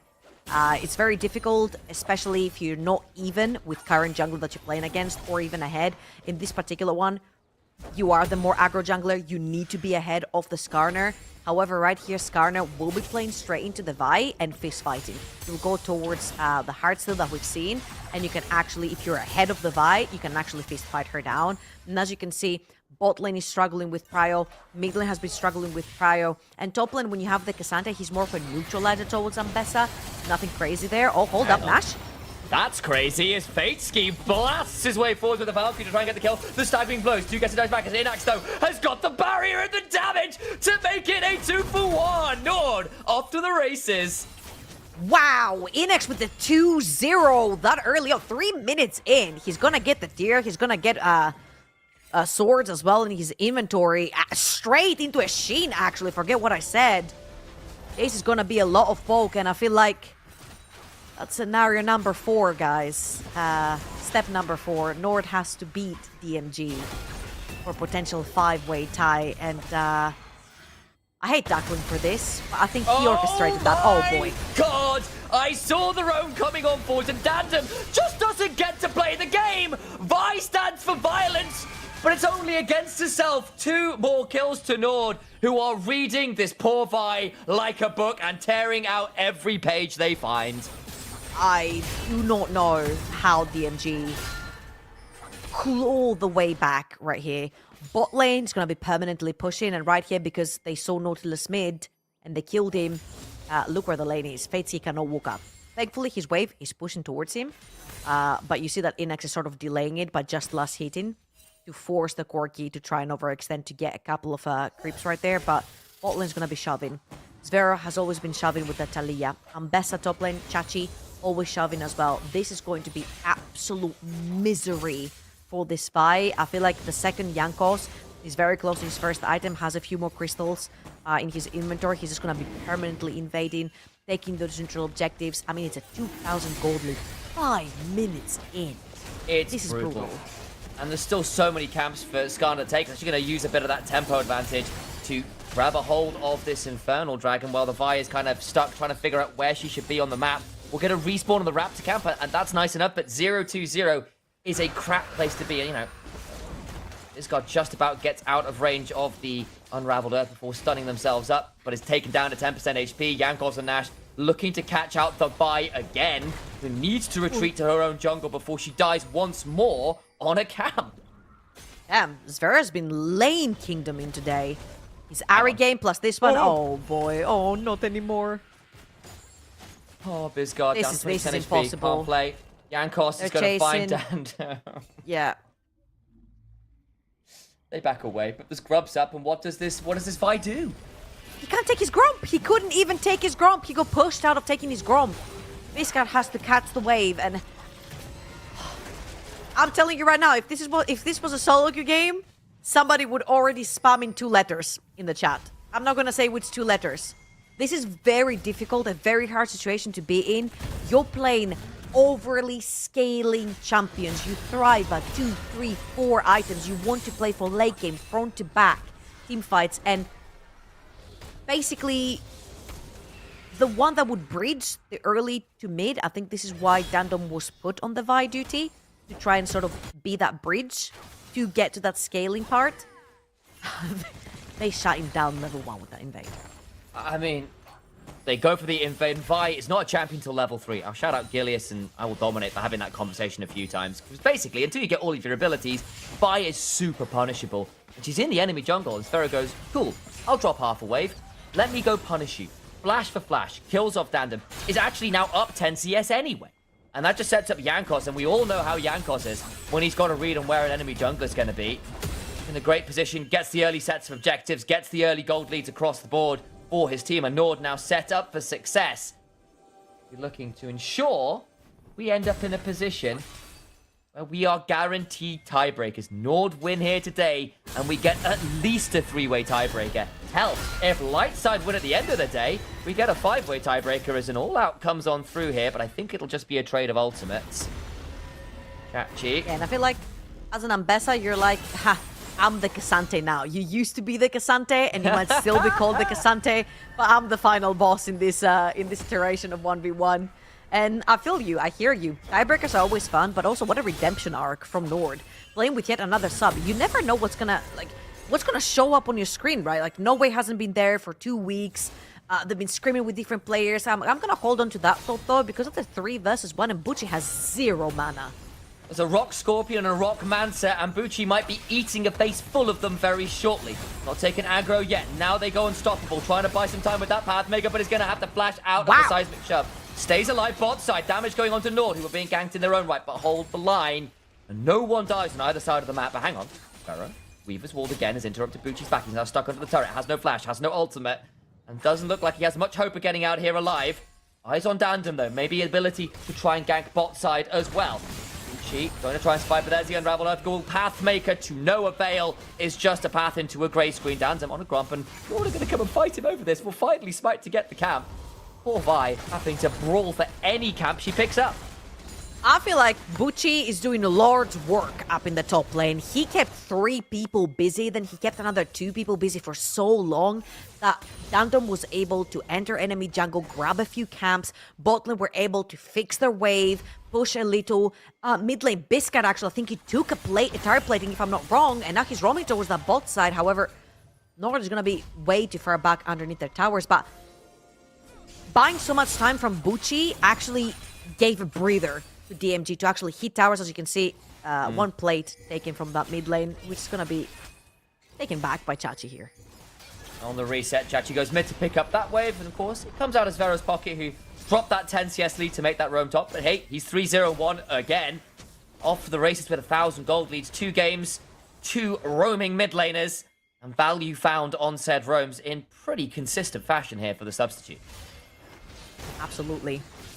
Lane Kingdom into insane roams, as you mentioned. Vera has been on point today. And since a lot of people were wondering why I call him Zvero, when he did join the LEC, we were given a voice memo by their team manager with exactly how his name is supposed to be pronounced, and it told us Zvero. That was the way I was always told to say it by the various members of Team Zero. So that's the way I've always done it. And if I'm wrong, then I apologize. But there we go. Going off the info I have. But you know what?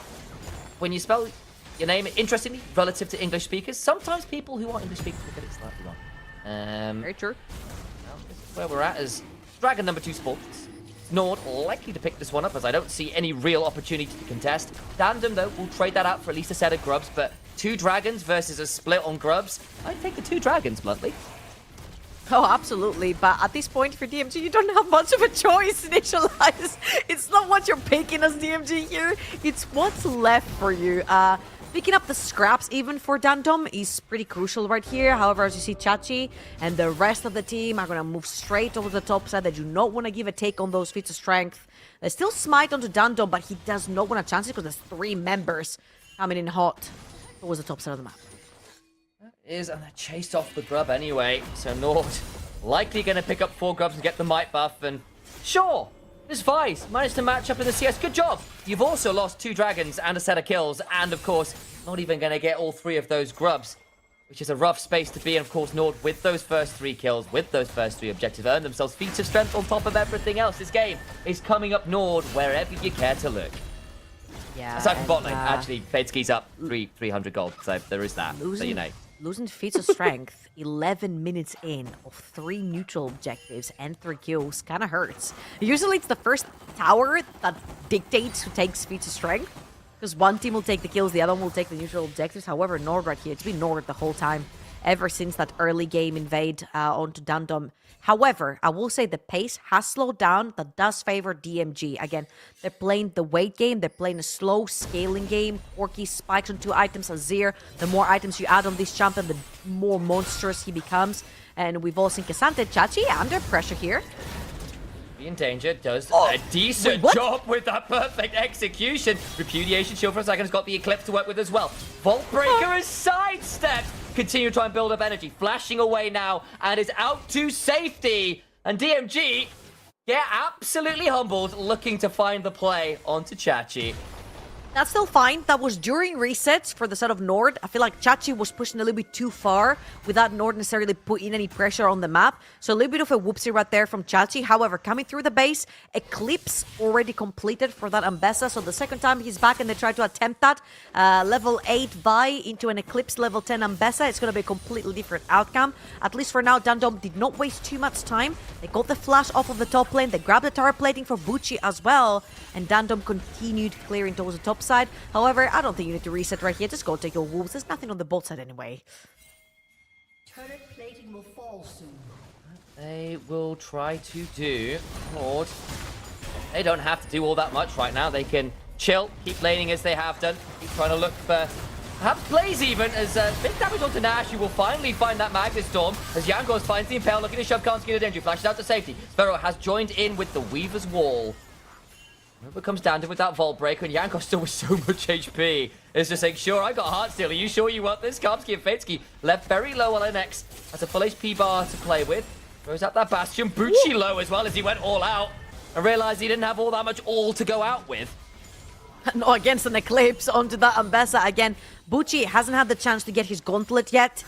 Hopefully, he is going to be in his inventory on that one. However, that was a pretty good trade right there from DMG. They played very, very respectfully underneath the tower, hovering between tier 1 and tier 2. And then they allowed Biscard to actually shove in that mid lane as well. It's going to be first tower as well for Nord. Another fight in Jankos, but very low HP bar from DMG. Have to back away. There's still an angle for Ajax to go flashing on over the wall. Jankos will Ixtal's impact. Can't get flashed away from Fatesky on the Corki. Tries to find his Biscard. Will shifting Sands out to safety, but I think the Sands of time in this game are looking mighty thin for DMG, the Norwegian Org. Looking like they might be falling to their Nordic brethren here. In pretty clean ways as well. Dragon's a minute away, and what on earth did DMG have to say about it? Yeah, I think I cursed that. I was like, hey, they're playing slow, they're playing calculate between tier 1 and tier 2. They're not necessarily entering their jungle. They know their jungle's gonna be taken. The second I was about to say that, whole hell breaks loose. They just overextend, trying to kill Jankos. Killing him. Mercury Treads plus Heartsteel with stacks right now. This Skarner is super duper tanky. Nash though, on the roam towards the top side. I don't think this Cassandra is dying anytime soon. Shattering Strike lands, but to not really all that much avail right now. Sure, Rel shreds resists with her passive on the autos and the attacks, but Cassante doesn't really care right now. But of course, the problem is Cassante isn't going to win you this game. Vi, as we already said, has kind of been put in a horrible position from a long time ago. Actually, we've got another bump fate happening. Looking at Fateski, overcomes Karmski, gets a good chunk onto the Corki. It's a fair amount back, though, as Dandem's also coming on over, and Chachi, without completed boots, is still relatively squishy to the Trinity Force damage. We'll clear the wave at least, but we'll not be able to stick around for too much longer, I don't think. Yeah, very clever right here from DMG. They push as much as they can, then they pull back. Rift Herald has spawned now on the map towards the top side of the map. Also has the Dragon. TP is going to be pulled through from Bucci. And DMG, they have first dips in the river since the Ezreal was all the way to the top side of the map. They have control. What they don't have is a Corki with a full HP bar. He's going to take another shot right here from the Dragon. Not necessarily a Dragon that hurts too much, but still that's a low HP, a low mana, sorry. Corki and DMG are looking to fight. Dandom, RP. Oh boy, got caught on the side. Public execution comes on in, and Vi is exactly that. Is guillotined on the other side of the ramp. Jankos trying their best to stay alive, will do so. Now throws in the upheaval and double for Chachi, who just keep rolling through him. DMG are being routed. A seismic shove. That's a number 10 on the Richter scale. Another wonderful fight for Nord. 12-1 in kills. Soul points secured, and DMG looking dizzy. That's the term that Trouble is absolutely apt in using today. It's another game where they just look a little bit out of sorts. Yeah, 16-minute ace coming through from Nord, and what a turnaround. Nord, week 1, lost. Losing their lanes, not being able to find their footing around neutral objectives. What a fantastic team have they showed up to be in this particular week. A plan on level 1 to get Dandom completely out of commission right here. And again, these are the problems that sprouts up with that Vi B1. You end up being punished in that level 1 and you just never come back into the game. And let's watch this one more time. Jankos finds a fantastic ult and Dandom tries to go around. You don't really have much choice. Never mind, we don't either because they're fighting again. There's Nautilus. You might be in a diver's suit, but I don't think that looks safe to be going at this kind of depth, namely 6 feet under into a grave. Once more, 0-5-1. For this Nautilus. We see this occasionally on the champion, but this one looking pretty rough for DMG. Vero, though, he jumped on. Hang on, the turnaround's going to come on through as Vero gets a seismic shove in, but will be a little too late. Finally, a second kill on the ball for DMG, but it's a feel-good moment. I don't think it leads to anything else. It's a 5,000 gold lead. 5,500 gold lead, rather, for the side of Nord. And again, when you play in a scaling composition, being punished super early into the game, the thing that becomes really difficult is that not only do you not get to that power point, the item break point, I'm going to hold on to that thought right here because I feel like Avengers are assembling down the both side of the map. Well, they absolutely are. We'll see who's going to play Captain America this time around. Nash will decide that's the way to do it. And Chachi's here. Slice dice. And a sundering slam. Let's mix up my metaphors a little bit there. No Renekton to be found, but NX now in danger. We'll throw down the Essence Pluck. Arcane shift forward. They're going to get the damage down as Archie's Vero now coming back on in with the Weaver's Wall. And Karpsky is going to look to die for a 6th time this game. Inax with that Mystic shot, brings down the Nautilus again. Clinical from Nord. They're picking them apart on the side lanes. It is not safe, and that's exactly what I wanted to say. When you start losing towers, the one thing that really struggles is your jungle. You lose full access, not that they had it to begin with. Hold on, I'm gonna stop again. Speaking of not having access to their own jungle, Chachi misses the public execution of the Emperor Vizier. Clearly not on the table. Dandem, though, very much is. There is nowhere to go. Nash will claim it with the shattering strike. Jankos picks up a Herald, and 16 kills in 19 minutes for Nord alone. Every objective but 2 grubs. That's what they've picked up. It is looking dire indeed. Fatesky, the lone gold leader, and it's 100 paltry go. That is your gold lead. Your jungler hasn't gotten these raptors ever. Don't take his raptors, man. Don't do They're this just to chicken him, man. fanatics, you know? He's heading to the KFC and picking up some more popcorn chicken. And definitely on a diet this game. Poor Vi, not having a great time. Jankos will go driving through a wall. Find Bizgod sliding away. Leaves a tier 2 open for business, and Nord will quickly claim it for their own. The real estate game is looking Nord favoured for sure. Yeah, and if we're thinking, hey, no. Oh, no. Well, the cease and desist is clearly assigned to Vi this time around. Driven into a wall and then shoved around by a seismic rock from the side as Vero. There's nowhere to go. Brucci goes all out, but he's going to burn down anyways. Inax is dominating. The Sun Disc comes up, but again, it's small linings. 2 more dead for the side of DMG, and they just cannot find a moment in this game. Chachi, all the while, on the other side of the map, claiming the other tier 2. Yeah, I feel like Nord are kind of done with this game. They just wish there was a way that you could just enter, like, brute force your way towards that Nexus. As Zver takes a trip through mid lane, I guess, to get access towards the both side of the map. 1 minute. It's going to be a super early 22-minute Soul. And it's going to be none other than Ocean Soul as well. So if you thought you had chances of maybe poking them down with the Azir, with the Corki, that's not happening. If that Soul goes down, Nord are not going to care for the minuscule poke that's coming through that Corki and the Azir. And I feel like, I'm just going to be honest here, I feel like this game is as good as done. 21 minutes into the game. 10,000 gold lead. 3.8k gold lead on the top lane. And wait, Bucci was like, bring them at me. This Chachi guy has been playing long. He's been in the ULCS, LEC, whatever. Yeah, that's Chachi. 3.8k gold up. Bucci gang has clearly been arrested. Kamsky pulled back by the Magnet Storm. And there's nothing calm about those guys, that's for sure. Fatesky in danger. Jankos gets another shove. There is no real way to Valkyrie. Jankos winning in a 1v1 with the AD carry, but it's now actually kind of low. Frostball comes on through, gets a shield, and there's a shutdown coming on through. But it's meant they've gone too deep. Inax in a 1v2 goes down. Hang on. This is a bit much, Nord. Finding the public execution comes on through and claims back the life of Bizgod. Ends up being a 2-for-2. As DMG actually do find something, I just don't think it's going to mean anything at all in the grand scheme of things. Like, okay, I feel like Nord are getting a little bit bored right here. Oh, no way. No way he finds the Vi. Oh, no. He's going to run away. Oh, he did find it. Okay. He queues out. He queues out. I feel like Dandom has been in desperate need to find some camps. So whenever he sees Nord members anywhere around the map, he just sneaks into Jankos' jungle to try and get some resources for himself. Man. As Chachi is going to get hooked, but I think he's going to be completely fine. Level 15 to level 9. Nautilus. That is a significant level discrepancy. This Chachi now going to get hooked up, but again, has yet to take any meaningful damage. Finally in some run danger, has to flash away. Cease and desist comes on through. Now the turnaround begins to come on through. Doesn't get to Omnivamp at all. Damage back, though, onto Dandem. All the while, they lose another. Hang on, DMG. Finding a couple kills. I don't know whether it's going to be enough, though, but despite killing off multiple members, the health bar is not in a great spot, and Nord should still be able to pick up this Ocean Soul. DMG's attempts regardless.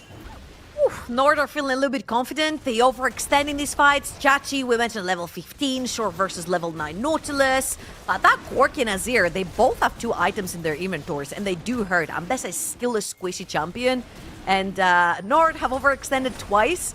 And I think this is where maybe getting a little bit bored comes through, and you're getting confident because you're 10,000 gold in the lead. I still feel like this is an insurmountable amount of lead that I don't feel like DMG can ever come back from, due to the fact that now you do have the Ocean Soul as well.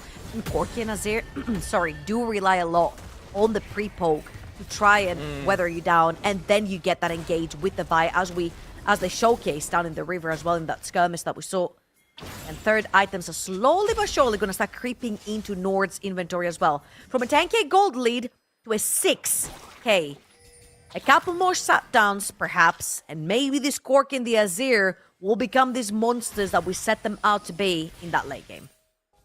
Going to have to be, and of course DMG in their first game of the day played a cool, calm, concerted game where they were all on the same page all the time. They ran this Varus with a Jack show and the Galio, and it was super easy to play out from minute one. Ruddysack really struggled to find an angle in. They are in the absolute opposite position here. They've gone for a Warmogs on Karmsky to try and give him some way of having some HP on the map. You've gotten 3 items on the Corki, and that's great news. The problem is, everywhere else you look, it's looking pretty dire. Atakan's up, and it is indeed ruinous. That will be amping up an Ocean Soul, alongside giving all the blood petals. Call to Arms and DMG are going to have to answer, they feel. Jankos split off there, but the rest of Nord now coming on over to try and defend it. DMG here, though, in force. Maybe looking to go all out. Can't quite do it in an angle through the wall. Jankos just doesn't take damage. True Shot Barrage catches 4. Are the Herald engaging again? Why are we seeing this twice today? What is up with our top laners? It was Bucci who did it the first time around. Eat some of your own medicine in the form of a car crash of a team fight. Chachi picks up Fate Ski. The bot lane is dead. The Herald's going to look to help out in this mid-tier 2 as Dandem has to Bolt Breaker away. Nord toying with their food. Oh yeah, a little bit of fun from Nord in the previous 2 fights, but now they got serious. Baron is up. Atakan is up. These 2 are very great tools to try and finish the games. 7, 1, and 10 for Zvero. On this mid lane, Death Cap now completed 3 items deep on that Talia. And he's trying to stop Dandem. Dandem's trying to find a way in, potentially in that still stall in the game. Just a little bit longer so that Corki and Azir can get ahead, but I feel like the second Nord actually groups up. It's just so difficult. The level discrepancy, the item discrepancy, it just becomes so hard, especially when you can't even walk out of your own base to set down vision to create those pockets of play. Have a look back in at it, because it starts with the True Shot Barrage, and then all the while Chachi, choo-choo, comes driving on through battering ram style. Oh yeah, he actually charged that over on the very top side of the map, and as a Sorin just Tokyo drifting through the S's of the jungle, finding his mark actually right there onto Biscard. And now the Baron Siege begins. Extra levels as well from the Atakan. Actually, I'm sorry, the Atakan has not gone down. It's just going to be a siege with the Baron. Try to sync up both mid lane and top lane wave. Zvera on the top side and DMG. This is probably going to be the last effort. They do have quite good wave clear, so if the waves are not properly synced up, they won't be able to defend. They will be able to defend, but perfect sync up right here from Nord, and they're going to use the wave as well from Talia. Try and isolate that mid lane tier 2. Tier 3, Andem just bought a Elixir of Iron and used it. Stuck at 2 items, burns 500 gold because they think the last fight is coming. Round about now, I can't blame them. Nord already break 1 inhibitor. The Weaver's Wall allowed no real ingress from DMG towards clearing that wave. Uchi steps forward, doesn't take that much damage because of the shields. Nord just head on over to the top side, inhibitor tower, and probably the inhibitor after DMG. Are you going to pull the trigger? He's going to let more fall. Biscard not having his flash right here makes it that much more difficult for a huge Azir shove as the Q misses from Kalmsky. And let's see when Dandem and who he's gonna choose to press his R on, because oh, here we go, Nautilus ult out. To no avail, just an arcane shift away and an X buffers right on through. Pull back onto Jankos, but that's Jankos. He is a Scorpion with 3.5 items. You will not be killing him anytime soon. All inhibitors down, DMG. Pull the trigger now or forever hold your peace. The Magnet Storm is in! And it is an electrical surge of damage. They are stunned, shocked, eviscerated, left to the dirt. Biscard alone survives, and he will have to look on as his empire crumbles. He teleports away, so he doesn't have to witness the visages of his own base crumbling. Are they going to hunt him down? Oh my days, their Weaver's walling after him. Yeah, they are.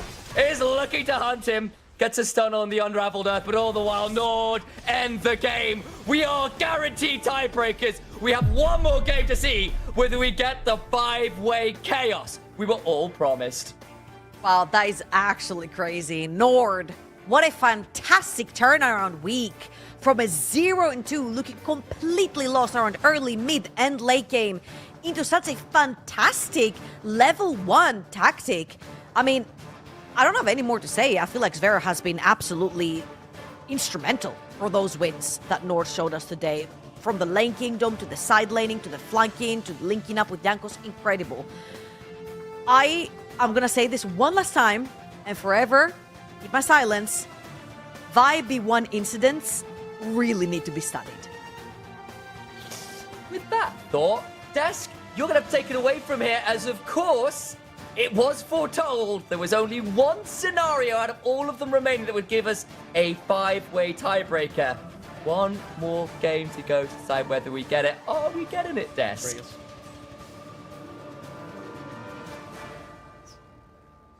It's not because of the tiebreakers, it's because of the happiness that little thing is bringing into the desk. Look at him. It happened. It happened. I'll make this very clear just before we get into the real analysis. This means there will be tiebreakers played tomorrow. More NLC will come your way.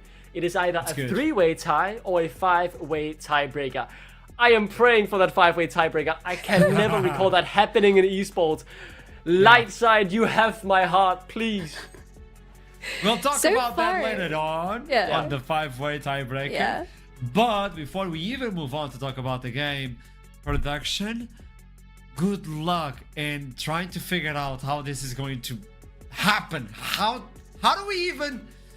This game though, B1 Vi, I think this was total and absolute domination. Giving Skarner to Jankos, it's always a thing. Not a good idea. But also the mid laner for Nord has been so good. Oh, I'm so sorry for your loss, Dandom. Yes, this is... Zverev has a prior on the mid lane, which means he can rotate and go to Dandem. What none of us could have expected is that Zverev would go so far and he'll be so determined in his goal to bring Dandem down so early in the game, committing a flash to get the first blood on Vi and effectively ruin her whole tempo for the rest of the game. Yeah, I mean, this was, a devastating loss immediately, especially this blue B1 Vi. It just doesn't work out. But then in isolation, might be salvageable.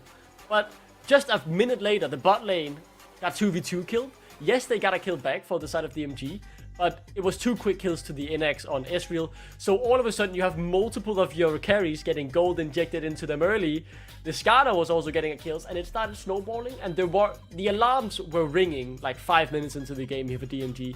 They did their best to hold on, but they've dug themselves a grave so quickly that they couldn't climb out of it in time. And we have some more replays just to showcase how dominant this game was. You can see level 9, I think this is 15 minutes into the game really. And at this point, when Jankos doesn't die here, you know it's done. You know it's dusted. Just take a look at what happens, man. It's disgusting he survives this. Why is Dandem there? There are so many question marks about why he would be so far away from the action, from the rest of the team, so deep into the enemy territory with one single ward so far away from him. But either way, all these question marks result in him dying very early. And then, I'm sorry, but Vizicachi had a fantastic game today. Him and Zverev and Jankos did so much hard lifting for the team. Yeah.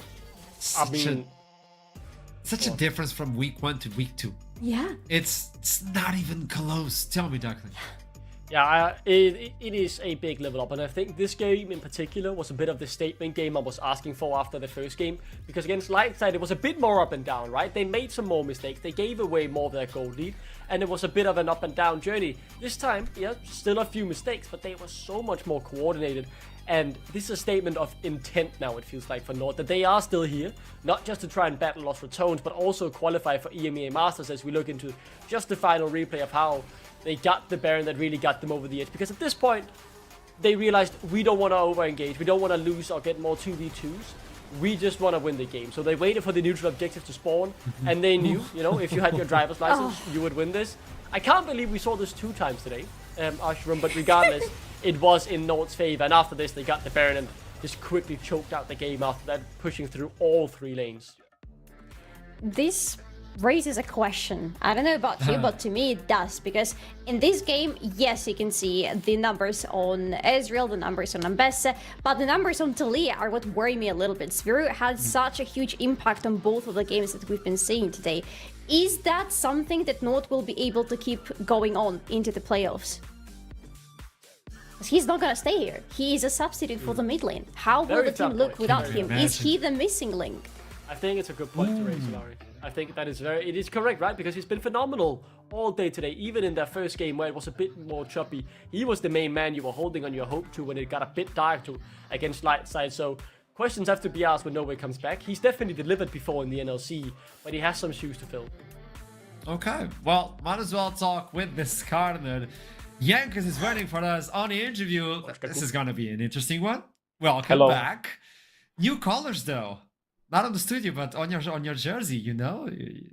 Oh How yeah, are you feeling? on my jersey, my white jersey. Yeah, you just of the realized, blue yeah, North you changed color. Yeah, I mean, it's good to win, right? We had a pretty rough week last week. I think I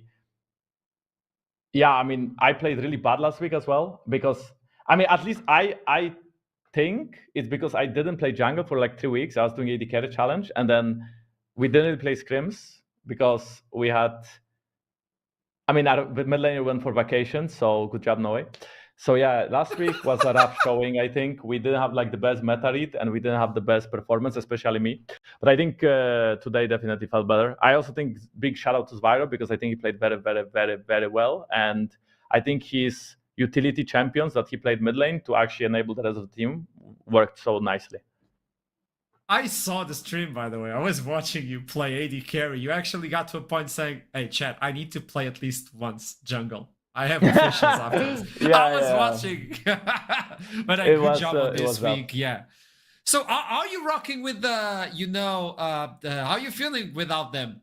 Without the, Absolute garbage, because people are coming to my stream and saying like, oh, why do you look so old? And why do you look so bad? And why do you look like a ghost? So everybody just thinks I'm old man now. But I don't think you're that old when you're 29. But apparently I am, because I don't have an eyebrow. And the thing is, one of them is shaved half, like really badly, like really, really thinly. And the other one is fine. But the one that is facing the camera is the one that I have an eyebrow.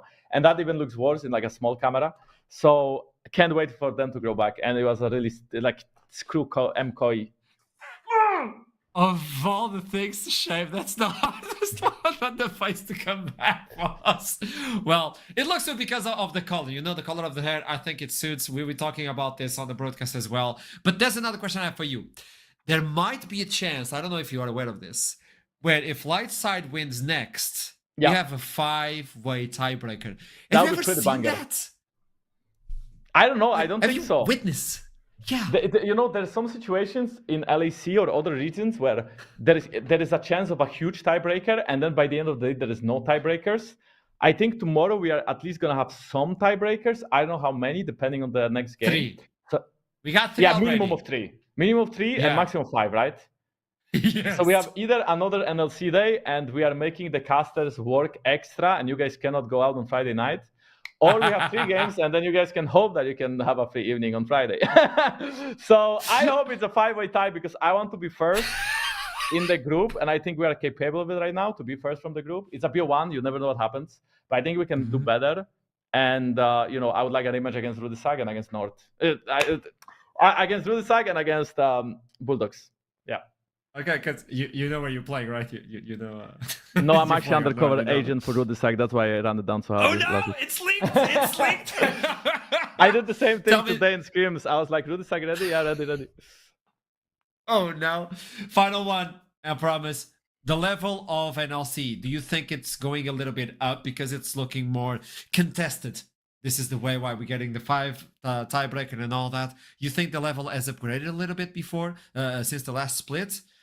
Or what is happening? I mean, I think the teams are similar, maybe a bit better. I think there is a clear outliner, which is, Los Ratons. They are by far, I think, the best. Like, nobody, I think, can contest them right now.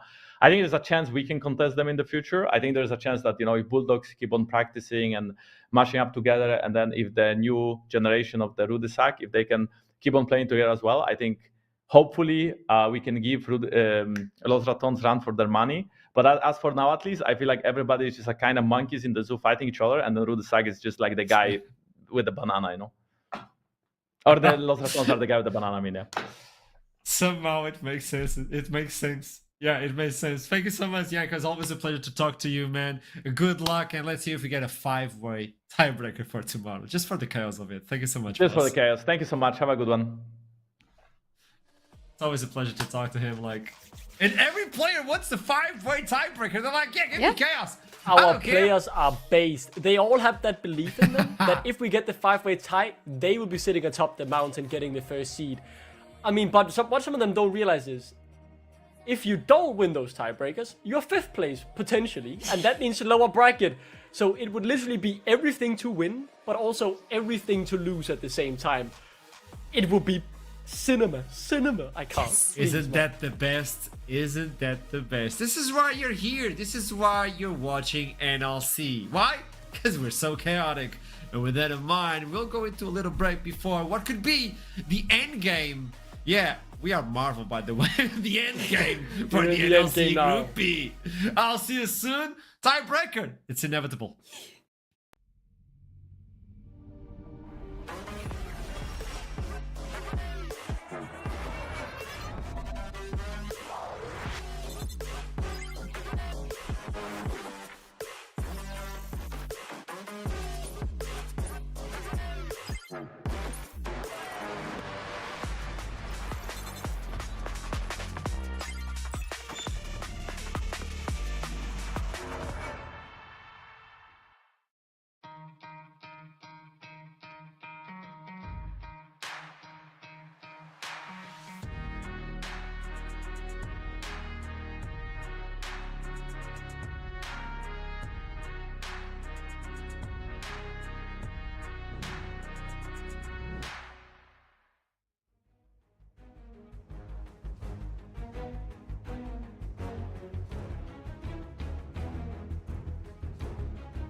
Final game of the day.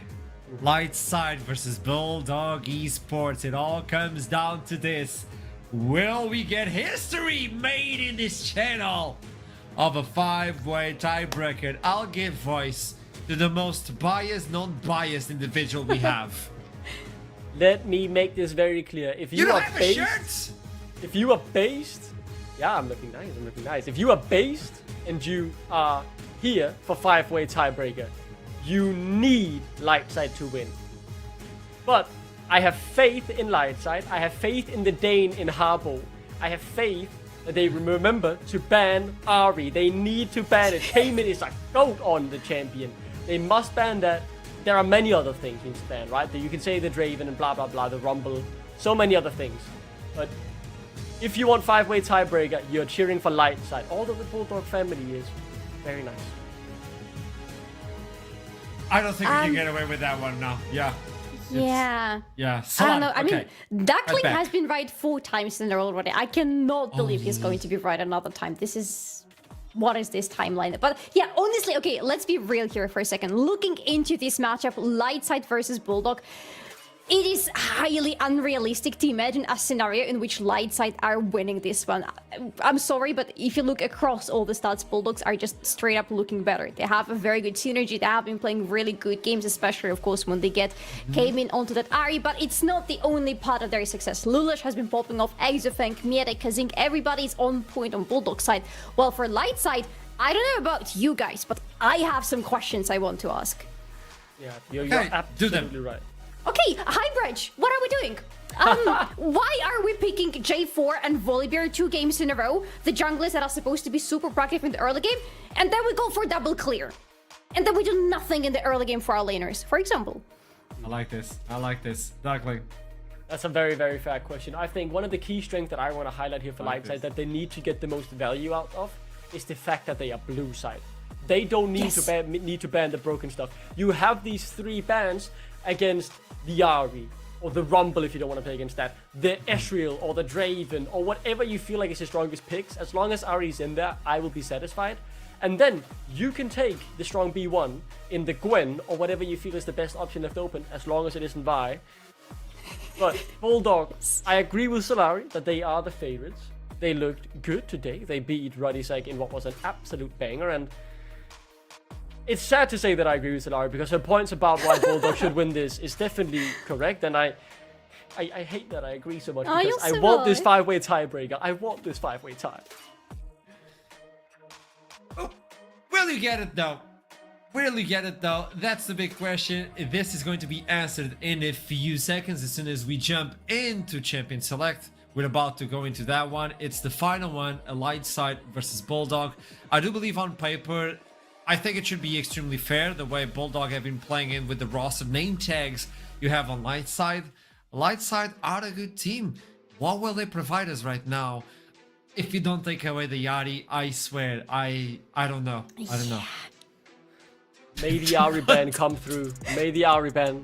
I think that's okay. It's something Exofeng plays a lot. You're utilizing your bans correctly. That is step 1 here of what is potentially an 100-step plan.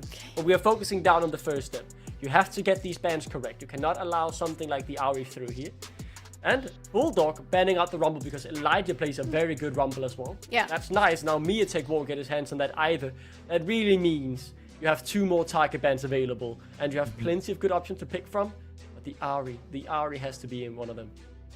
But then, do you also want to think about Talia? Because Kaimin recently had a really good game as well. Oh, they heard you! They heard you! They found out the Ahri! Okay, the 5-way tiebreaker might be real, but let's not get our hopes too high just yet. Because, well, yes, Kaimin needs to be congratulated for his Ahri games, but it's not just Kaimin though. There are other things to be worried about. So we have addressed Exofeng a little bit, we have addressed the mid lane for Bulldog. What is the other ban for? What else do we want to address? Do we want to look into Lulash maybe to remove something like Skane, for example, from his pool? Yeah, I think that's a very good shout, to be honest. Unless you want to first pick it yourself for Highbridge, I think so. You might have just set the best possible ban left. The Gwen, that is a sign of weakness though, because Gwen is so broken. You should basically just be one of them right now, in my personal opinion. And if you ban it on blue side, you don't have the gut to first pick it because you don't play it well enough. You're not confident enough in your execution on it, and that means you kind of lose the pocket ban that you had left. For example, for Lula's Scarnets, which I thought was a very good idea. But now, a B1, just don't make it Vi, and I think there's still a chance. Could be discarded. Could be discarded or enough. Okay. She has been available today. Yeah. People are just moving away from that champion, but Highbridge has a plan. Being aggressive. I mean, Lula's can just not counter, but can just pick something extremely tanky and provide utility towards the team. Skana is the option, I think. Skana is up, or you can go into something like Ivern, for example. I'm just thinking what else is going to be there for Lightside, because yes, they have Nafiri right now. She's very strong currently, very aggressive, as you said, Duckling, but she needs something to be paired up with because she cannot go in alone. She's an assassin. She dies extremely easily. You need some buffiness next to her, and you need some really good damage. And I'm looking at Harbo. I feel like Harbo and Elijah Speaks are going to be extremely important for Lightside here, but I'm seeing Vi instead. Oh god. Okay, at least it's not B1 Vi. Okay, I'm open for this. Not because it's good for Bulldogs. I'm not the biggest Vi enjoyer. I think maybe Trouble's hate for Vi has, caught me a bit as well. It's leaking, isn't it? It opens up for one of my favorite champions for Harbo, because I think Harbo is really good on the Silas. And so far, these ultimates are good, especially the Cease and Desist from Vi, right? That gives you that extra engage. And I think Solari is completely right in highlighting that you need someone to jump in with the dog, because if the dog goes alone, she needs her wolf pack behind her. And this is, I think, a good AD carry. You have the ultimate to look for the pick as well. So you're going for maybe a bit more of a pick-oriented composition. But I need some powerful engage to go along with the Nafiri. And the Brawl necessarily isn't that, but he's more like a second follow-up. Yeah, you want the big Braum to pair up with Ashe because you're providing her with a very safe bot lane, but at the same time, yes, please, do not pick Braum here. You need some engage on your support. You need something to follow up, because so far, yes, you have the setup with Ashe, you have some follow-up with Nafiri, but Nafiri cannot go alone. Alistar will work here so much better. Love it for Light Side. Hello there. That would be funny. That would be Nafiri likes to auto attack. Yeah, and you blind I will her. say, if we were to take it back to what Lightside have done, I think they've got a good start here. They've got something they can build on. It's got potential. Let's see what Bulldog's response will be, right? Obviously, they will change it. Oh. The Jace, that is strong. We've completely forgotten about it outside the bans because we've been so focused on, in particular, the Ahri. And, I mean, Miatek plays a very, very nasty Jace, and it could also be flexed to Cayman if you want to. I think we all lost each other. Interesting. I hope we're still being heard, but okay. I think we lost Solari. I understand.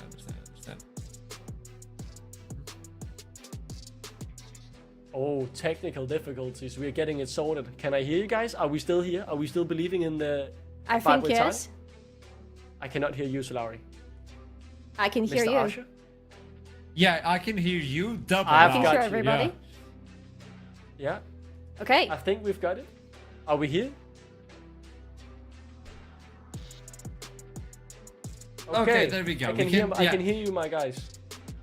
Okay, yes, we have a small back. delay in between our voices. I think you understand that, and we can roll with this. It's going to be lovely. Champion Select is going to be redone as soon as possible, as we're about to jump into the last match of the day. Just mute yourself, Duckling, because yeah, we're good. Remember, yeah, I got you, bro. Don't worry. Technology is not your strong suit. I understand you. With this in mind, we're about to finish that Champion Select, and we can talk about what we already had at hand. With the Ashe, with the Nafiri, with the Alistar, so you have engage, you have follow up, and you have a lot of damage. On the other side, though, what do we have, and how do they counter and work? Because red side is supposed to be used as a counter tool. Yeah. It's funny how you raised the question. I have really bad memory in terms of if I don't see the draft in front of me, it doesn't exist, and I don't remember whatever happened just like a second ago. But I remember there was Jace pick as the last pick so far that we managed to see for the red side. Jace, Rel, and Vi. Right, because we were discussing it. So we have Jace, Rel, and Vi. Yeah. Yes. I like Jace here a lot. I assume it's going to be Jace for Miatek on the top lane. We have some range, we have some engage, we have some follow-up engage depending on how we want to roll this. What else do we want to see? We need a good mid laner because, again, I don't think this Jace is going to Cayman's hands. What is Cayman gonna play is gonna be the biggest question here, because he has played Aurora so far in this split, which hasn't really worked out that well for him, and he has played a really good Taliyah, but I am not seeing that as an angle for Taliyah just yet. Yeah. We might even get a surprise. Previously, we got to see Cayman, especially on finals on LAN, where we pulled the Pantheon in the mid lane. But you do have like AD jungle, AD top, and that would be AD mid. So unless the bot lane can provide with something AP wise, which I don't think it's Exafang's specialty, I don't think that works, but it brings other things into the mid lane. Do they work? It's totally different. I was thinking about Taliyah since you have Alistar and Nafiri, but I don't know. He played it before. The thing about Cayman for me is the fact that when you mention the Pantheon, I can recall seeing it, but every single time I think of Cayman, I think of his Ahri plays, because that's when he stood out all of last split, right? He definitely has other tools in his arsenal, but he needs to show it now, because if he wins this game with his team, well, they lock first seed. So it is absolutely massive. Otherwise, everything would still be in the air, right? They could finish 5th or they could finish 1st still. So crucial game for him to step up. I think with the draft so far, he will likely just end on a supportive mage. Maybe you want to get the Orianna to get the extra engage with the Vi. You could go for the Syndra as well. She's definitely found I like that. a spell as well. So I think you're going to look to pair some strong mage with the 2v2 alongside the Vi and try to utilize that. And I think Cayman, we are talking so much about his Ahri because it's an S++ champion for him, but he's not bad on other champions. He's very much still a capable player who has had other highlights as well. The fact just is he's been a level above on his Ahri. So as it stands, we're waiting for the small tech issue to be resolved as soon as possible. Sadly, it's not within us, so we can't really just fix it and move on. We'll try to keep you updated as we move forward in this game. Tell me, Duckling, I see your hand. It's just shortly, right? There are some problems with Discord. I don't know if you're talking with your friends for your party, you might be experiencing too. That doesn't just impact us, all the players as well. So I will say it can take a while, but luckily you're joined by the best possible people to be accompanied with while we have a break, because you have us to entertain you guys throughout all this break. So we'll make it work. Oh, I was about to toss the break, so you want to keep talking? I mean, Can we just leave Duckling alone? Hey, that would be cool. I think the viewers would hate that. Or would they love it? Yeah. I didn't say that. Nah. Okay, might as well. If you want to keep chatting, we can keep chatting with the audience, obviously. If you were in reality talking with other people, as you stated on that program, and it went down, we can be your company for moving forward. Sadly, we can't just talk with the chat instantly, so that would be beneficial for the broadcast to just break down a little bit. Yeah, that would be lovely. But tell us, how do you feel so far having this 5-way tiebreaker as well? Folks at home, are you feeling with Group B? And do you agree there's a world where these new teams showing up with these reinforcements could eventually face Los Ratones? I'm not gonna say beat or anything like that. It's let's be reasonable, let's understand the Masters winning a messy off league, but also it's hard. But there's a world like Yanko said, they might face Los Ratones and make it difficult. Yeah, I think that's a key takeaway already, right? We have a 3-way tie scenario, and why that matters is because if you're fourth in that scenario, you will play Los Ratones, and you want to avoid them as much as possible. If we have a 5-way tiebreaker, you have 2 problems to worry about. If you get 5th, you go straight down to losers bracket. You've lost a life. If you get 4th, you play Los Ratones. So that all of a sudden there are 2 issues really to try and avoid. I think I'm believing in the 5-way tiebreaker. I even thought of a little song for Light Side, but maybe we'll get to that later if the break continues. But I'll hold on to that for now. I was trying to see if anything is working, but sadly we're not getting that. We move on into the conversation. Doesn't matter. Solari, so far, how are you feeling? Joining the NLC, staying with us. You got Winter Split, and now you're on Spring Split. Welcome. You talent on the block. How are you feeling? I love the Spring Split so far. I mean, I did love Winter Split, don't get me wrong. Okay, no hard feelings against the Winter Split. But so far in the Spring Split, we have so much bloodbath. And I think Group B is my favorite one this time. I can't imagine myself saying these words in the Winter Split, where Group A definitely was the one shining the most, with North and Los Ratones being in there. But here, Group B, and I'm not just saying it because somehow all the Polish players have been shoved into one group. I don't think it's a coincidence, by the way, but... Yeah. Group B is so unpredictable, it's so chaotic, and the further you go into the split, the less you understand what is going on and how the games are going to actually be rolled out. Like right now we have kind of an understanding how LLS versus Bulldog is going to end, but in reality there is no guarantee that any of our predictions will be any close to truth. Yeah. So far Duckling has been right all along. It's hard to say this. It's really hard to say this. Yeah. Duckling, what have you done? I've prayed to all the right things. I woke up on the right side of the bed. I found I think you say a rapid foot gives luck as well, right? I have a rapid foot or something in my pocket, and I'm just shining bright like the light side, right? Shine bright like a light side. I've got that luck on my side, and they are gonna win this game as well to get that 5-way tiebreaker over the line. We're all beautiful, like light side in our heart, or whatever that lyrics goes. Obviously changed it because it's not diamonds and I'm not Sarah Larson, but I've still got the beats in my heart, or whatever you want to say. I think if I were to take it a bit more serious, we talked a bit about Group A and B, right? I think in terms of strength, Group B definitely has more entertainment and more equally skilled teams, but I think Group A currently have my 2 favorites to go furthest. I think Verdant, they have disappointing games against Los Ratones, but outside of that, they look really, really good. I think they could go far. And then on the side of Group B, I definitely think Ruddy Sec can challenge them. Nord as well if they get their stuff together and when Nowhere comes back and if they figure it out. But currently, actually, my 2 favorites to make it to Copenhagen are obviously Los Ratones, who, just look a head and shoulders above everyone else. But then it is actually Verdant still, who are my little joker to potentially be able to take some games off of Los Ratones. I just saw on chat, we do have a little delay, but I do try to use the chat as soon as possible. Use League voice. That would be, finally getting that used. That would be amazing. But also, okay, Solari. I've seen this before multiple times on Twitch chat. Every single time I have you on broadcast, everybody keeps talking about those things back there, the Sharpie things.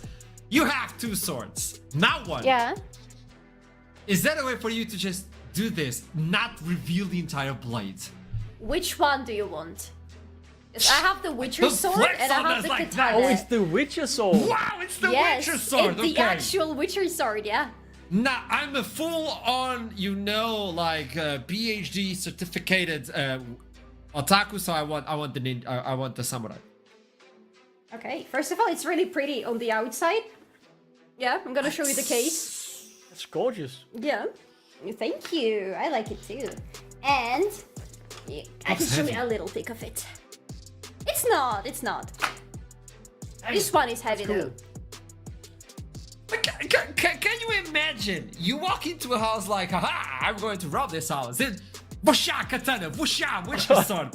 What do you mean? Like, scary. I always And then her thought dog they were as well, scary. right? Have I you told seen you this Matilda, her multiple dog? times. I have. My dog, yeah. The scariest dog of them all, actually. It's the most, biggest dog I've ever seen in my life. Maybe no, she's pretty average size actually. It's the fight inside of the dog that counts, right? Yeah, I've heard, yeah. Talking about dog, hey, Bulldog. Let's talk about Bulldog, because I just saw something as well. We have Lightside versus Bulldog, and from time to time we were talking about also the content creation and the team they're making up. Okay, you were about to go bias, weren't you? Okay, the team they're trying to build. Go on. The team they're trying to build up and the family they're trying to build up, and I've realized a few of them are over here on the chat, so welcome to the chat as well. It's always lovely to see you over here. I know you know one of them, Solari, and I gotta give a shout out to Seko as well in terms of content creation. Yes. I think it's big. I'm gonna use this opportunity to say a person that just walks in and says, you know what, I'm Aiden, this is my content, is proud of it.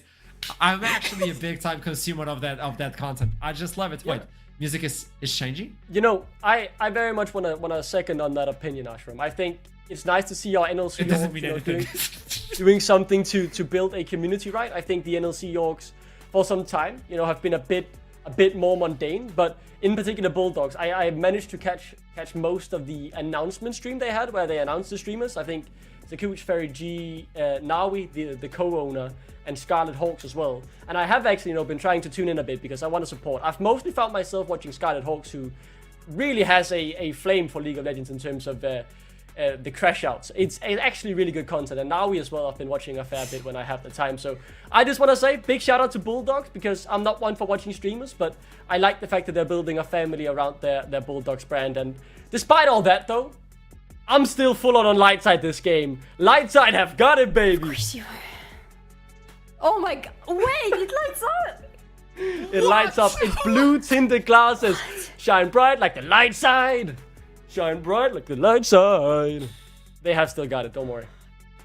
I'm sorry, Bulldog family. I actually really enjoy your guys' content. I think Jolly's great in the chat as well.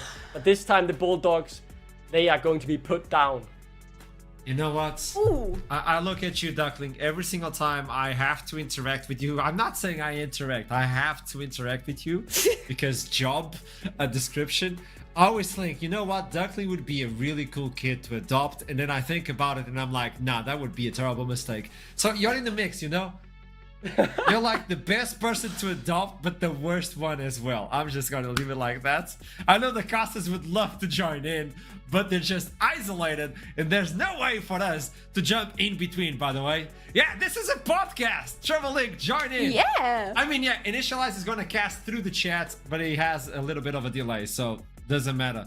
If you go onto the phone, you can use Discord. That is. Might as well use League's voice. Yeah, it should be like cast like that. Salari, if you could pick, let's do this. Salari, if you could pick a champion to delete from the game right now, which champion would it be? Go. Ooh, can I only one? Only one. Oh my god. Ooh, yum yum yum yum yum yum yum. Wait, this is a hard one. I have like several picks. Ooh, Yum, yum, yum, yum, I yum, okay. think. Shh, Yeah? I'm concentrating. Okay, it's not an easy Yeah. question. I think Silas. I don't like Silas. that. He's Yes, so fun. I don't that. like Silas. I don't like Silas. I think he's not a. I heard something. Yeah, Discord just. No, that's not We the might be voices in your so head. bad. I hear them all the time. Don't worry. Don't worry. I also hear They're voices called in my head. ducklings. Yeah. Oh! I will say, if I could remove a Okay. champion from League of Legends. Chat, hear me out. I don't get to say I've it. got Thank you, Akshay. information Go on. that Discord is slowly coming back to life. Slowly. But you know when you get Atakan and you get the revive, the retreat, remember back in the day, it was like a 30-second retreat and it was nerfed. It's like a 15-second. So it's that sort of revival for Discord. It might be like 1 minute, it might be a little bit bigger. So you're stuck with us. I'm thinking about a champion. Let's play Who Am I? Champion Edition. Oh, on the could you spot. please But you ask make me all about the sounds. esports and not League of Legends, mate? I don't want to pain myself with more of this. Shout out to the person who will marry me in chat, by the way. Let's go. Someone said that. You Whoever twitches. the person is, I'm so sorry for you. Are you okay? Do you need help? W Twitch chat, man. W Twitch chat. That's what we're here for. Asha, you said, who am I? I have a quote for you. Are you ready? Who am I? Champion Edition. Okay. So you put me on. Yeah, I'm sorry, turning what? the tables on you. Yeah. I Hit me, thought hit you'd me. never pick me. Annie. Yeah, I think it's Annie No. or Mumu. I can't remember. Actually. Can you make it? Okay. I have You're the one. worst I host. think You're this the is hard best to host. guess. Okay. Are you ready? You raise Okay, your okay. hands when you're ready. 4. Wait. Oh, Jin. Who am I? Jin. Oh yeah, you Jin. got it. You got it. I mean, Okay, come on, here's stop the it, next come one. on. We're Okay. starting at super easy. Next one is easy. Are you ready? Yeah. Okay. Oh, the music is changing just for you, boss. Didn't you? No one is raising it. I said it. Oh, it's a game show. You Solari. got the game show. Affiliate. Soundtrack. I said the quote was okay. I Oh, didn't hear Remus. that, okay? I saw the Thank you. silence. I thought Sorry. it was affiliates. Okay.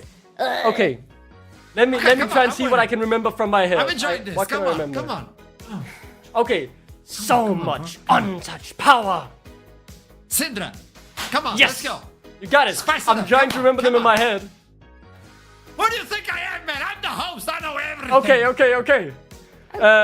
Okay, ultimate. Okay, what I do know, I know basically every single League of Legends ultimate ability. What is the Yeah. name?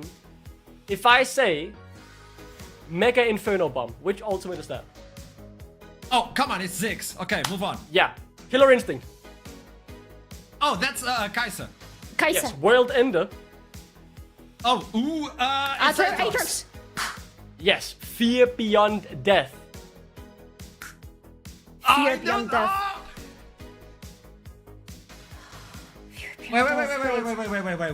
Wait. I know that. Is it Pi? Saw him earlier today. The god. Yes. Oh. Oh, sorry. That is a very good one. Spirit Rush. Which champion's ultimate is Spirit Rush? Ari. Wait, Spirit Rush, isn't it Ari? Okay, Yes, sorry. that is Ari. They came in Good champion. job, Solari. Okay, now I'm trying to think of some of the more peculiar ones that aren't as easily recognizable. Okay, which one could I think of? I mean, the ones that come to my head are all the more recognizable ones. But we're Yes, vibing to the come music. I'm trying to pull through here. Okay, I'll say an easy one. Super Mega Yeah. Death Rocket. Oh, that's Jinx. Jinx. Come on. We got Okay, here's a harder one. Crescendo. Yes. Crescendo. It's Sona. going to be. Oh, it's. Yeah, that's right, Solari. You got it almost instantly. Okay, Depth Charge. Nautilus. Depth Charge. Yes. We've got Why that am I as well. saying the name, not just the champion? I'm like. Okay, easy time. Shockwave. Oh, Oriana. Oriana. Yes, that is correct. Blah, blah, blah, blah, blah. Ooh, what is the... I'm thinking of one. Crescent Guard. Christian Guard. Something not a big... Shinzao. it's an Sensao, yes, that is good. That is very, very good. Sensao is correct. Public execution? And no, I'm not thinking France 1778. Yes, Ambessa is correct. Which else can I just pop into my head? Get skills. Get skills. Skills, do you want general skills? If I say wind becomes lightning. Oh, it's because Xin Zhao. Which ability? Oh, it's a W. Okay, here's another ability. Life form disintegration ray. Vel'Koz! Ultimate! Yes. Good. Void Seeker. Void Seeker is gonna be cast a W. Yes, that is correct. Icathian Rain. It's Kaisa Q. Yes, okay. I mean, I'm having to try and figure all these out in my head. So I'm a bit stumped myself here. You know I got this. Yeah, you've got them. Let me go here. Let me look here. Okay. What about Orb of Deception? Orb of Syndra? Deception. No, Yes. not Syndra. No. Orb of Deception. It's Ari's Q. Yes, that is correct. Because it deals true damage when it comes back. Yes. Gleaming Quill. It's gonna be from Rakan's Zaya? Q. Yes, Rakan's Q. That is correct. I got this. That I got this. is Look at me, correct. guys. Okay. You're good. Portal jump. Come on, bro. Huh? What?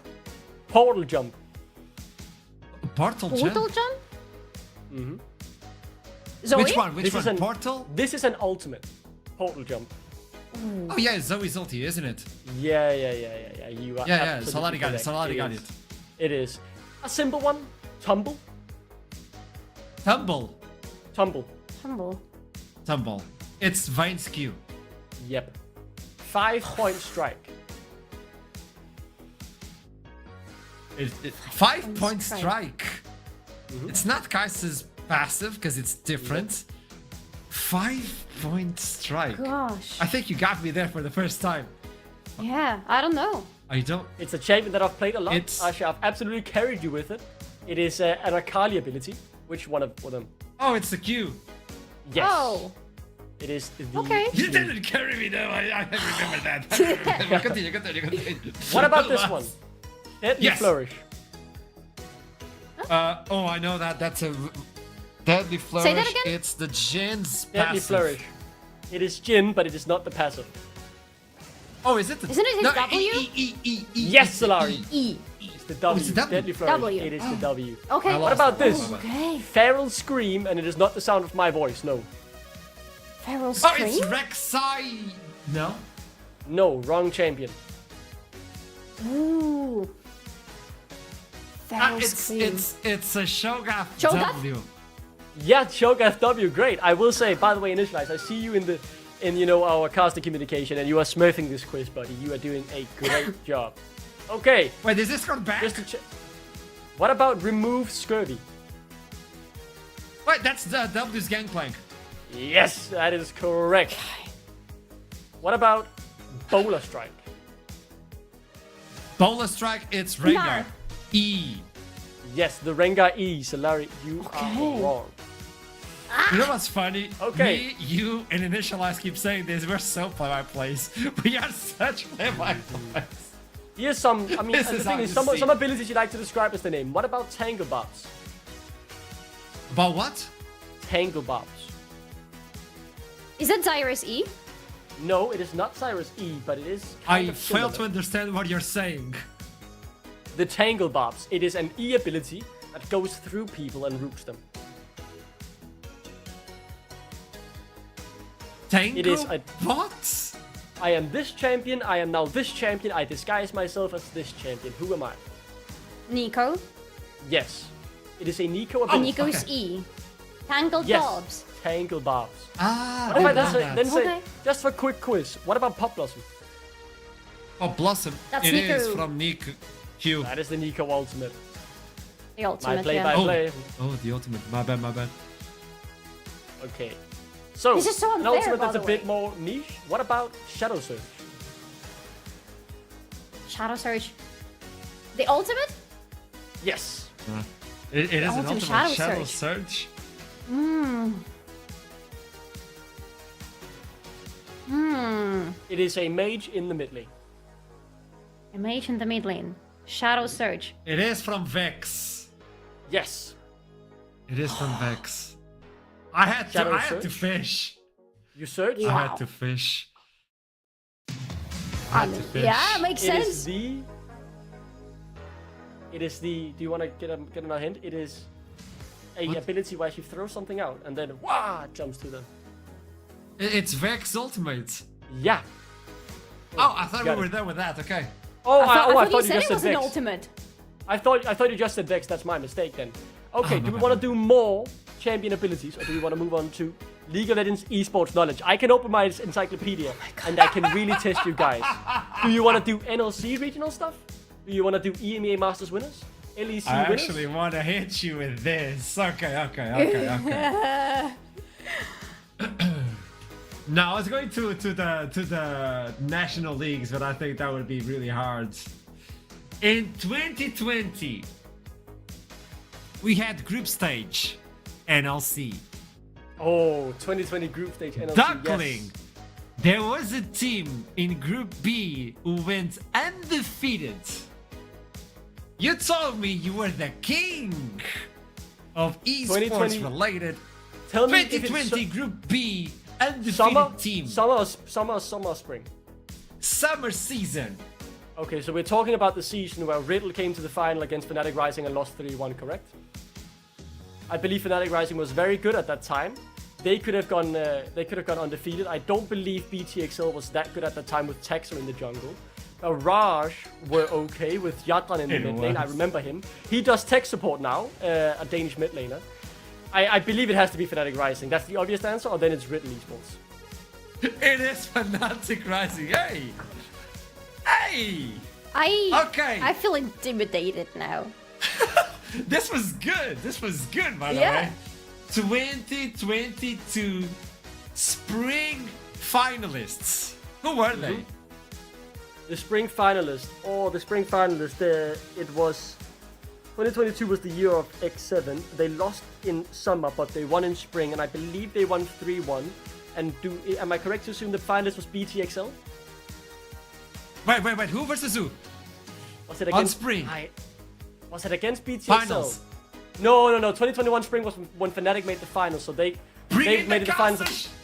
It was finals. Put me in. BTXL in the finals. The team that was supposed to win EU Masters back in 2022 and crashed and burned in playoffs. Look, okay, so I can't get onto Discord on my PC. So I've connected my headphones to my phone. So I've got Georgia in the white headphone here. I've got VMix in the black headphone here. And this is how we hear the game, and this is how we do esports in 2025, baby. You look I feel like we're back in 2015. I can Okay, hear so a tell few me, of them right now. both Which one of you wonder? were I can there. hear you all again. 2022 Spring finals. We had two teams. Who were they? In a Masters? Spring. Yeah, Spring NLC. I know Summer was it's NLC. 2020 Spring. Not it was India, I NLC. cast. Summer, it was X7, and they were winning 2-0, and they They got lost to reverse Drew? Yeah. swept Yeah, by who? by Dusty. Yes, By That Dusty. was Summer. But That what was about Summer. Spring? It wasn't a back-to-back. It was almost not Dusty. It was not Fnatic Rising. man. They weren't in the league actually. They had left at that point. They So it gone. wasn't Fnatic Rising. That I'm spring enjoying this split. so much. Who the good teams were? Astralis were absolutely dog water back then. That was before they got good. And Singularity was also like very horrible that split. I mean BTXL were good, but they were not that good. Was it Riddle? No, Riddle wasn't that good in spring. They were building their roster towards the Vladi era, which was in the summer alongside Jaxbank, when they had Vladi and Jaxbank in the top and mid lane. He knows. But who are you? It has to be either BTXL, I assume. I don't know. I can't remember the second finalist. It was. Are you ready for this? Bifrost. Oh, Bifrost. Yeah. I have a Bifrost jersey. They was lost Bifrost. 3-0 versus It was X7. Fury I've got a mid lane. Bifrost Yeah. jersey. Thinking Fury about it. mid lane. Production. How do I mess I'm this up? figuring it then? out. That I'm is back on disturbing. PC. I can get the headphones off. That is disturbing. I believe we're almost Back to actually. normal, baby. My hair looks a I mess. have Why a am I Bifrost suddenly turning jersey, like a- Asha. I have a Bifrost jersey, even with my name on it, and I didn't get that. And that's actually disappointing. That is disappointing. Everyone, okay, I have news. I actually have news this time. It has been a wonderful 40-minute break, by the way. We love you very much, but we just need to throw it to a pause to actually fix a few things so we can move into the game as soon as possible. We are ready. We need the players to be ready, but it's a quick pause. We love you very much. Thank you so much for everyone back at home who stayed with us for such a long, with no script, no idea what to do time. We love you. You're the reason NLC is goated. I'll see you soon.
If you think we were done with the podcast, we hit you back with an additional 40 minutes of Who Am I? NLC edition. No, actually, I'm just kidding, everyone. I'm just kidding. Everything has been fixed, and we can jump into Champion Select.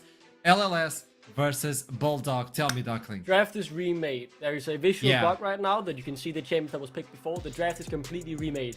They are still allowed to log in and ban the things they did before, but the draft will be completely remade. So if you don't see a first pick Neferi or a first pick Rel, it is okay. They can change it however they want. So be aware of that as we progress in this draft phase. I assume the bans will remain the same largely, but the picks could definitely change.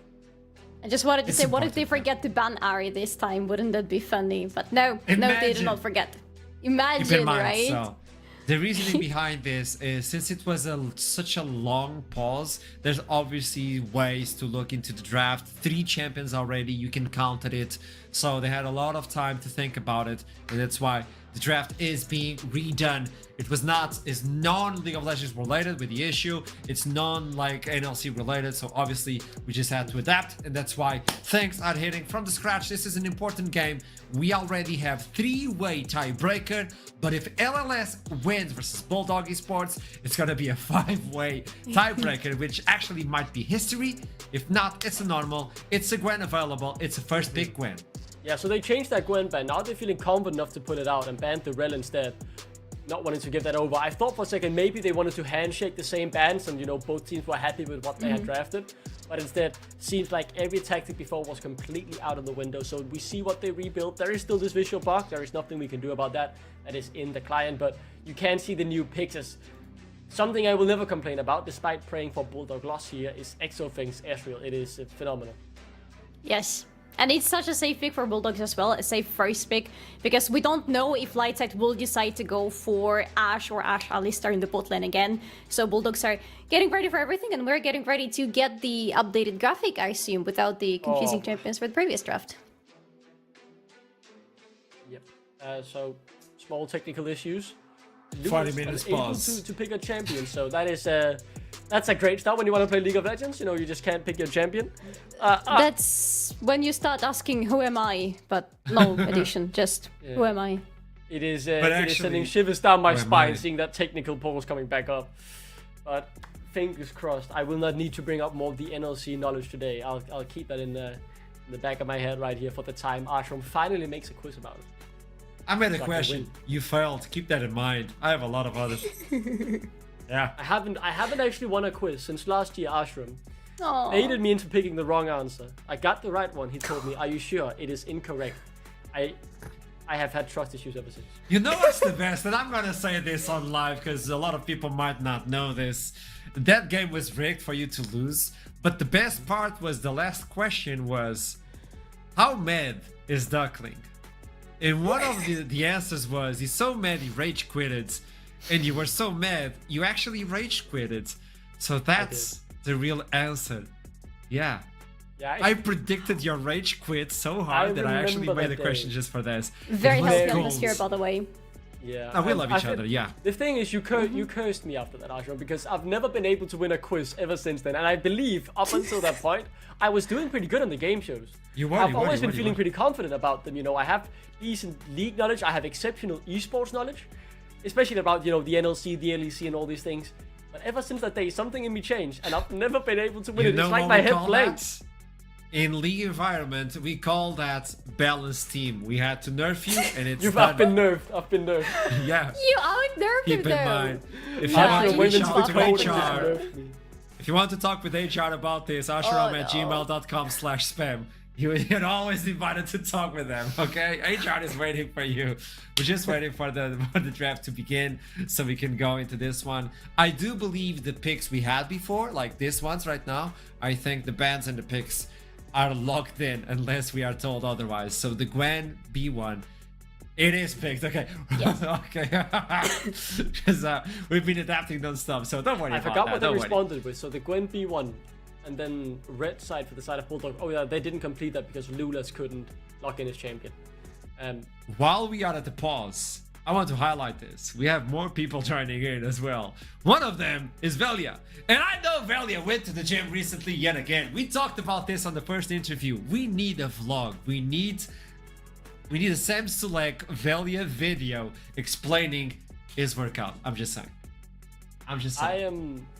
I'm not one for leaking pre-game chat, especially like in the lobby, but I will just say Harbo just said Duckling in lobby, and then he called me a goat. So I just wanted to get that out there, so all of you know that. What is happening today? That Harbo called me a goat. I think this is so my many goat fans. possible.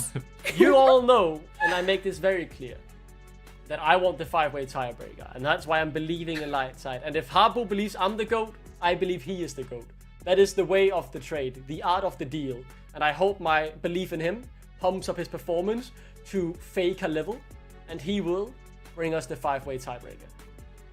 I'm gonna say it again. I think you're so biased. It's not even biased anymore because you're biased towards everyone. So that means you're fair to all of them. If everything OP, nothing's OP. I think, hey, you're a good guy. I think you're doing a wonderful job, and we love you here at the NLC. By the way, you're the goat. Thank you, Asha. There are a level of goats, but yeah, you're. There are a level of goat, so maybe I'm like a little baby goat. I don't have the full goatee yet. A goatling. As we're waiting. By the way, you were talking about ambience, and I'm actually really proud of the NLC ambience because everybody within the team is friends of each other to the point where back in 2022, we all went kebabs every day after each show. Every single day, we would go to kebabs until 2 a.m., 1 a.m. This is how close everybody is within the team. And I think this is a valuable moment to the point where Duckling decided to not have the garlic sauce and the kebab man just flamed him on the spot. Yep, that's true. I got flamed by the kebab man because I didn't want garlic. And you best believe the next time I went there, the kebab man, I got my garlic sauce. I was not gonna get roasted again. I'm so happy for you, Duckling. Okay, we're back. Ladies and gentlemen, Bulldog. we are back. It has been such a long time. I thought this was not a reality anymore. And I was caught in limbo. Third champion select is gonna be the Chart, Kalista, Adi, Rumble, and Cassante is removed. We know the first one is gonna be the Gwen being picked. I can't remember what Bulldog's last ban was, but we'll see the Gwen first. And then the question is, Varus. What do you want to respond with? Oh, the Varus, that's correct. I think, you know, the commonly seen counters to the Gwen have been something like the Jax. It's better than most things, but it's not the greatest either. And it's the Skarner I've seen as well work pretty well. But, I mean, you take 2 power picks instead that your carries are comfortable on, right? You get the Ezreal, and you get the Jace that can be swapped between mid and top lane. So, yeah, very strong counter punch here from Bulldog. Says they aren't all bark, no bite. Wait. They might be barking, but I feel like they could also bite with what they have already shown us. A lot of long-range poke, a lot of potential to play around objectives as well. But Lightside are still going into that Ashe. That was my big question with the draft that was being remade, whether or not Golden Penny will still decide to go into Ashe, potentially Ashe and Alistar for Sunfry. Feels like this is still a good angle for them to stick to this. I think this is really fair. Both teams could change the draft and they're like, we're good. I like this. I really like this. Yeah. It's not me one. Okay, I'm packing up my Vi hate now because I need Lightside to win this, but I think Trouble somewhere in the caster room is probably like punching her screen right now or something, as seeing a Vi for the 3rd time today.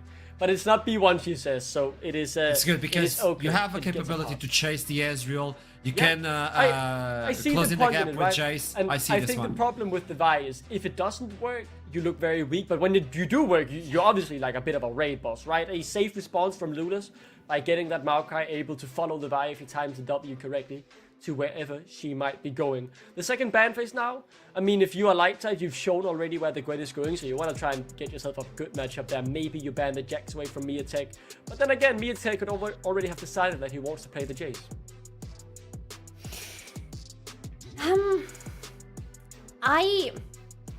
Lightside are having a problem in my eyes right now, and that Leona ban is actually so good from Bulldog because it alludes to the issue that Lightside are having. Where is the front line? Because right now I see the setup with the Ashe ultimate, I see the Vi plus Gwen who want to be going in, but they are going to be rather squishy. They are not going to hold for a long time into all the damage and the poke that Jace and Ezreal have in their pockets. Who is going to absorb all the damage on Lightside? Yeah, that is a very fair question. I think the Nautilus ban is crucial because that's what I thought Sunfry could definitely pick to add some engage. Maybe you do what Bisco did earlier and play the Galio to take one for the team, right, and allow your other carries to really shine through. But we'll see as we get into it. We know he'll definitely have to blind into the matchup, or most likely, depending on where this Jace goes. My gut feeling is it will go top, and then Cayman will play some mage in the mid lane. But the support pool really just sucking all the power out of it within these 4 bans, removing the obvious engage or the obvious add-on engage from the Renata. Alistar is really the only big option remaining. I mean, you could go for the Rakan or something, but that's not tanky, is it? And you just said, Solari, that's what Lightside need.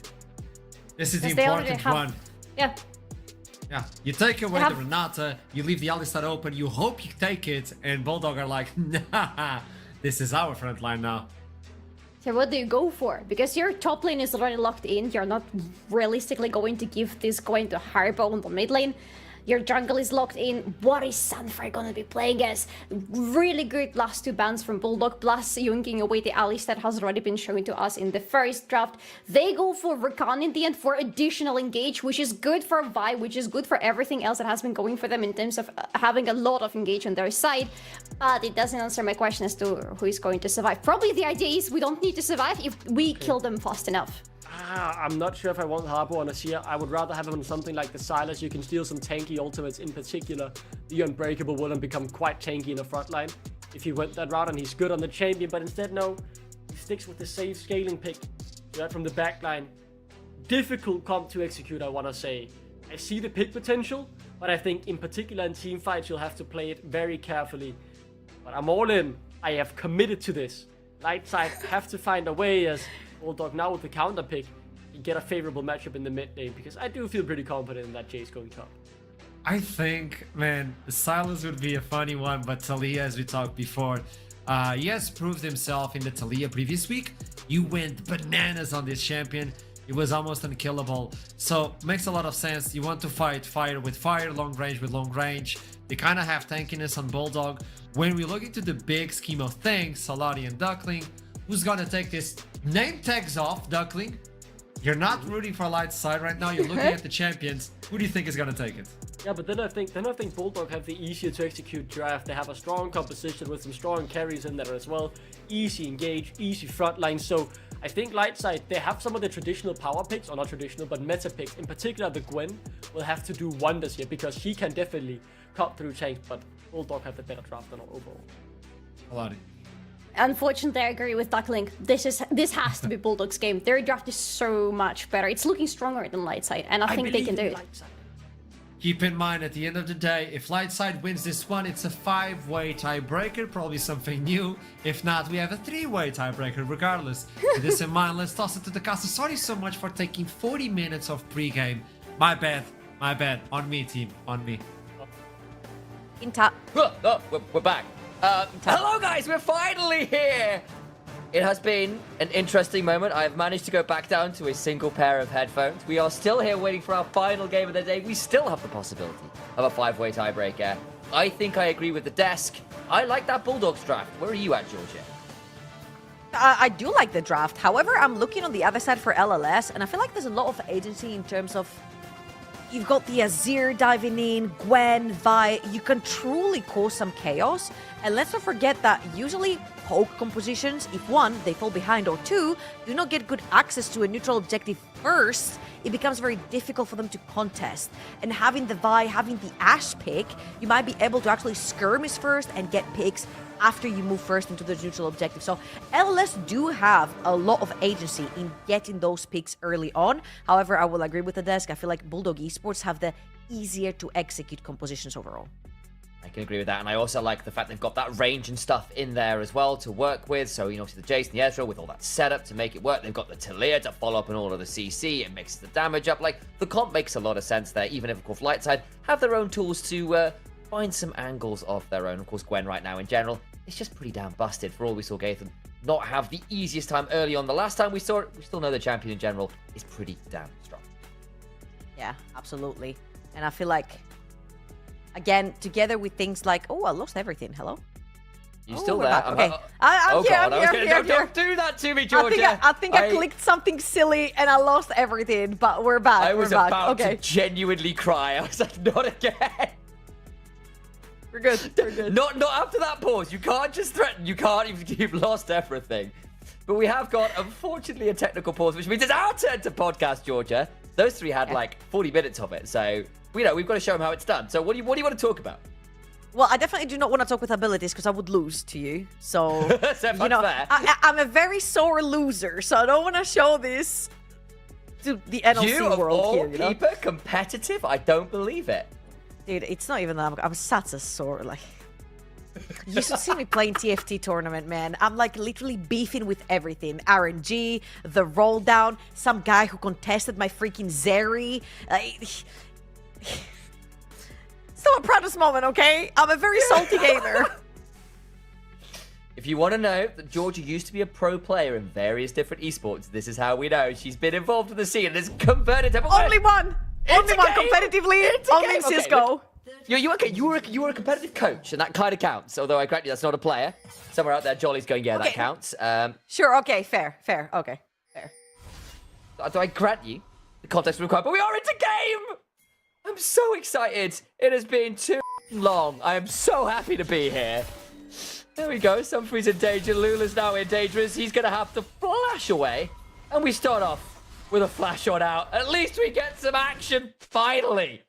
Minions have spawned. Yeah, I think LLS took a page out of the Nord book and they started level 1 with the plan. And the plan is get Vi ahead. How do you get Vi ahead? By actually forcing summoners of enemy jungle, by having priority lanes. And right here, having Ashe is a pretty good lane that you can actually shove in super early. However, if you look right here, the positioning from Kasing and Exofang is a little bit more aggressive right here, possibly trying to get a little bit of poke with the Ezreal early. However, Alistar is not necessarily a champion, particularly at level 1.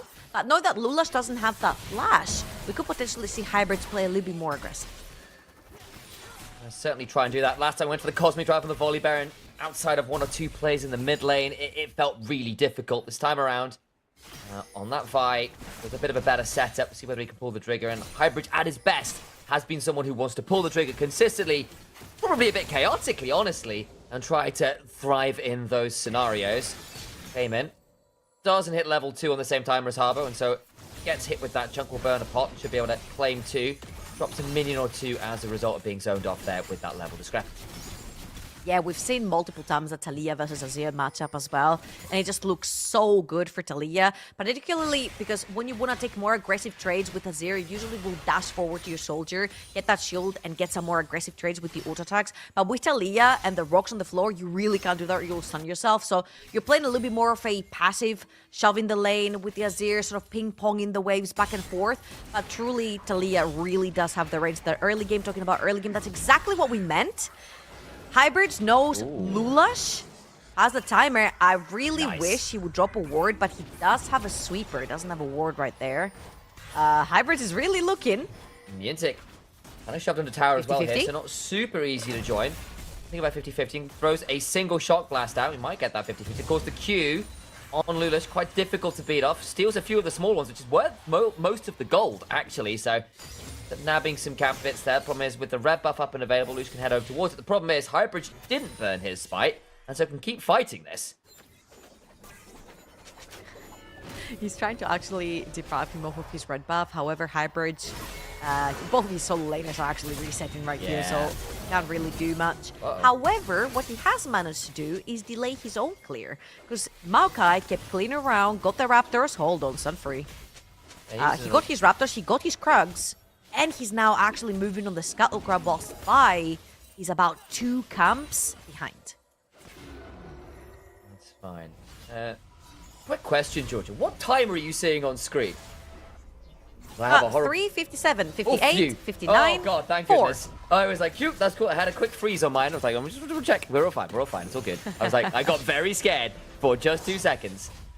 All good to go. Okay, online broadcasts, it happens. We push through.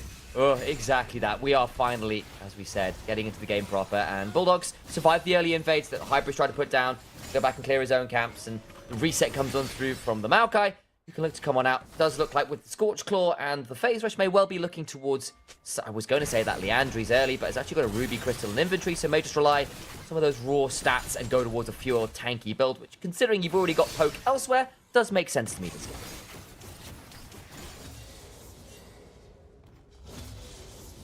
A little bit of a breather here, as both junglers are gonna finish their clears. Lulash has left that red buff as well. Doesn't wanna partake in any shenanigans towards that side, and I think he'll circle it around when the Raptors are up again. So basically, a little bit of a slow game, especially with Vi. You kind of want to play towards that mid lane or any lanes that are easy to pin down, and I feel like having the Azir from level 6, having the Vi level 6 as well, is going to be a pretty easy way to sort of gank on Taliyah, especially when you wrap around as well. And even though we have criticized Cayman a lot for his positioning today, he has played a pretty flawless game, particularly on that Ahri. But if you can find him overextending in that mid lane, I feel like the Azir Vi combo is pretty deadly. They can find that moment. Can definitely look to do it. The game, as it stands, been relatively quiet so far outside of that early look-in from Highbridge, as we kind of said.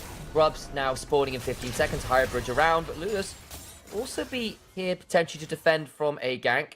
With Grubs up and available, Niantic's going to help step on forward to look to potentially contest that with the Maokai. Highbridge still in that river though, so see exactly how it all works out as Cayman decides to walk towards the other side of the lane and try and prevent Sunfree from having an easy way through mid lane.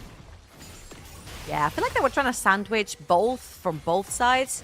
However, Lulash is going to find Highbridge, and if you look on the bot side of the map, you already have Kasing moving, but Sunfree is first there. I think this is going to be a handshake, smite and smite on the Void Grubs right here.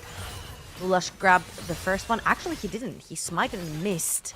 Yeah, so Highbridge gets a hold of that all one. three. Yeah. Yeah. The other way, Niantic ticking very low. Has to back away with no mana to his name either, so just a general win for Lightside there. Get the shove topside, get the Grubs, and get out without losing a member. Oh boy, you know what?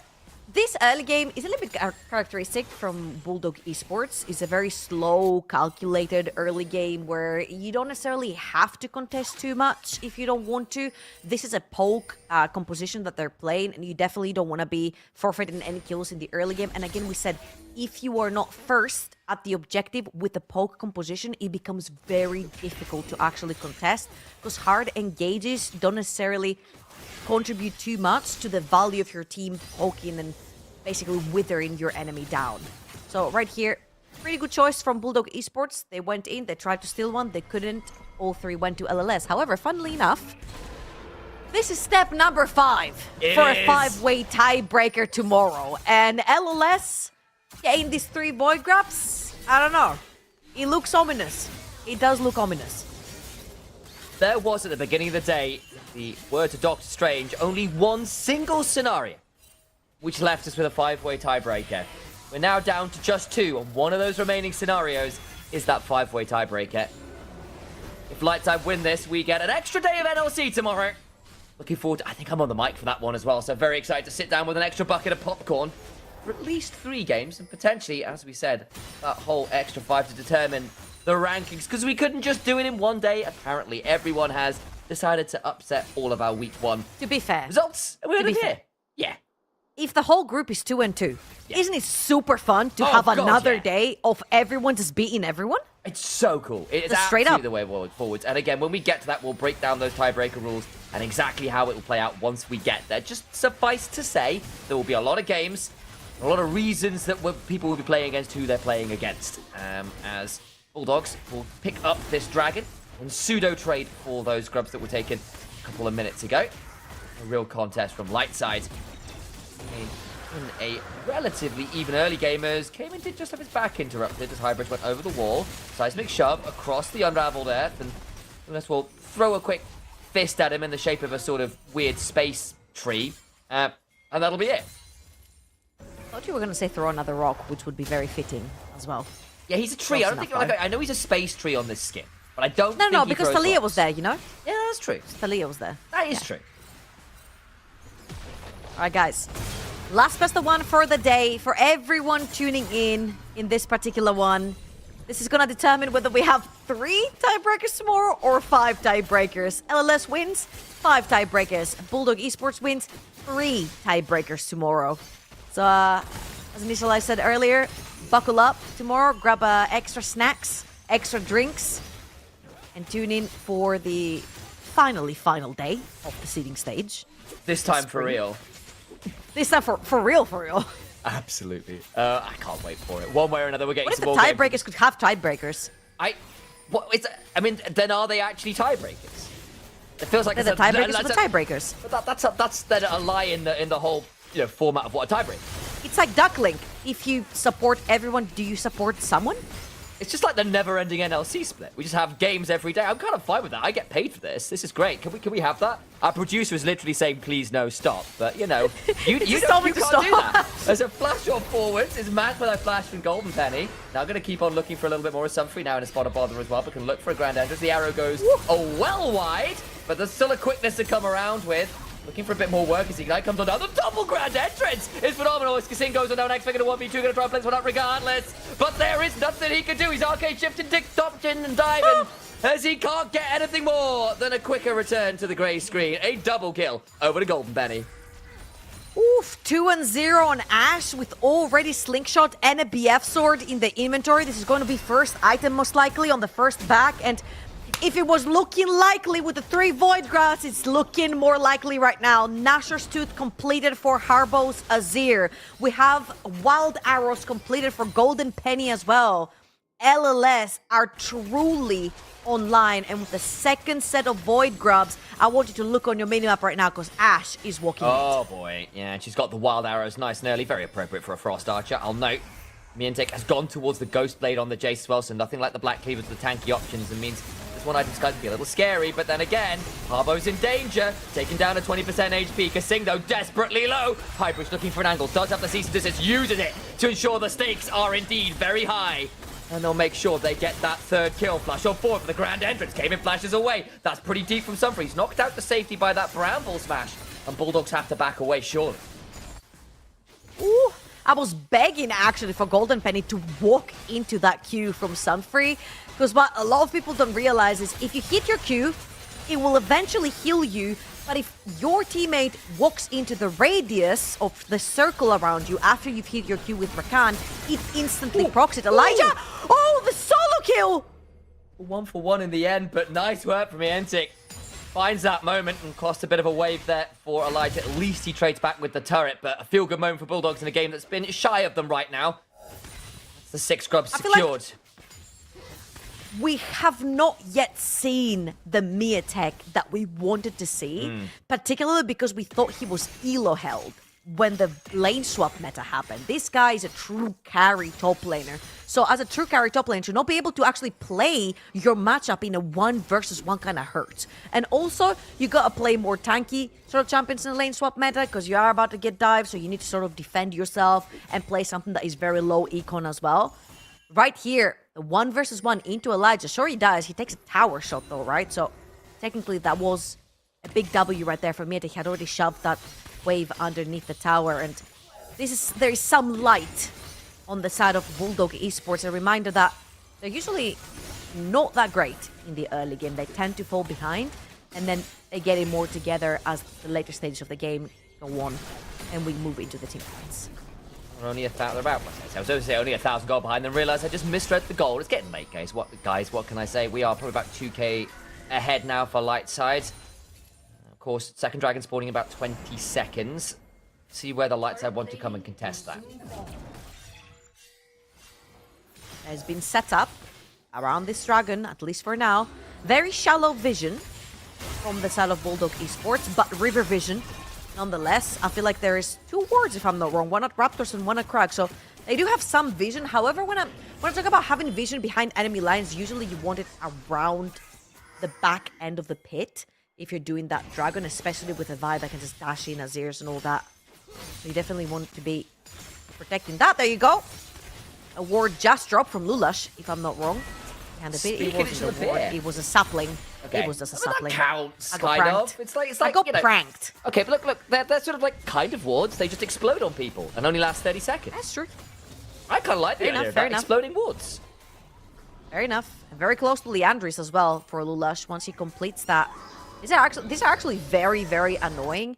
And the fun part with having Maokai going for that Leandris, plus having a full poke composition, is that the slow guarantees that Shock Blast plus a bunch of poke from Ezreal, or if Talia is there, they're guaranteed to land from that slow. That's why Maokai plus low poke champs is so annoying to play against. Again, LLS need to find their way in that river first, because it's so difficult to walk into a poke composition territory.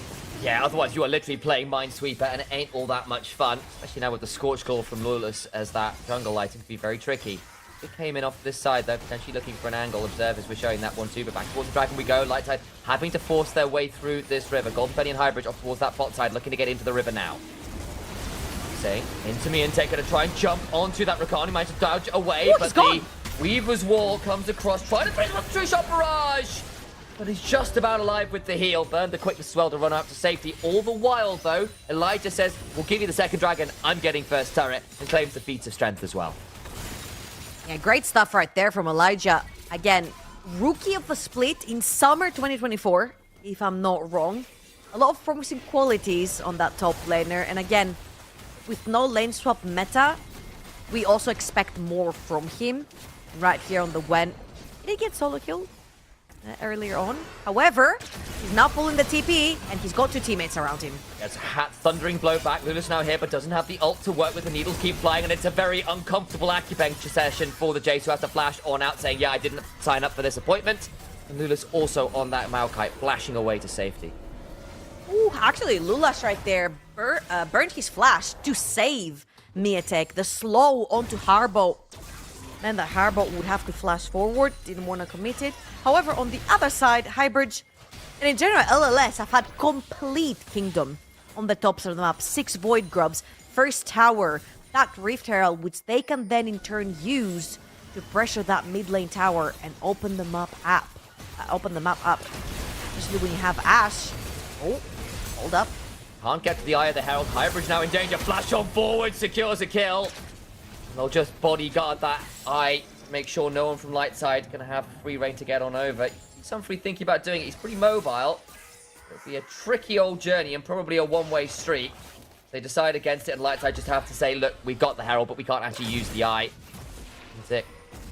Coming up this top side as well. In comes the Nature's Grasp, but it's onto Golden Penny. He has to flash away. Trample procking from Kassin. Can he get quite in range? Should be able to find that stun.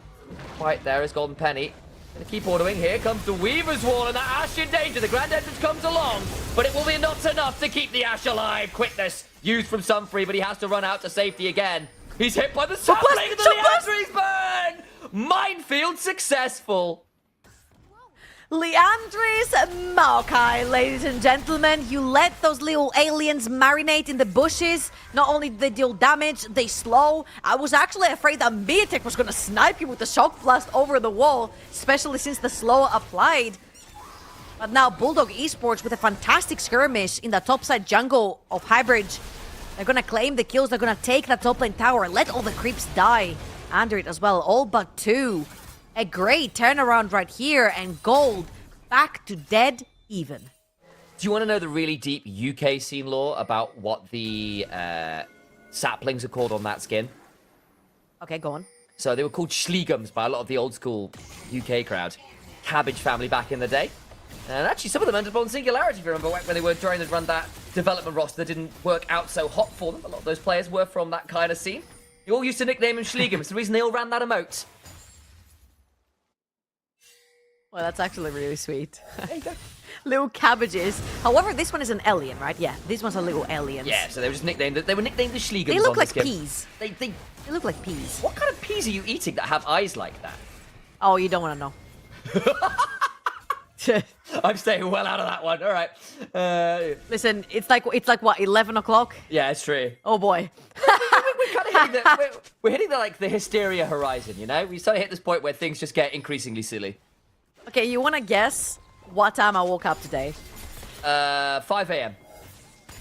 No, okay, it's just over. I mean, it's you, to be fair. I woke up at 7. Yeah, okay. That's early for you. Yeah, it is. That's right. And how are you That's feeling? my dedication. I'm so proud of you. It's now 11 p.m. So it's been a long day. Don't worry, I have TFT grind after this. All 7. Oh, yes. How's the box thing? Actually, we can't talk about that. Elijah's here. We'll talk about the other games, perhaps. I've got a game to cast. Listen, it's not the podcast anymore. We're getting paid for this. Yeah. We're getting paid for this. So let's talk about what's on screen. That's probably true. Look, there's Soul Point coming in 40 seconds. That might be valuable for Bulldogs. Georgia, tell me about it. All right, let's see. Let's take a little bit of a look on the items. Double item Jace. is going to be huge. 2 items for Ezreal as well. This is where you usually see the spike coming through from Ezreal, especially now that he has the more mana. So Mana Moon has been upgraded rather, sorry. I think Bulldog Esports just need to find their way into this river. Again, having a poke composition, it just becomes so difficult to just enter. Oh, Weaver's Wall is going to have to be... Ooh! It's going to have to be used. Way with it. Usually a big tool when you want to play around these neutral objectives, and now it's going to be down for Bulldog Esports, but look at Kasing. He's found his way around. They haven't seen him. He flank and look for the angle. Slice shove is wide, but a flash away from Harbour. Remember, there's no turret down here. Look who's already here. Kasing thumps the Vi right back into the nature's grasp. And it's a loving embrace indeed. Came in a 1v1 with the Gwen, and unfortunately Gwen's talent missed. It's a little damn scary. The needles keep flying. The Emperor's Survival will not bite on time. Elijah trying their desperate best to get something done. The snip, keeps coming on forward. Skip and slash and try to find something more, but there's just not enough in the tank. And a shutdown towards Exafeng as they lose Cayman, sure, but get 4 in trade. 4, 1, and 3 on this Ezreal right now. Exafeng is way well set up to carry this particular game, and I just wanna tell everyone that poor guy had a power cut at his house. He is currently sitting on a desk that is about 40 centimeters long, with his elbows off the table. That's how small it is. Doesn't have comms through the PC. They're all through his phone. So he's kind of like you, initialized, yeah, when basically. Discord went down. Yeah. Except with clearly worse hands at League of Legends, because you know I'm. Except I was about to say, except he puts up this performance. Yeah. Yeah, he's been absolutely cracked, and considering he's doing this from a very lackluster setup, I guess, compared to what is normally considered comfortable, he's doing a fantastic job. And again, what a competitor, what a warrior. We've had a few stories of players in the NLC doing similar things. I remember the likes of Emperos and Vladdy and all their stories back before they went on to other teams and other things. As mid lane, Bulldogs now taking the opportunity to claim that tier 1, do so. Actually tied themselves into a pretty serious gold lead of their own. They're at Soul Point and 2k ahead. Absolutely, and I feel like this mid lane tower that went down was absolute criminal as well. No defense whatsoever from LLS. They were not in position to defend that at all. Bulldog Esports pretty much took that one for free, and in 4 minutes time, Soul is going to be coming up. Atakan spawning on the top side of the map, and I feel like other than the top tower that Elijah was able to take down, there hasn't been a lot happening. Saying this though, Niantic tries to go to the sky, but it's immediately divided by that Emperor and doesn't have an opportunity to get out to safety. Trying to run with the phase rush, but to where? Goes to the sky, gets a decent juggle to Harbour, but just will not have enough burst. And does go down there. All the while, though, Field Dogs were rapidly doing the Atakan, and I don't think there's going to be an easy contest. Arrow comes along. It's on to Lula. She can try and play this one out with the significant length of the stun. Should still be able to burn it down. In comes this option as Cayman is low. Sunfree, flash in, grand entrance, quickness running. Elijah cuts them all down to sides. The scissors look like scythes right now. He is the Reaper Man in the top lane. They'll pick up the Atakan. Kasing will surely fall as well. His will breakable enough. Highbridge now here, looking to Vault Breaker onto Exafeng, but will not pull the trigger. Back towards that field of roses, marking the gravestones of Bulldogs. Overreach and are punished. chat, do you believe in the craziest timeline where we have 5 games today just so we can have 5 tiebreakers tomorrow? LLS are not going down without a fight. What a fantastic wraparound on the bot side of the map. The smite to get Edge of Night onto Miatek to then apply the knock-up. And then the arrow from downtown. And the wraparound from Elijah, the TP coming through from Azir as well, after he had just ganked for both sides. And a fantastic ult from Sunfry to solidify the deal right here. And they take the attack as well. Thank you for the leash. Elijah even survives at the end of it all, and this Gwen now in a very good spot. Nash's Riftmaker and what's looking towards either a Shadow Flame or a Death Cap, you have to imagine, is very happy in this game. The gold still just about in Bulldog's favour. They've still, of course, got the... I was going to say the Atakan Soul, but they've just picked up Atakan. I mean the Chem Soul. That's the one we're looking for. Available to them when it spawns in a couple of minutes. So, for all that was a great moment for Lightside. Game is nowhere near one, and Bulldog's still in a fine position this game. Just look at Exafeng up 1,600 gold, despite, of course, the double kill that went down to Golden Pelly earlier on in the game. Got 3 items to his name, does Exafeng can desperately and definitely be able to carry this game from the position he's in. Look how Hybrid is also shadowing Harbo on the side lane. Harbo's been doing that a lot with the Azir, where he'll just catch a side lane, classic Azir behavior, and just keep constantly shoving down that wave to try and get a lot more control on that side of the map. And as you can see, I feel like LLS are playing flawlessly around that as well. They're pressuring together with support and jungle towards wherever Azir is. As you'll see right now, Hybrid is still hovering towards the top side of the map as the wave is being pushed. Exofang is actually going to throw his ult to check Baron? Looking, flash away from Iantek. He's afraid of that combo. Hybrid with the smite to take away the spell shield. Have allowed a cease and desist combo to come on through. And take down that summoner. That is a big flash right here. Again, Vi works in such mysterious ways, but here she makes so much sense. Because whoever you pin down, Azir can follow up, or Khan can follow up. You can get a pick from super far away with Ash Arrow when it hits. This is one of those games where Vi actually makes a ton of sense due to the nature of the poke comp on the side of Bulldog Esports. And the fact that LLS have been constantly getting first towards the neutral objectives, setting up for them, putting down their vision, forcing Bulldog Esports to face check them. Dragon spawns in 10 seconds. And it is Lightside in the river first, trying to steal away the blue buff as Elijah will have a snip available. Uses a little late there, and the blue buff resets aggro in the mid lane. And Kasing with the flash. Two-man pulverize. Can't quite follow up. Looking at the Sunfree. Gets out to safety on the other side. Miatek! Is cease and desist. Elijah gets that kill. 4 and 2. This Gwen is well and truly off to the races. And they will break this. This is getting scary right here for most Bulldog Esports. They don't look like they want to back off. This is their soul. They still have their jungler up.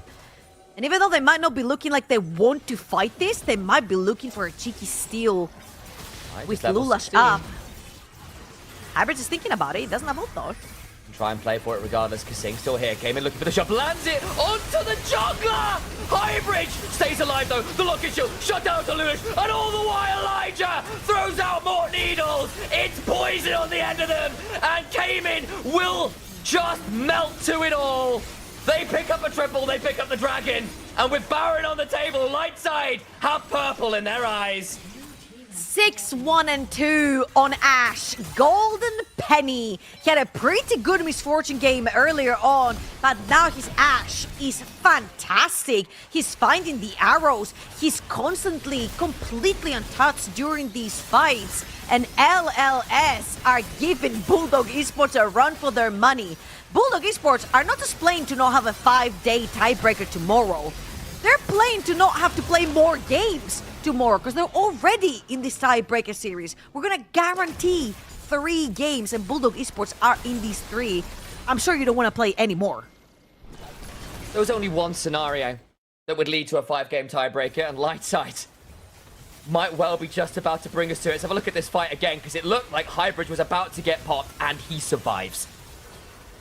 Yeah, absolutely. And of course, this is a 4 versus 5, right? And a fantastic shove onto Exofang right there. But they just... I told you, if the poke composition does not get into the river first, it is pretty doomed. What can you do? You're running into Rakan, Ash Arrow, Peel, shoves, Azir diving into you is so difficult. And now Bulldog Esports, 5,000 gold deficit, Baron up, LLS just shoving both mid and bot, taking full control of this river. And Bulldog Esports still have the win condition that they're 1 off of Soul. And they could very well just win the next team fight and use that one. However, it's gonna take way more than just winning 1 fight. Sing is looking. Elijah throws down the Hallowed Mist, and so the follow-up not that easy. Except those control wards as well. And reminder, Lightside only had 2 turrets before this Baron, means there's a lot of standing gold for them to pick up as the arrow. Looking at Talia, I was wondering where that was heading. Went wide, went looking to see whether they could set up Harbo for a pick there. And they're still gonna go on top of them. Talia can't throw another rock because she's in the dirt.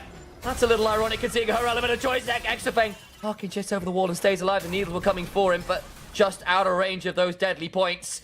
Foolish now looking for an angle, could potentially throw down an ult to try and save this turret, but double cannon minions and Lightside continuing to pressure, continuing to hound. Hybrids has been incredible, finding those angles, diving through walls, queuing through walls, ulting through, and LLS have been following every single one of these calls. Now Lulash is looking for an opening on Sunfree. Trying to jump on top of him, it's still the Rakan, not the easiest pickup, tries to bounce away, but there's still a flash, there's still a Mega Blast. No way, right? And he's out again! Slippery champion, that Rakan is. Has to burn the flash, of course. However, this is a huge cooldown that Bulldog Esports managed to burn. Flash on Rakan, even though it doesn't work the same way anymore, you cannot instantly flash R. It's still a huge tool, especially when you're playing through Fog of War with that Rakan trying to find angles and flanks. So the fact that Bulldog Esports do not have to worry, at least, about this one is pretty big for them. Now, the problem is, they've got a lot of squishy members, and they need to push out those side lanes. What happens when you push those side lanes? Suddenly a Rakan pops up. Hybrids has been finding insane angles for ganks on the side lane. So if you can't push those waves, you can't get access into your jungle. If you can't get access into your jungle, you cannot access the river. Bulldog Esports have a very tough task getting to that soul for them. That's the angle. They are down 7,000 gold. At least they're hitting 3 or so items on some important members. Xfeng's been there for a while. Still pretty much even with the Ashe, and he is in a position just 1v9 this game. We've seen an Ezreal 2 do it, and Xfeng is of the caliber you feel to give it a go. He took it 3.5 items, well, pretty damn scary. Cyrilda's just done for Xfeng. He's on that man. If there was a world where Bulldogs were coming back, probably off his back. Yeah. Oh, wait, Cayman? And looking for Sunfree, got knocked up. The quickness is down. Ult for ult in the end. Can't quite find the angle he was looking for. That is huge. You burn the wall for Rakan ult. Reminder doesn't have flash either. Bulldog Esports might have just created themselves an opportunity where that huge engage tool from Sunfree is now down. You can actually look to punish anyone from LLS. There's still so many tools. The Ashe Arrow, the Azir Shove, point and click CC through Hybrid's Vi. However, you just don't have to worry anymore about a flanking Rakan, but a flanking... Oh my god! What? Those needles are ridiculous now. Gets knocked up though. The Halamis is down. There's no more safety. The sanctified space is out. They will look to go to the back line afterwards. Trying to bring down his main members they can, but that's very deep for Hybrid, and he's dead too. Hang on. Now Bulldogs can look to hunt the forwards. Their range is good. Hop over the shuffle. X-Effect flashes. Golden Penny is in for a pounding. A quadra kill over towards this Jace. It's gorgeous stuff. And they will find themselves a light in this game. Miatek finds himself a quadra kill. Wow, what a freaking team fight from Exofeng! Dashing and hitting every skill shot and then diving through the Azir ult into safety to then E forward. Like, that, oh my god, let's rewatch this. That was a great flank by Elijah, but he ends up, once your bubble is gone, he ends up getting completely popped. Doesn't have the Zhonya's Hourglass. The knockup's gonna land from Cayman as well. And then this is where LLS overextend. Hybrid super far in, ulting and Maokai. At this point the Maokai is way too tanky, and then just what? Exofeng just landing skill shot after skill shot, diving through. I think he's gonna E onto Golden Penny as well, if I'm not wrong. No, he's gonna E past the soldier actually from Harbo. What a fantastic team fight. Ladies and gentlemen, we have Viper at home. He was a prodigy in Split 1. We're showing exactly why we had so much hype for him now in Split 2. He was tasked with a pretty insane set of scenarios here to try and find their way back into the game. Sing on a flank angle now as well. Soul was secured by Bulldogs, and despite the discrepancy, can look for some more. Golden Penny left out. Seismic shove will make sure the Ashe is ashes. It's a cremation, and the Frost Archer has nowhere to go. Sunfree just about survives. Into the backhand goes Hybrid, but he's left alone. There's everybody for Bulldogs there, and the pack will howl and tear him apart. Who let the dogs out? Reminder, they are still 5,000 gold in deficit, and now an inhibitor down. Harbo, where are you running? Where are you going? This is the wrong side, the wrong territory However, if you keep chasing a very slippery champion, you lose very crucial time on the Rift. Baron next up for Bulldog Esports. Lulash pretty low, and Harbo is still hovering about. They're on towards the Baron. Bulldogs looking to find their way truly back into this game. Feels like they're in with the moment. Miantic still low. Kasing still low. Teleport's going through. Sunfree down to about 20% of Elijah tries to put down the Hallow Mist. Gwen who are in top lane. Hallow be thy mist. Desperately trying to find the moment, but all the prayers in the world won't save Gwen from a Jace with a giant hammer, crushing her skull in. All right, Take Bulldog the Baron, Esports. though. Fast on to reset. The top lane is pushing. The mid lane is pushing. There is super minions both in mid and top, so they need to deal with that first. They cannot celebrate yet. They've been winning the last few skirmishes, but it feels like LLS have been completely scattered on the map. Getting caught right, left, and center, and now this is where the scary part begins. 4 items Ezreal, 4 items Jace. The poke is just insufferable at this moment. However, if you look over on the side of LLS, double Zonia's Hourglass and plus an Aegis as Solari onto Sunfree as well.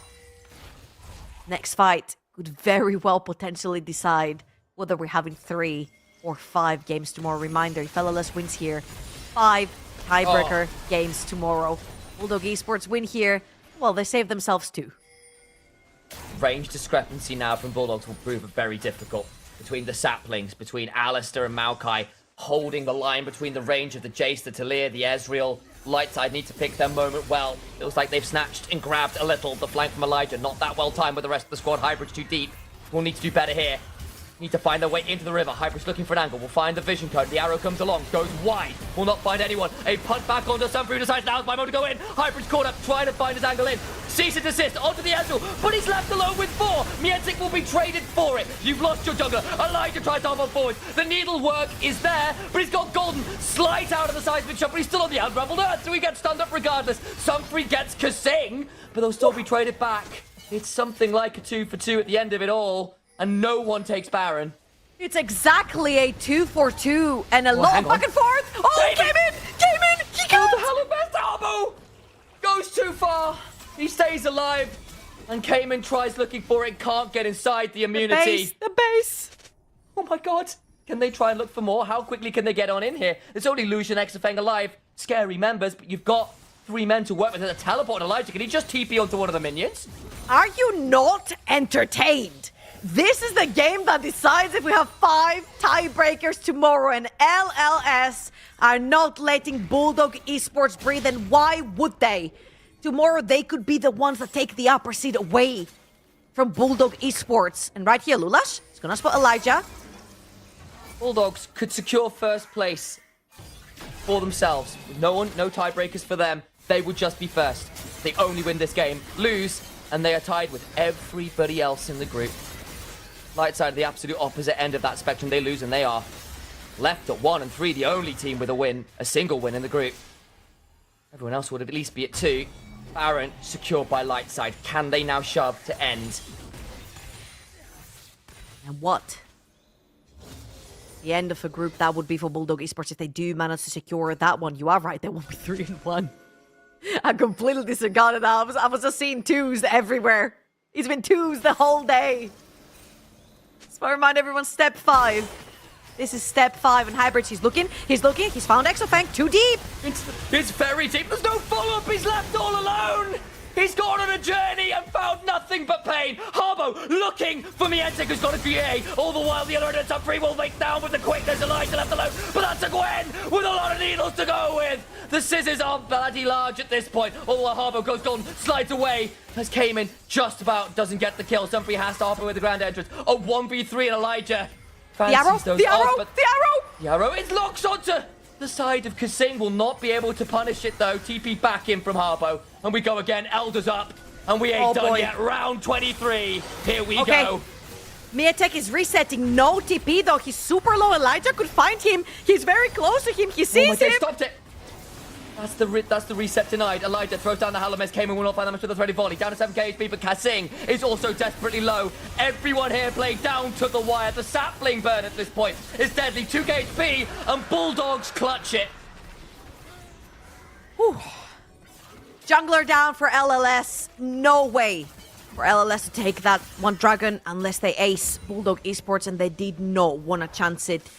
39 minutes, 40 seconds in this game. One Baron already down. One Elder already down. A bunch of items, which at this point it shouldn't even matter who's ahead in items, because these fights are so damn close. And you can see with both compositions, once you're in, you're in.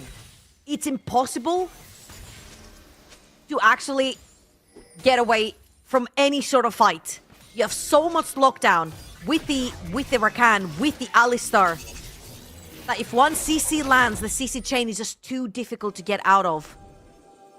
And for Bulldog Esports, they need to still be very, very careful of their side lanes. Miatek in particular, no flash, no TP. If you look on your minimap, Hybrid always shadowing whoever is on the side lane for LLS.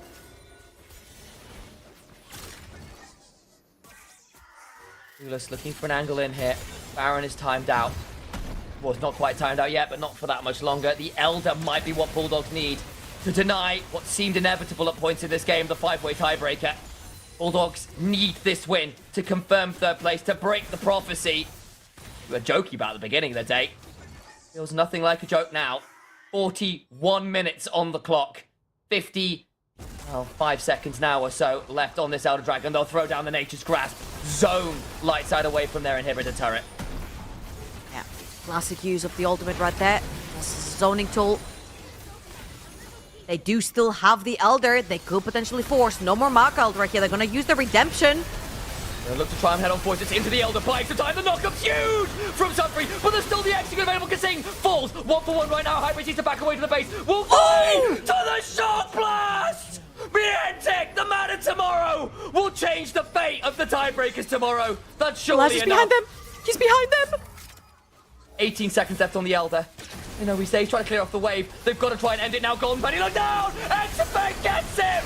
They've done it! They've surely done it! Lightside cannot hold on. They cannot bring us to the 5-way tiebreaker. Bulldogs laugh in the face of destiny. They are the undisputed team in Group B. It takes us all the way to 42 minutes and only a 3-way tiebreaker tomorrow. Bulldogs will look on and laugh.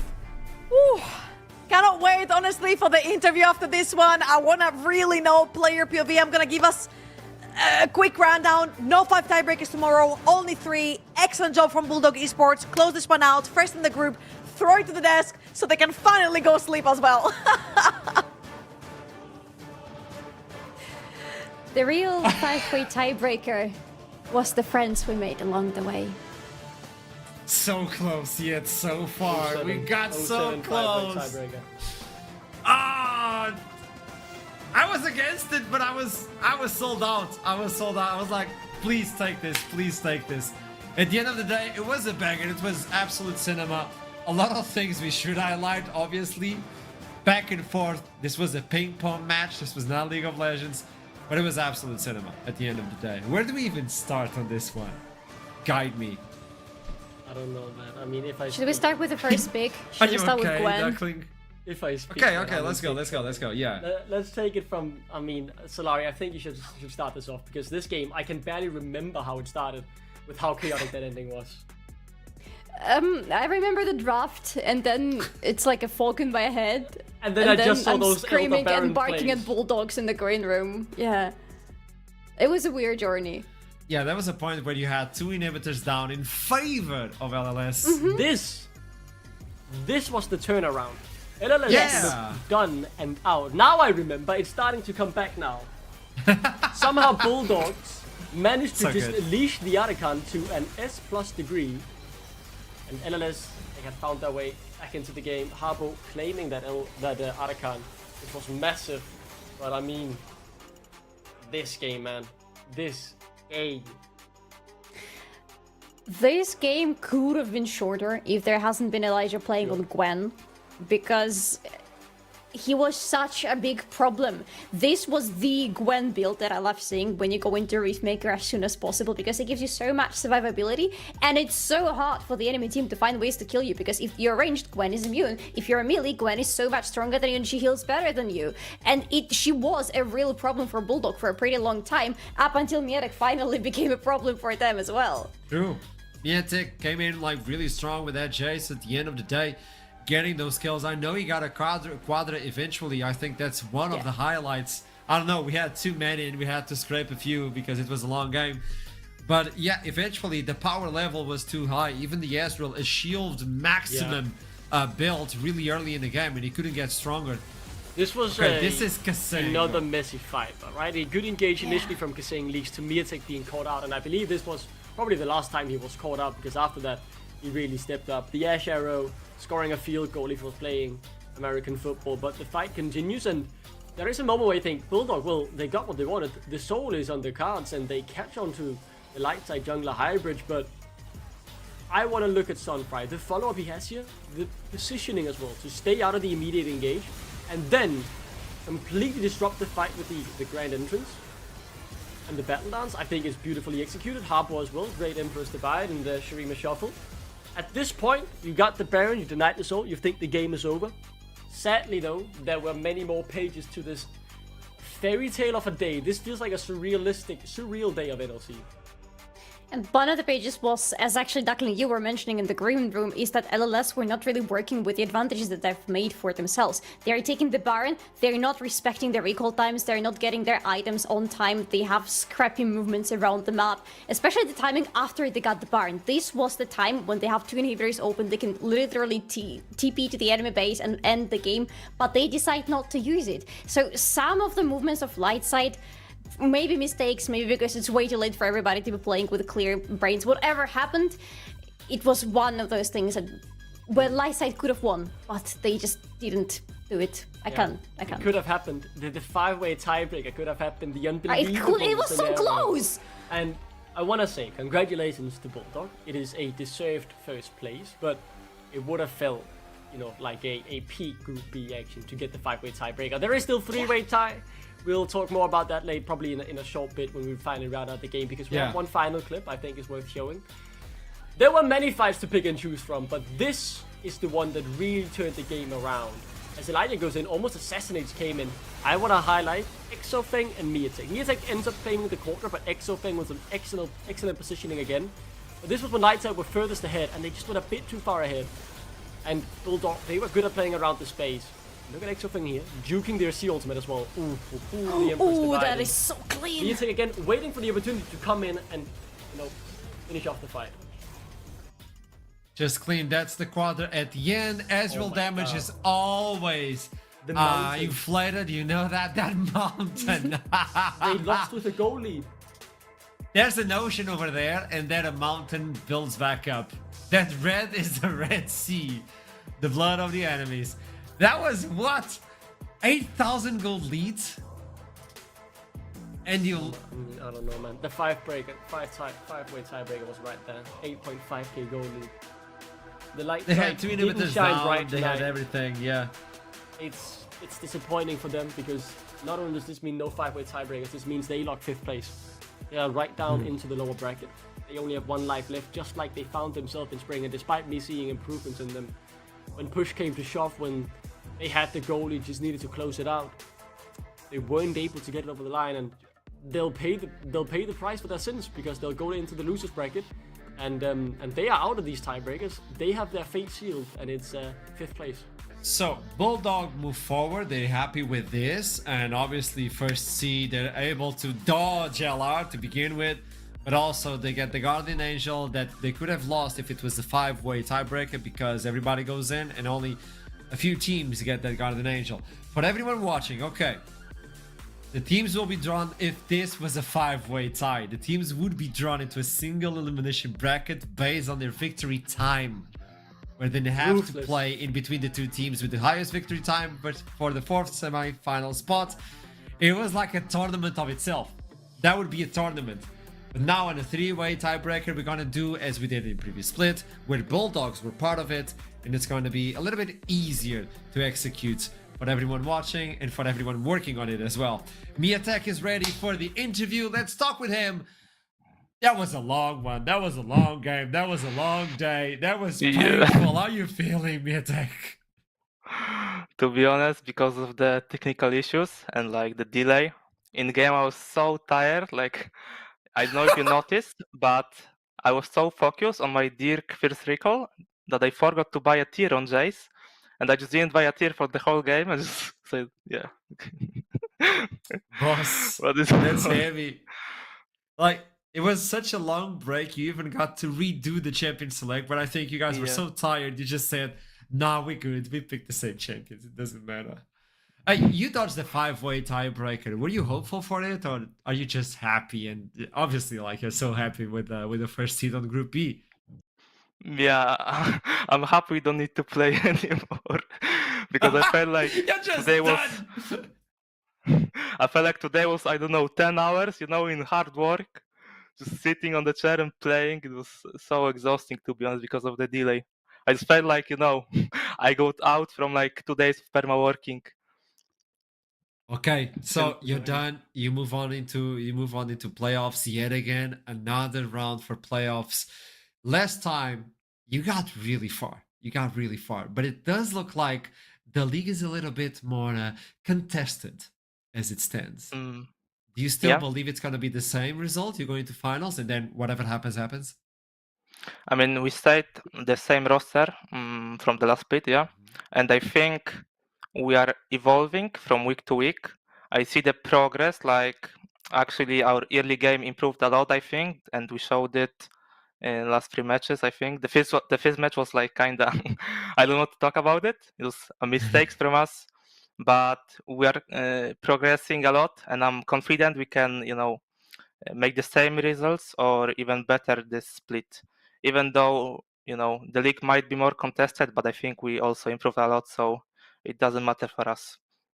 I have a question, because I went onto Twitter and I saw that someone was playing with half a table, and he's playing with Ezreal of all the champions. Why is he picking Ezreal when he only has half a table to play with? Was this his champion idea, or was Exofang just saying, "Hey, I'm good with Ezreal, even with just 5 centimeters of mouse space"? I mean, I think he really likes the pick, For the context of this, I think like 30 minutes or like 20 before the official started, we got the info that his electricity went down and he rushed to some like other place, to actually have, the electricity and that he can play. And then he sent us the screenshot that, he played with this desk, he has no headphones, he, communicated with us through phone. We could barely hear him. It was fun, but we won, so yeah, it was good in the end. Boss, that's rough. If you had to pinpoint, tomorrow we have tiebreakers. When you look into the group that you just played in, which team do you think will get the last seeds on Group B? I know this is a rough one, but which team do you think is going to get the last seed? I mean, I don't know. I think it for me. I think it might be the LLS team. We played against them like a while ago, and I think they were not that good, but we were just in the wrong shape because of the delays, and because there's a lot of going through the draft repeating and that stuff. And I think they'll go last, but it's just my prediction. You can't really say this, It is 100%. A rough group. It is a rough group. Yeah. Miatek, always a pleasure to talk to you. That was a crazy game. That was a crazy situation as well. Best of luck as soon as you jump into playoffs. Let's see if you're capable of bringing Bulldog yet again into that land. It's going to be in Denmark, Copenhagen. Are you happy for that? Like getting into Copenhagen on finals live with a lot of people watching? Yeah, I'm hyped to go on a LAN with last LAN already was like, turbo good experience for me because it was my first LAN. And the public is amazing when you play, so I hope it will happen again and we'll get to LAN. Let's see what happens, yeah. Mitek. Thank you so much for this one. Wish you the best. I'll see you soon. Go rest, boss. Just go sleep. Go Thank sleep. you. I will go. No solo queue for you now. No doubt. The attack. He's going to play. I know he's queuing right now on the arena. He's already in lobby. He's drafting another Jace game. He's ready to smash some more. Gosh. Hey, you know what? Get me fast to rave results. I want to see what happened through the day. It has been 15 hours of broadcast for the day. Whew. We started in 2022, Ruddy Sec versus DMG, Nord versus LLS. Nord won, and they were actually having a really good day. As Yanka said, he finally was able to practice jungle, so that kind of helped. Ruddy hit a wall, and LLS at the end couldn't make it to the 5-way tiebreaker. Tell me, Duckling, what do you have to say about this? Just one last thing on the whole 5-way tiebreaker scenario. Don't cry because it's over. Smile because it happened. It was a beautiful journey. We all believed that it could actually happen. Instead, though, there are still plenty more goodies to come, and I think Bulldog will be proud of themselves for, in this group that was a complete dogfight between so many close teams, managed to pull through and secure a crucial first seed. You highlighted Ashram. You not only dodge Lost for Tones, but you also secure the best possible matchup on paper heading into the first round of the upper bracket. So they really got everything here today. A crucial 2-0 day for them after a shaky first day.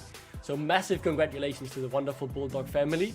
Although, as you can see on me, I am still deeply, deeply disappointed we didn't get the Don't worry, boss. 5-way. We still have more games tomorrow, but also we have playoffs as soon as you blink. Look at this. Finally, we have our first game.